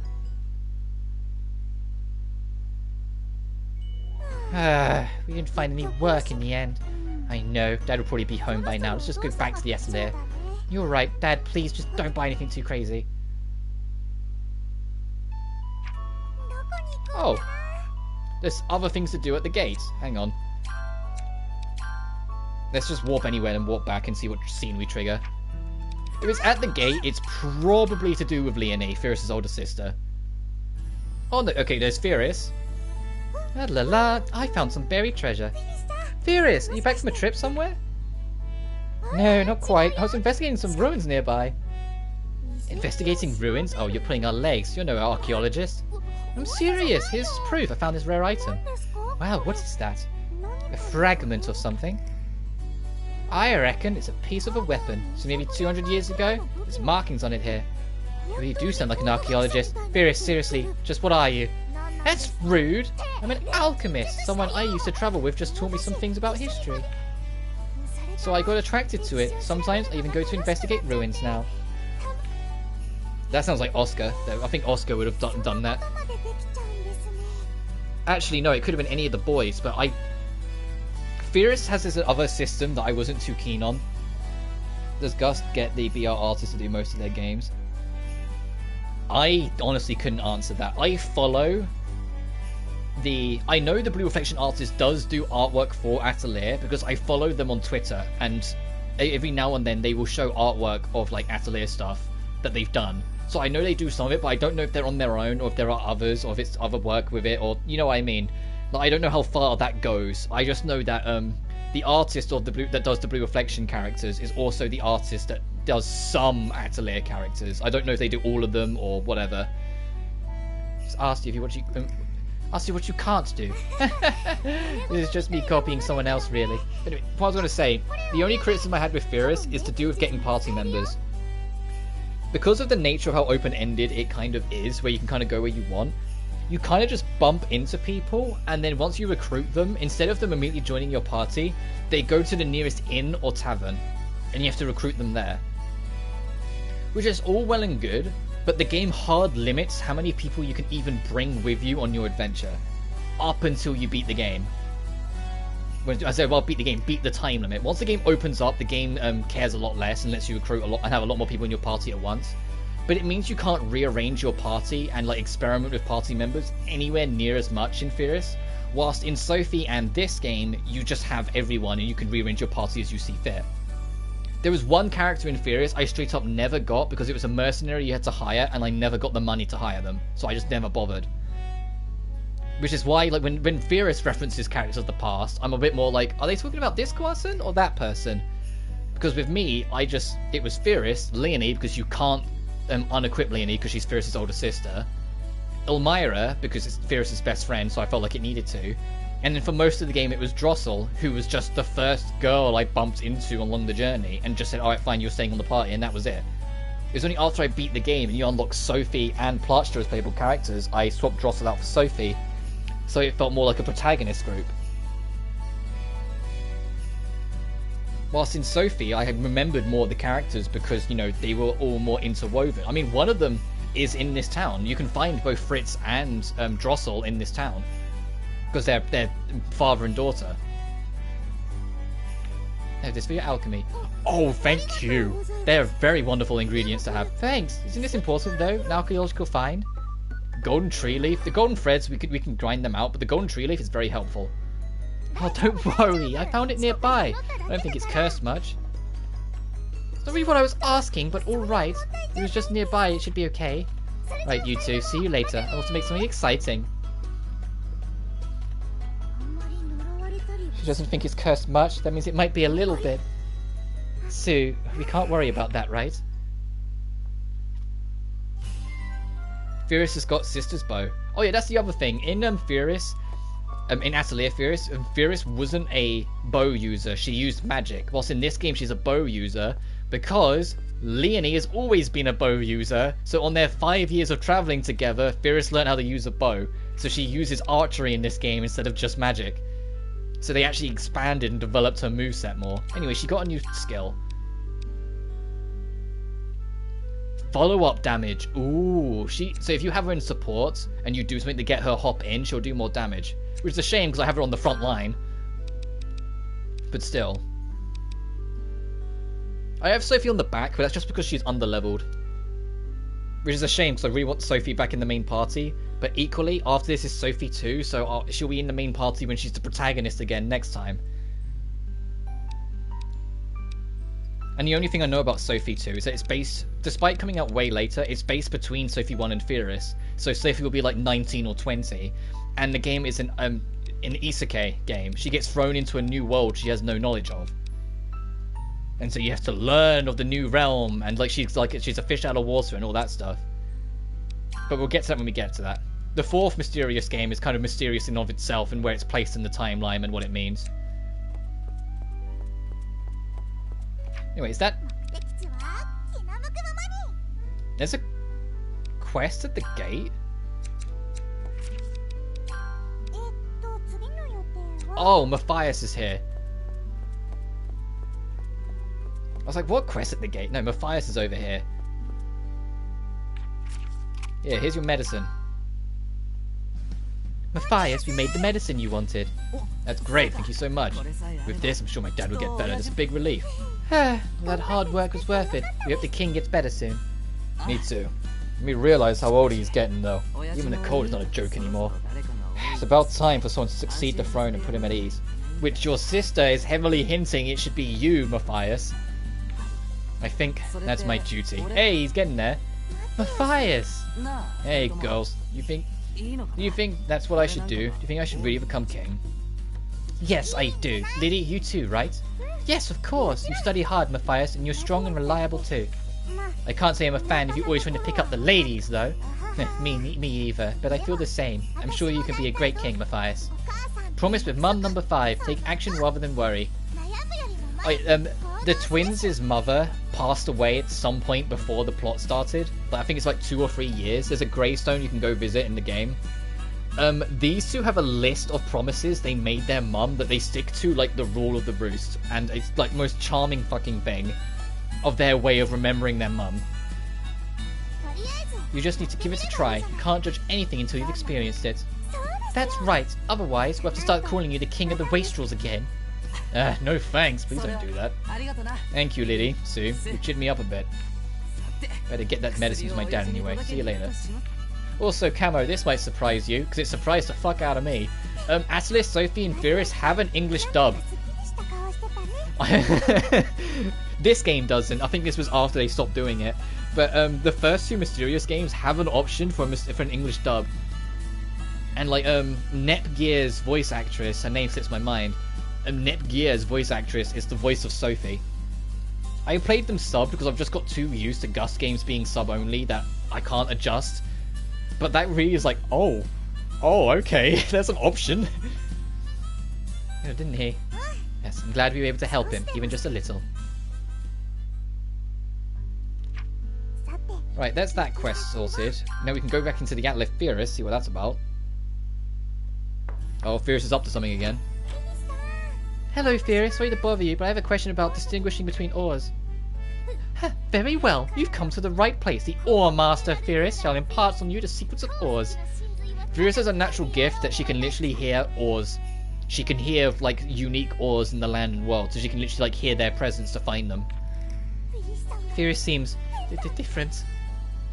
She looks the same as usual to me. Come, little lamb, speak unto me. Tell me which ore do you wish to find the truth of? Well, great master, we desire to learn of the ore that both doth burn red like the flames of hell. So you don't have to play along. It's going for dub, so this is where the timeline diverges. Yeah, the first two don't. The first two do. This one doesn't. So you can literally see the point where they stop doing them. That said, though, I was recently made aware that they did Gus as a company did a survey recently, and one of the things they put on there was if there was an interest for them to ever go back to doing dubs for their games. So you never know, they might do dubs again later down the road. It's just we'll have to see how it goes. The quality of ruby from one, and this is how you can tell a quality ruby from one of a lesser value. Do you understand? Yes, thank you. I was glad you went back to speaking like your normal self midway through. I suppose you realised you couldn't keep that up and teach us at the same time. Yes, it appears I am still a mere stripling of the path to true enlightenment. Furious, why do you sometimes speak in that strange manner? It just struck me as struck me as quite odd. Maybe because she grew up in an underground village for the first 16 years of her life? Just a hunch? Maybe that's why Furious speaks a bit different? Haha, I just respond to your noble thirst of knowledge. 'Tis an oath I swore to a faithful companion. Oh, I just don't understand what you're trying to say. Don't worry, I'll translate for you. Ahem. I'll tell you if you want to know. I speak like this because of a friend I once travelled with. Oh, it's probably Elmira because she's super posh as fuck then. I take back my previous statement. It's Elmira getting to influence her. Oh, never mind, it's not Elmira. Oh, it was Revy! Oh, I remember Revy. We hung out with him like twice in Furious. He relieved me of my ignorance and granted me enlightenment. The Onyx Clan Fencer was dubbed Revy. I think I even used him for like 1 minute before I got my all-female party set up. I knew nothing of the world, but he taught me so much. A mighty swordsman who dressed in black. His name was Revy. His elemental creations were sumptuous. To tug on the thread of those memories is to stimulate a fountain. Furious, please stop talking like this. I can't keep up. Revy made delicious food. Remembering it now is enough to make my mouth water. My speech is an attestation of the esteem in which I hold him. Do you wish to emulate my example? I think that was how we spoke, but I never really hung out with him, so I can't remember. I speak like this as a way of showing my respect for Revy. You can copy me if you like. Oh, I see. Thanks for the translation, Sue. I don't think I'll copy you, Furious. How come? It sounds so cool. Because it's hard to do and hard to understand. Imagine if we all spoke like that all the time. We spend all our day trying to sift through each other's sentences. I have no wish to do that. I'm sorry, Revy. I have failed to impress upon them the beauty of the way your speech. However, I shall not cede defeat. The time will come where you'll all be enticed into my vortex. No, we won't. I'm tired soon. Let's go home. Tokisaki again would be love. Maybe they'll do if it gets more popular in the West. Here's a fun fact for you. It kind of already is. Riser 1 sold 500,000 units worldwide. Although it's not, like making millions and other things, for Gust, 500,000 is baffling. And Blue Reflection Second Light did like over 150k. Like, Gust have a presence in the West. It's just whether they decide they don't need dubs or whether they decide to do so. If they feel like they don't need to, it makes releasing them in the West way easier, because it just have to translate. But we'll see.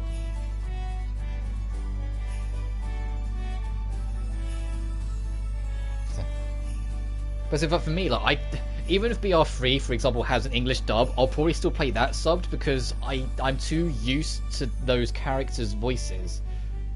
I'm too used to Owl being Owl. I'm too used to Reina's god tier voice and her actress's performance. I'm too used to Little Yuki, I'm too used to Kirara. I can't. It would be so weird to suddenly have new voices coming out of them, especially for characters I got so deeply attached to, like Uta. I can't. I'd have to still play it subbed. I'm tired too. Let's go home. Indeed, beloved sister, we shall adjourn to our place of repose to devote our days to the pursuit of knowledge. Straight to bed with no dinner for you, Sue. Hey, no fair, Lydie. It was a joke, Lydie. Hey, Lydie, I'm sorry.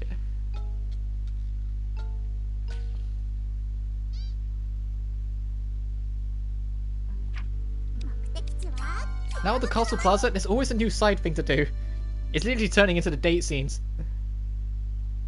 Oh, speaking of them, the father and daughter, Fritz, that's on the left, he's a party member from Atelier Sophie. Scruff part, yeah. Fritz on the left is a playable character from Atelier Sophie. Drossel on the right is a playable character from Atelier Firis. They're literally father and daughter. And they're both puppeteers. Thank you so much. You make the place so much more vibrant, Firis. Yes, most impressive, Firis. You completely mastered all those techniques I taught you. Really? Oh, it's been a while, so I was pretty nervous. Wow, this is a rare combination. Have you been watching a play, Firis? No, she wasn't. She was performing in one, actually. What? Performing? Firis? With dolls? Yes, I travelled with Drossel and Fritz in the past. Quite a lot happened then, too. Firis is a pretty skilled performer. She puts a lot of energy into her script. Thank you for saying that. I better get going now anyway. Of course, Lini will be worried if you don't get back soon. It's a great performance today, Firis. See you again. There is a character in this game, and she's in Sophie as well, that I gave Scruffpot's voice. Called Corey. Or Corneria, but I always call her Corey. Because she's an equally kind of like scruffy haired, very small person, and I was just like, I know what it's like frame one, that's like, this is your voice now. Can't believe the number of hobbies Firis has. Hunting, archaeology, puppet theatre. Like I said, we should get her on the list of some stuff she can't do. She's a great alchemist too. I might be about to turn green with envy. I think she's using alchemy to control time. I'm not sure it's anything that extreme, but there still might be some secret to it. I'll just asking Firis straight out. It seems like the fastest way. Just find out why she can do all that stuff. Because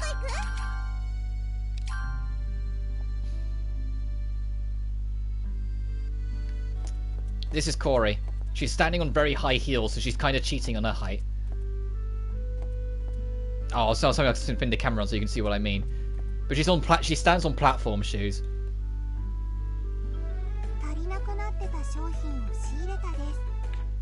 But every time she talks, I always give her the same voice. She also duplicates items for me if you give them to her exactly as she gave them to you, so she's also like my best friend. You can only duplicate so much, but the fact that you can duplicate stuff flat out is why I have so many bombs and so many thunder bombs here, because I had her duplicate them.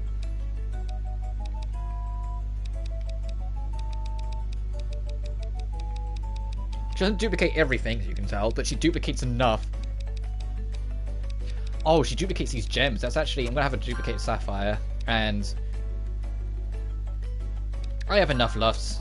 Replace that.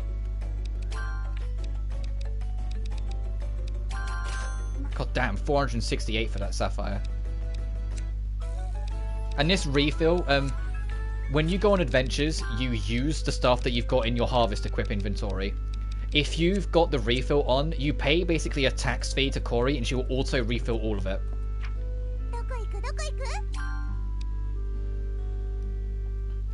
Our main quest says go home. So let's just do so then. We're back. Her dad still isn't here.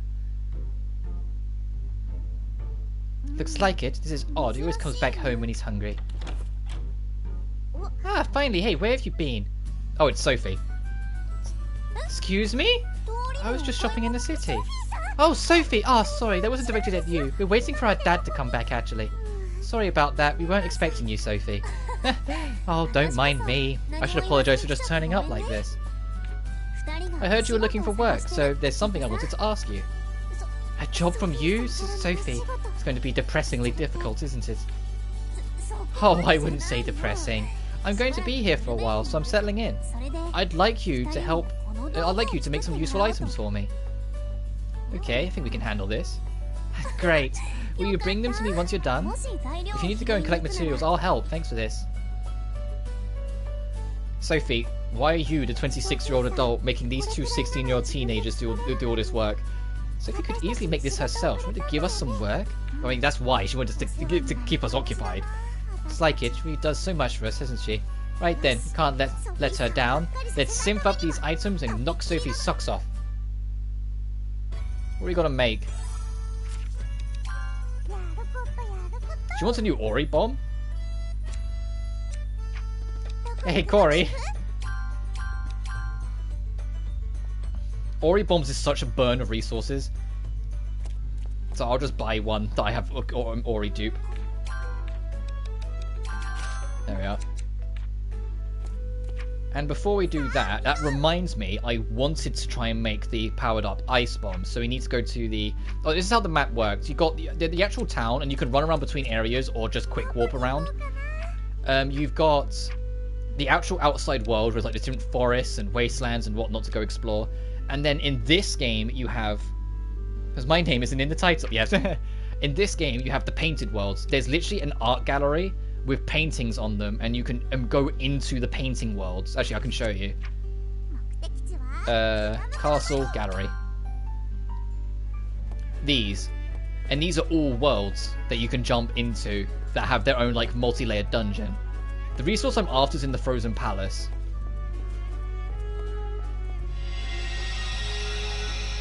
But you can just warp straight into them instead of, like, running all the way over if you want to. And you can tell we're in a painting world because it's got that weird paint aesthetic around the edge of the screen, and our footsteps make paint splodges as well. But there is a certain material we need. Nope. Nope. That's nice, but no. I'll just fight this enemy for a sec then. Actually, I know what enemy I'll fight that might drop it. You might drop what I need. Oh, new battle theme. It's because we're past the halfway point in the game. This is unique to this game. You can make new items to try out the turn you start a fight. And you can really overcharge them. You can really overcharge them. You can really overcharge them.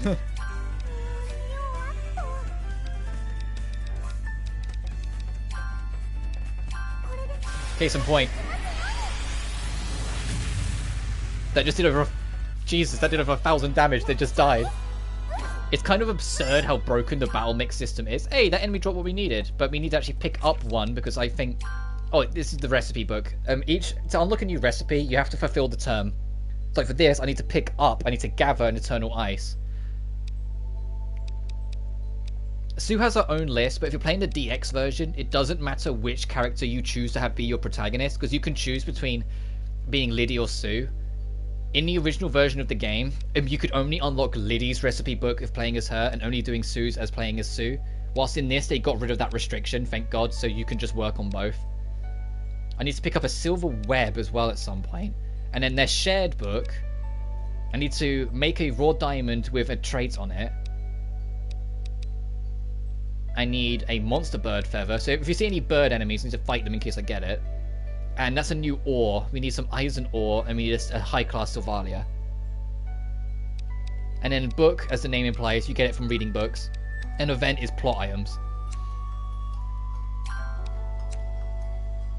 They're not always divided like this. In Sophie, it's a spider's web kind of way of handling it. And in Theoris, Theoris is the most cluttered. It's just a straight list. When you bring up the recipe book, it's just a big list. And in that instance, I felt that Theoris has had the worst organization for it. Whilst in this game, I really like the organization because it's split into so many categories. Okay, we're not getting what I want here, so I'm just gonna go around and explore other parts of the manor. Now I'll go over to the library.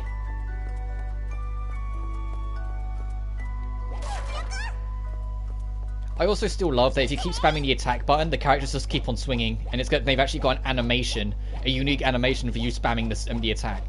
If you play as Sue, she kicks instead, and she does a repeated juggle kick.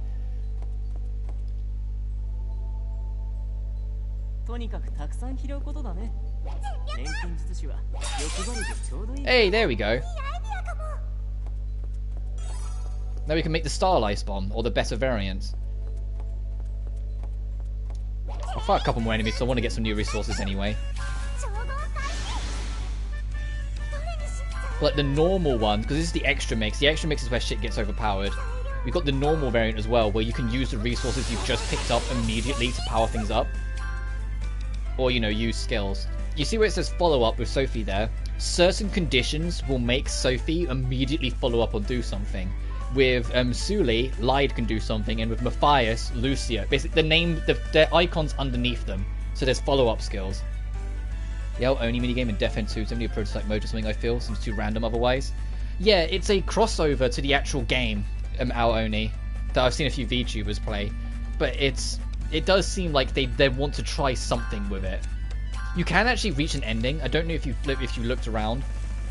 But there's actually a escape room. If you can get out of the area, which is the most long-winded path there, there is actually a victory screen, and you get a reward for it. So here's what I mean. It's mental support is lit up because she will follow up by using mental support if I use any of these skills. But I've also got all these items because items are king in this series sometimes. Or if I use Matthias, for example, one of Lucia's skills is that if anyone is healed, she will double down the healing by restoring MP later on. She will set up a heal that will restore everyone's MP. This guy also has a badass system where Beast Mode turns off his defense, but doubles his attack, and then he has a unique skill that he can only use after he's got it.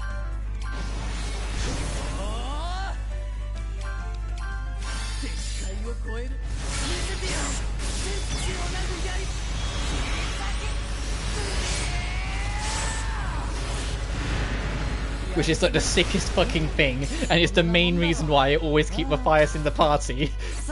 Speaking of, he leveled up.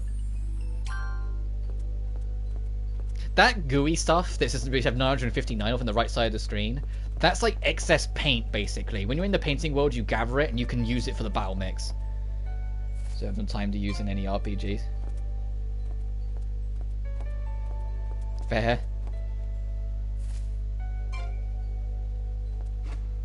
Because I genuinely enjoy these games. Even as someone who doesn't like time limits, I enjoyed Theoris. So my problem with Theoris wasn't the time limit, it was the fact that the time limit made it feel like some of the plot events had to move quicker to not hold you up too much. So it looks like we've received a letter. It's here, Lydie. Open it up. Are you sure? It's full of money. That's right. This is what's called legit compensation. What do you mean? Where's this money from? Sue, you tricked me! Tricks? I don't know what you mean. I just collected our reward. What's going on? Can someone please explain? The money is a reward for the item that Lucia tricked us into making. So you little minx, you put a note on the item, didn't you? That item was made by Lydie and Sue. Please pay for them for it. Oh, that's why you were so calm. Wow! Because Lucia tried to trick us by making us make items for her so that she could try to sell them as her own to like boost her own reputation. But Lydie's actually used her head for once and tricked to trick her. Trick your allies to trick your enemies. It's Lucia's own fault that she fell for that. I got chewed out by the client and didn't even get paid. I can't believe this. I already had to push the deadline back. What about the reputation of my atelier now? I don't know about any of that, but you brought it on yourself, big sister. That's right, Lucia. I'm angry too. I hope you feel sorry about all this. Fine, I am to blame for this. Do you feel sorry? Please. So you just remembered this? Did she just apologize and then got angry again? I guess that's just Lucia, though. Do you think she'll be okay? She was talking about deadline and her reputation. I'm sure she was working something out. She's not a child after all. Yeah, good point. Let's go spend our reward on some fine dining. Really? Oh, great. Food paid for with a successful plan tastes even better. Lucia's got the Boffrin Master. A new combination art for Sue and Lucia. Rules of Chaos is unlocked. What the fuck? And there's our bomb tax, as I call it, the Corey tax. Oh, here's Blue Reflection 1 music's literally playing because I have it on my playlist for the Atelier. I want to see what the fuck Rule of Chaos is.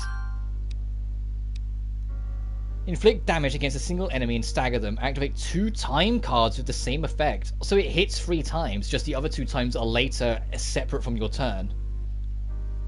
Interesting. And she learned more MP. Yeah, because she really needed more MP. She's got 205 MP. I think she has the most MP of anyone in the party. Yes. By a stretch. Which is nice, because her skills are the most costly. But still. Really, do I need to play these games? Yeah. I enjoy them. I do. I said I do think Furious is the weakest of the trilogy, but that doesn't for a second mean that I think it's bad or not worth playing. I love Furious for what it is. It's just it's like if Sophie's like a 9 out of 10, Furious is like an 8. If that makes sense. Like, it's still really good and I really enjoy it. I just had more problems with Furious, and it all goes back to the fact that the time limit resulted in some plot events feeling like they weren't as developed as they should have been. It feels like the game just keeps moving a little too much. It doesn't stop to smell the roses at all. While Sophie was all about stopping to smell the roses, the game is very slowly paced, but in the nicest possible way. It's all about character growth and character development, and this game is very much the same. It's all about the moments.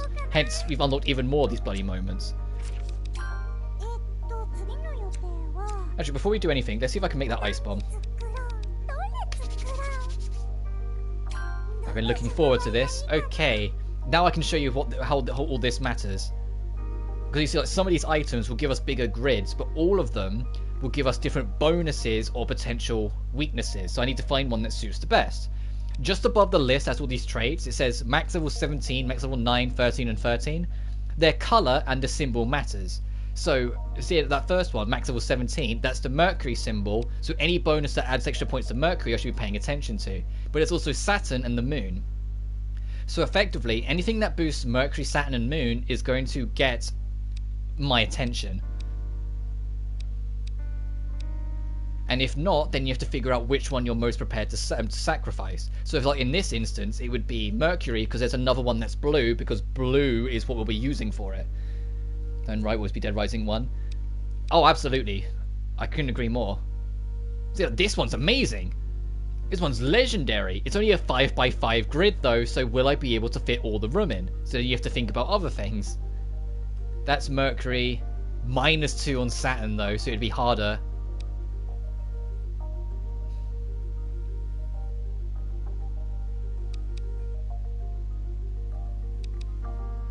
Okay, I'll try and get this to work.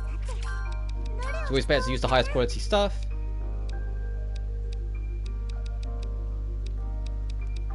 Ooh, there's a blue free. I'll keep an eye on that. Blue free.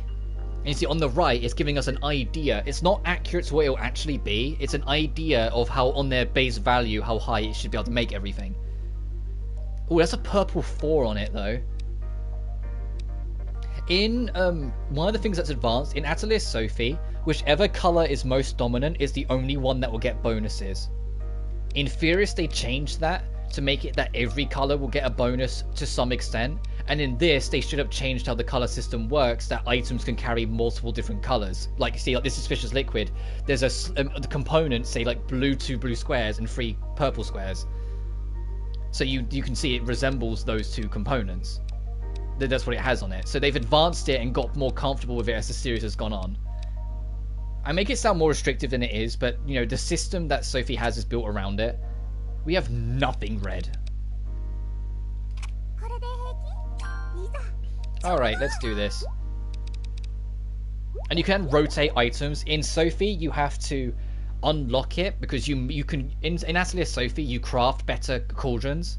You can eventually craft cauldrons that are good enough to allow you to rotate items. Whilst in Furious, it's about item experience. Every single craftable in the game has like its own ranking system. The more you make it, the higher up the rank goes. When it's max rank, you can fully rotate it. In Lydie and Suelle, they just got rid of that restriction entirely. You can fully rotate everything from the word go. So I can just do this.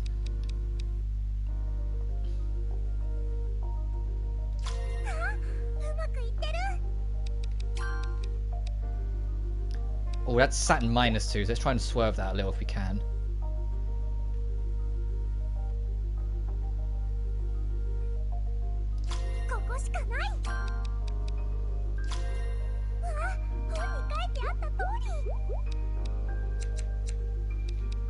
But then it becomes a bit of Tetris.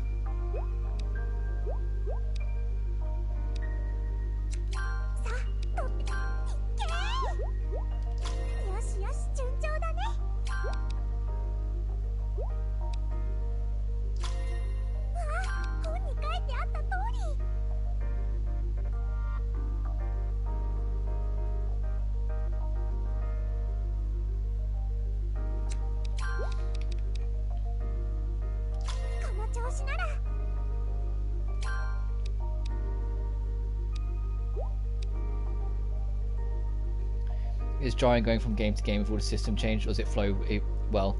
I find it flows well. It's still got the grid. It's still got these grids. It's just the nature of the grid is slightly changed per game. I mean, in this game, you can make the grid go to 7x7, which you couldn't do in Furious or Sophie. They capped at 6x6.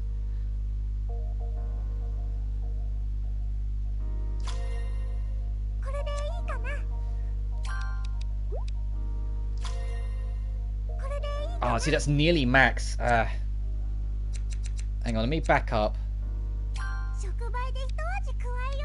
That's max level +2. That's +3, and gives us more room, and gives us +4 mercury. I'll try the sapphire instead.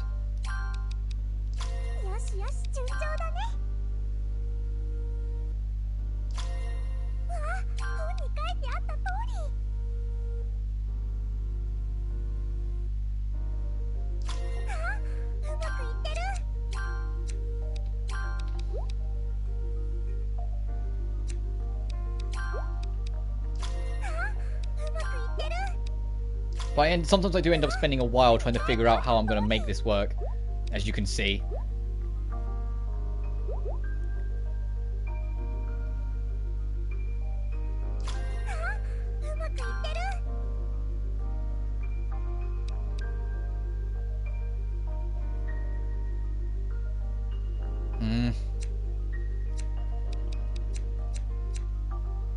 I feel like we need another purple in there somewhere. That's the problem. We need a big Saturn boost is the problem in reality. We need a good Saturn boost and like effect level 4. I'm not... Oh, there we go. Oh, and a big Saturn boost, just fucking at the cost of everything else. Let's try it. You just have to dodge that all the minuses like it's a plague. Well, unless they don't matter like that one. Oh, you fuck. You would block off that +2.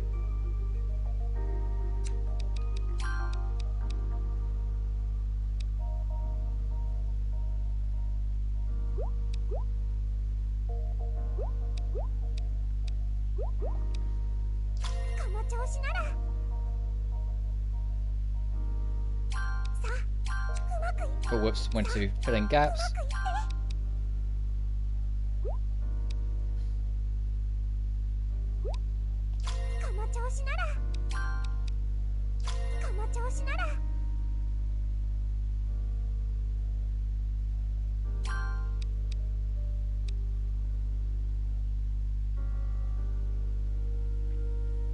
I'm gonna be one short.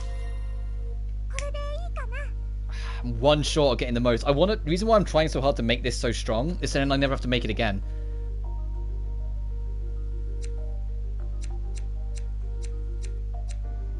Let's go back.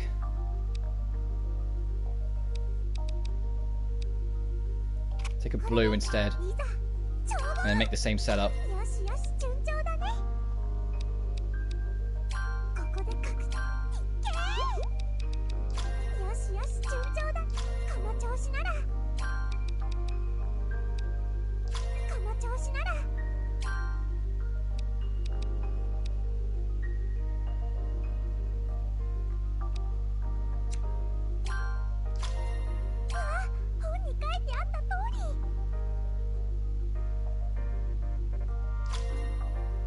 Ultimate Cold greatly slows down their movement and puts a speed boost and speed nerf on them and is super cool.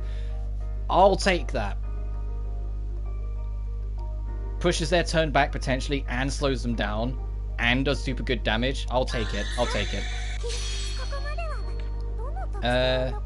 Oh, and we can make it more expensive if we choose to sell it. Better quality, which is always nice. And area bonus is increase power by 5% of each target. So if it's loads of enemies, even more damage.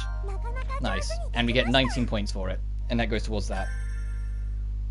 Really random, but I love that some of the boss names in Death Into Lily Ender's name is Mother Furus.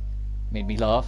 Yeah, they've I like that the ones that aren't referencing literature are very cleverly thought out and kind of not punny, but just cleverly thought. Most of them are references to like old literature, like most of the bosses in Dirk 2. Either that or like old folklores or infamous horrors of nature, like there's like a Jack the Ripper kind of enemy. Alright, we no longer need these ice bombs because we now have better ice bombs. But before we equip them, I need to rearrange my inventory. I'm going to put the thunder bombs here.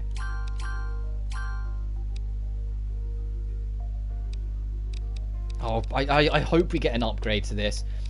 I'm spoiled because in Furious, as the game went on, your harvest equipment menu expanded. And eventually we had like 6 rows.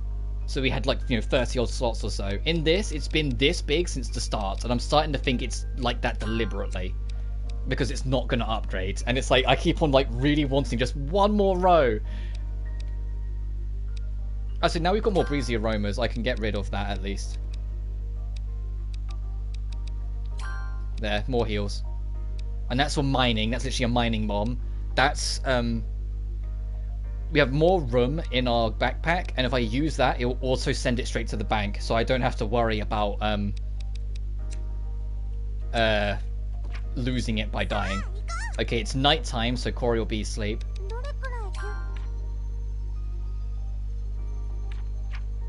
Now, Corey speaks to us. Or trigger a cutscene, because I think there was another side quest event. Oh, it's Lucia. Let's see what her next plot is. I wonder if there's anything nice on sale here, something suited to my beauty. Oh, hello there, my lady. Yes, do you mean me? I do. You have a more wonderful close-up. I have something to ask you. Please, will you become my model? Oh, this is going to be misinterpreted. He means like a model so he can make a doll, and she's going to be like, what? A model? Oh, you have a good eye, kind sir. Of course I don't mind, although I doubt you can capture my beauty in a painting. He doesn't mean a painting. Painting? No, that's not it. Oh, he's a model for one of my dolls. Yep, he's a doll maker, he's a puppeteer. A doll? Yes, a doll for my doll theatre. I've got the perfect role for you. Very well, that sounds fun too. Just make it as beautiful as you can. Yes, you can leave that to me. A fine test of my skills. You beautiful but evil princess. Who tries to kick the hero but ends up as a puny. You're perfect for the villainous role. A perfect face. A miracle to find such a model. What? A villain? Evil? I'm not standing for that. Excuse me. Thank you. No, wait. You're not escaping. You're the ultimate evil. I can't let you get away. Anyway, Corey, how you doing, baby?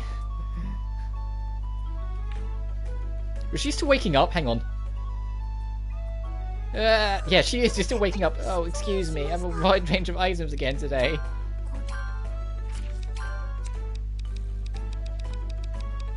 Right. Duplicate my bomb, please. What don't I need? I'll get rid of the oil bomb. The reason why I keep healing pads, camo, it's a bit of a cheeky thing. I'm curious. Who'd you call with Sheena's phone? On my blind playthrough, I called Lily because of, you know, their relationship. Well, what relationship is a strong word. Lily crushes on Sheena, you know what I mean. When I let's played it though, to mix it up, I got Celica in, and it ends up the same way as you can imagine. But the odd little in betweens are kind of cool. You know, we have to buy our bomb back. God, it's so expensive. It's worth it, but it's so expensive. Anyway, when she restocks on healing pads. The reason why I'm using it, and the reason why I say it's cheeky, is because there's a DLC quest in this game that you can redo. And the DLC quest requests 10 healing pads, and if you do it, you get 5,000 coal, this game's currency. I can have Corey duplicate these extremely cheap ones for me for 43 gold. So when she does restock them, I can just buy them, and it's a net positive for me to buy them. So that's why I keep them, because it's just me being cheeky. It's me getting money for nothing, basically. There's another DLC quest that gives you a shit ton of experience, but I'm purposely avoiding that for the sake of fairness. Fierce. Ah, what's up? You're completely hyper today, aren't you? We've got something to ask you. You can do all sorts of stuff, right? We were wondering if there's a reason for that, some kind of secret to your success. Nope, no secrets. I just like trying all sorts of things. I like travelling, right? And during those travels, I've been taught things by all sorts of different people. See, so you picked this stuff up as you travelled around? Yeah. The me you see before you was made with help of many different people. Many different people. That sentence doesn't read right, Ferris. With help of many different people. Is that supposed to be of different people? Was that a slight typo of word rearrangement? Fucking Gust. Very grateful to them. Sorry, did that come off too patronising? No, not at all. Hey Sue, maybe we should head out and travel a bit too. Yes, get a bit more experience on the world. I'd like to learn how to play a musical instrument. That would suit you. Sue, I'd like to make some beautiful clothes. Head out into the world and I'm sure you're able to learn both of those things. It's a big place out there after all. You can do pretty much anything you set your mind to. Ah, Lydie, I just want to head out right away. Wow, Sue, me too, I guess. But first we need to become the greatest atelier in the kingdom, don't we? Okay, I know. Let's buy some travel guidebooks that should make us feel like we're taking a trip. Great idea! Let's go to the bookstore at once. First, thank you for talking to us. Their eyes really were sparkling. I wonder if that's what I looked like. Ferris, as someone who's played your game, yes. Yes. The how excited Ferris got over every little thing when she finally got to leave her underground village and explore the world was one of the most charming fucking things about that game. It started raining and she's like, oh, what's this, all this cold stuff falling? Like, you know, she was so not used to any of it. It was so kind of charming in its own way. So yes, Ferris, yes you were. When you were the chubby cheek little bean.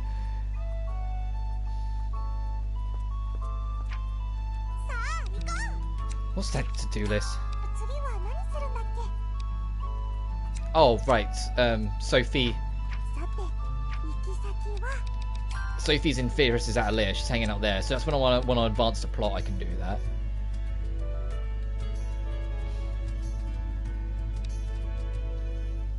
I just looked at the time. I actually think it would be in my best interest to hold off and continue this tomorrow. because that could lead into something else, which leads into something else. You get the idea? I just looked at the time, I was like, actually, it's probably best I wrap up. The reason why I've been streaming every day this week is where I've been rearranging and sorting out my equipment and whatnot. I had a lot of days off, like the past couple weeks, sorting things out. So I wanted to make up for it, so having a week full of streams, and that's what this week's been. Also, Camo, since the last time you was in a stream, how I handle my schedules has changed. And what I mean by that is instead of doing 5 streams a week, taking Wednesday and Saturday off, I do 6, only taking Saturday off. The only trade-off is my streams, I try and make it be a bit smaller. I don't make them 8 or 9 hours if I can help it. Everyone's outside. The atrium's big out here. Yeah. Yeah, because it really put into perspective how, like, closed off their world is, that they just saw it as a bigger atrium. I don't know why I'm saving again. Oh yeah, there are alternate costumes in this game. In Atelier Sophie, you have to work to unlock them. There's 2 of them. You don't start the game with alternate costumes. Whilst in Furus and Lydie Suelle, you do. Like, Lydie has a costume of a much, much older protag, I think from the PS2 era, and a swimsuit, because of course she does. Sue has another much older protagonist, and a swimsuit, because of course she does. Furus has Sophie's summer wear from Atelier Sophie, and I was like, what? I get it that, you know, Furus is Sophie's student, but why would Sophie just give Furus her old summer clothes? Sophie is the weirder one, though. She has Plushter's clothes, which suddenly makes her look really revealing when you wear it. Especially when you spin the camera and see the back of it, and you're like, oh. Oh, whoops. I don't want to see Matthias's ass. Matthias, you can just dunk on him and make him wear a puny mask if you want to. Alt, we haven't known him for long, so we haven't unlocked any alternate costumes. Lucia has Tess's costume. Tess is a side character that can give you unique loot and has a unique shop in Atelier Sophie, so it's a callback to her. And Elmira has Corey's old costume. That's... oh, even with like the whole the midriff and everything. Well, not the midriff, like the thigh revealing and everything. That's Corey's Atelier Sophie costume. Oh dear. No, I'll let her stay as is. I hadn't actually checked what Elmira's alternate costume was yet. And like I said, you can actually, and this applies to every Atelier game, you can choose what plays for every situation. I only mess with the Atelier tracks, but everything else I leave on default. But there's nothing stopping you from going through the entirety of Gust's musical library up until the point of its release. Like I said, there's Blue Reflection and Knights of Azure 2 here, and adding their songs.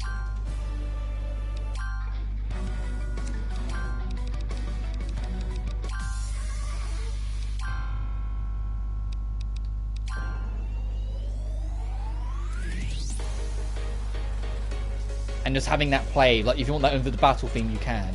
Or if you want, because like if you go down here, like say like standard battle, boss generic, boss scenario, boss when you're fighting Valdia, the big thunder god thing. And then like each dungeon theme, so you can really, and this applies to all the Atelier games that you can do this with, and it's great. It's one of my favourite things you can do. I only ever do it in the Atelier, because the Atelier is like your home base. So I think it just kind of adds to it a little bit more, to have a bit more oomph and a little bit extra to it. But if I wanted to, if I find it, I can literally go and just put the Atelier Sophie's final boss theme and make that the BGM for the Atelier, like for some crazy reason. Which, by the way, Leia, if you get a chance, listen to it. The whole track is amazing. It is genuinely so fucking good. Well, you can already hear what I mean, but it's like 4 or 5 minutes long, and it's like some of the best shit I've ever heard in ages. I'm hoping so. I'm hoping Blue Reflection 2 tracks will be in Sophie 2, since it came out afterwards. And once again, I will absolutely, for the sake of my nostalgia, if it is, I'm going to put Kokonoe's Heartscape, I'm thinking BlazBlue, Kokoro's Heartscape, and the school theme in the Atelier, absolutely. Because it's nostalgic as fuck. But I love this track so much. It's genuinely so good. What's also interesting as well, in Atelier Sophie, when you beat the game and you unlock the extra screen, if you go down to this track in the extra screen, there's a developer note, and the developer note says, and they made up a language for this song. This isn't using like Latin or whatever. They invented a language just to use it for this song, which is insane to me.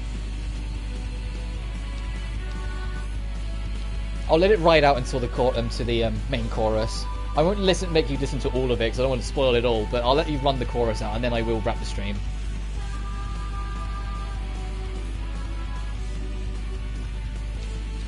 And then these are all the main boss themes and whatnot as well. But that's everything. But yeah, the final dungeon theme as well. Conley is here. All the dungeons from that game. You should just equip whatever you want, and I just think that's so cool. And the same with Furious as well.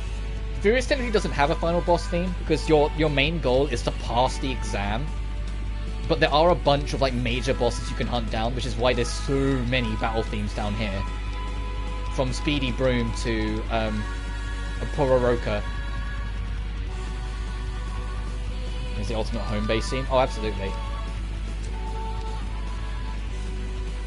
But you see, with Lydie Suelle, to stop it being spoiled, if I haven't heard it before, you can't pick it. That's the only restriction. If you haven't heard it before, they don't let you. And there's also a slightly different variant of the victory theme, depending on who you have lead the party between Lydie and Suelle.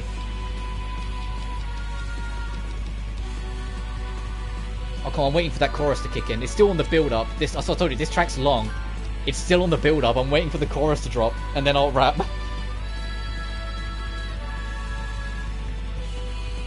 And the last minute of this track as well is also brilliant, because it quietens right back down and slowly starts building up to the loudest point of the track. I think it's about here, the chorus kicks in. Yes. This is an Atelier game, by the way. This is a Gus game, by the way.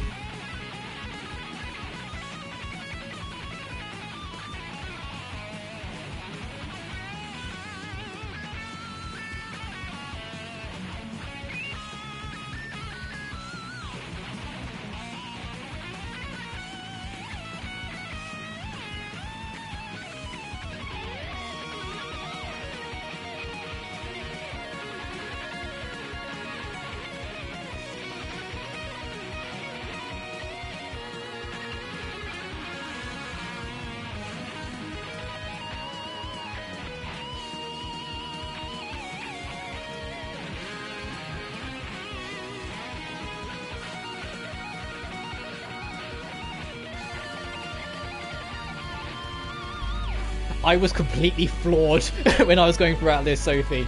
If you want to check that stream yourself, literally the last stream I did on Atelier Sophie, I think I can put a timestamp in the comments of when I get to the final boss theme. I was completely floored by this final boss theme because I was not expecting it. It's so good in my opinion. It justifies the game itself. And the thing is, in these live streams, I'm not even covering the post games of these games. Each games have really expansive post games that you can jump into and be involved in. Like Sophie, there was an entire recipe book I never touched after I beat the game, and there was like 2 optional dungeons I never even visited because they had like very high level requirements. You had to have like god tier equipment to survive in them, and I was like, you know what, I'll do it in my spare time off screen. And it's the same with Furious. I said there's a unique ending for like the actual true ending for every single character quest, and there's stuff even beyond that in the post game. But yeah, so this game's just. This track alone justifies the whole game. Like, Juno is an amazing boss theme. First Lotus is an amazing boss theme. So is Saturnus. All of these boss themes are great. That's the normal boss. These are normal battle themes. And the reason why there's 4 normal battle themes is because in Sophie and Furious, I haven't noticed it in this game yet, and I don't know if it's just that they've moved away from it a little bit. Depending on the level difference, depends on what track. If you vastly out-level an enemy, they play an easier track. If you're same level, they play one track. If they're slightly stronger than you, they play a track to warn you. And if they radically out-level you, they have a much more dangerous track to kind of warn you straight off the bat, run away. Oh, this track's so good. It just keeps going. And I'm not making any money off... not anyway, but this one's absolutely going to get copyright claimed because it's a song. And then there's the loop. Anyway, now that this is absolutely going to get copyright claimed, I'm going to actually save and wrap. So I'll see you guys again tomorrow, where we'll help out Sophie with her misadventure, and hopefully start the next rank, because that's the thing that's holding up the plot. We haven't unlocked the ability to start working on our C rank to get up to our ateliers, to get better with our atelier stuff and become a better alchemist and all that stuff. But until then, thank you so much for watching as always. It's good to have you back, Camo, and I'll see you guys, so I can't see no reason why not, but I'll see you guys tomorrow for more Atelier Lydie Suelle. Until then though, take care now. Peace.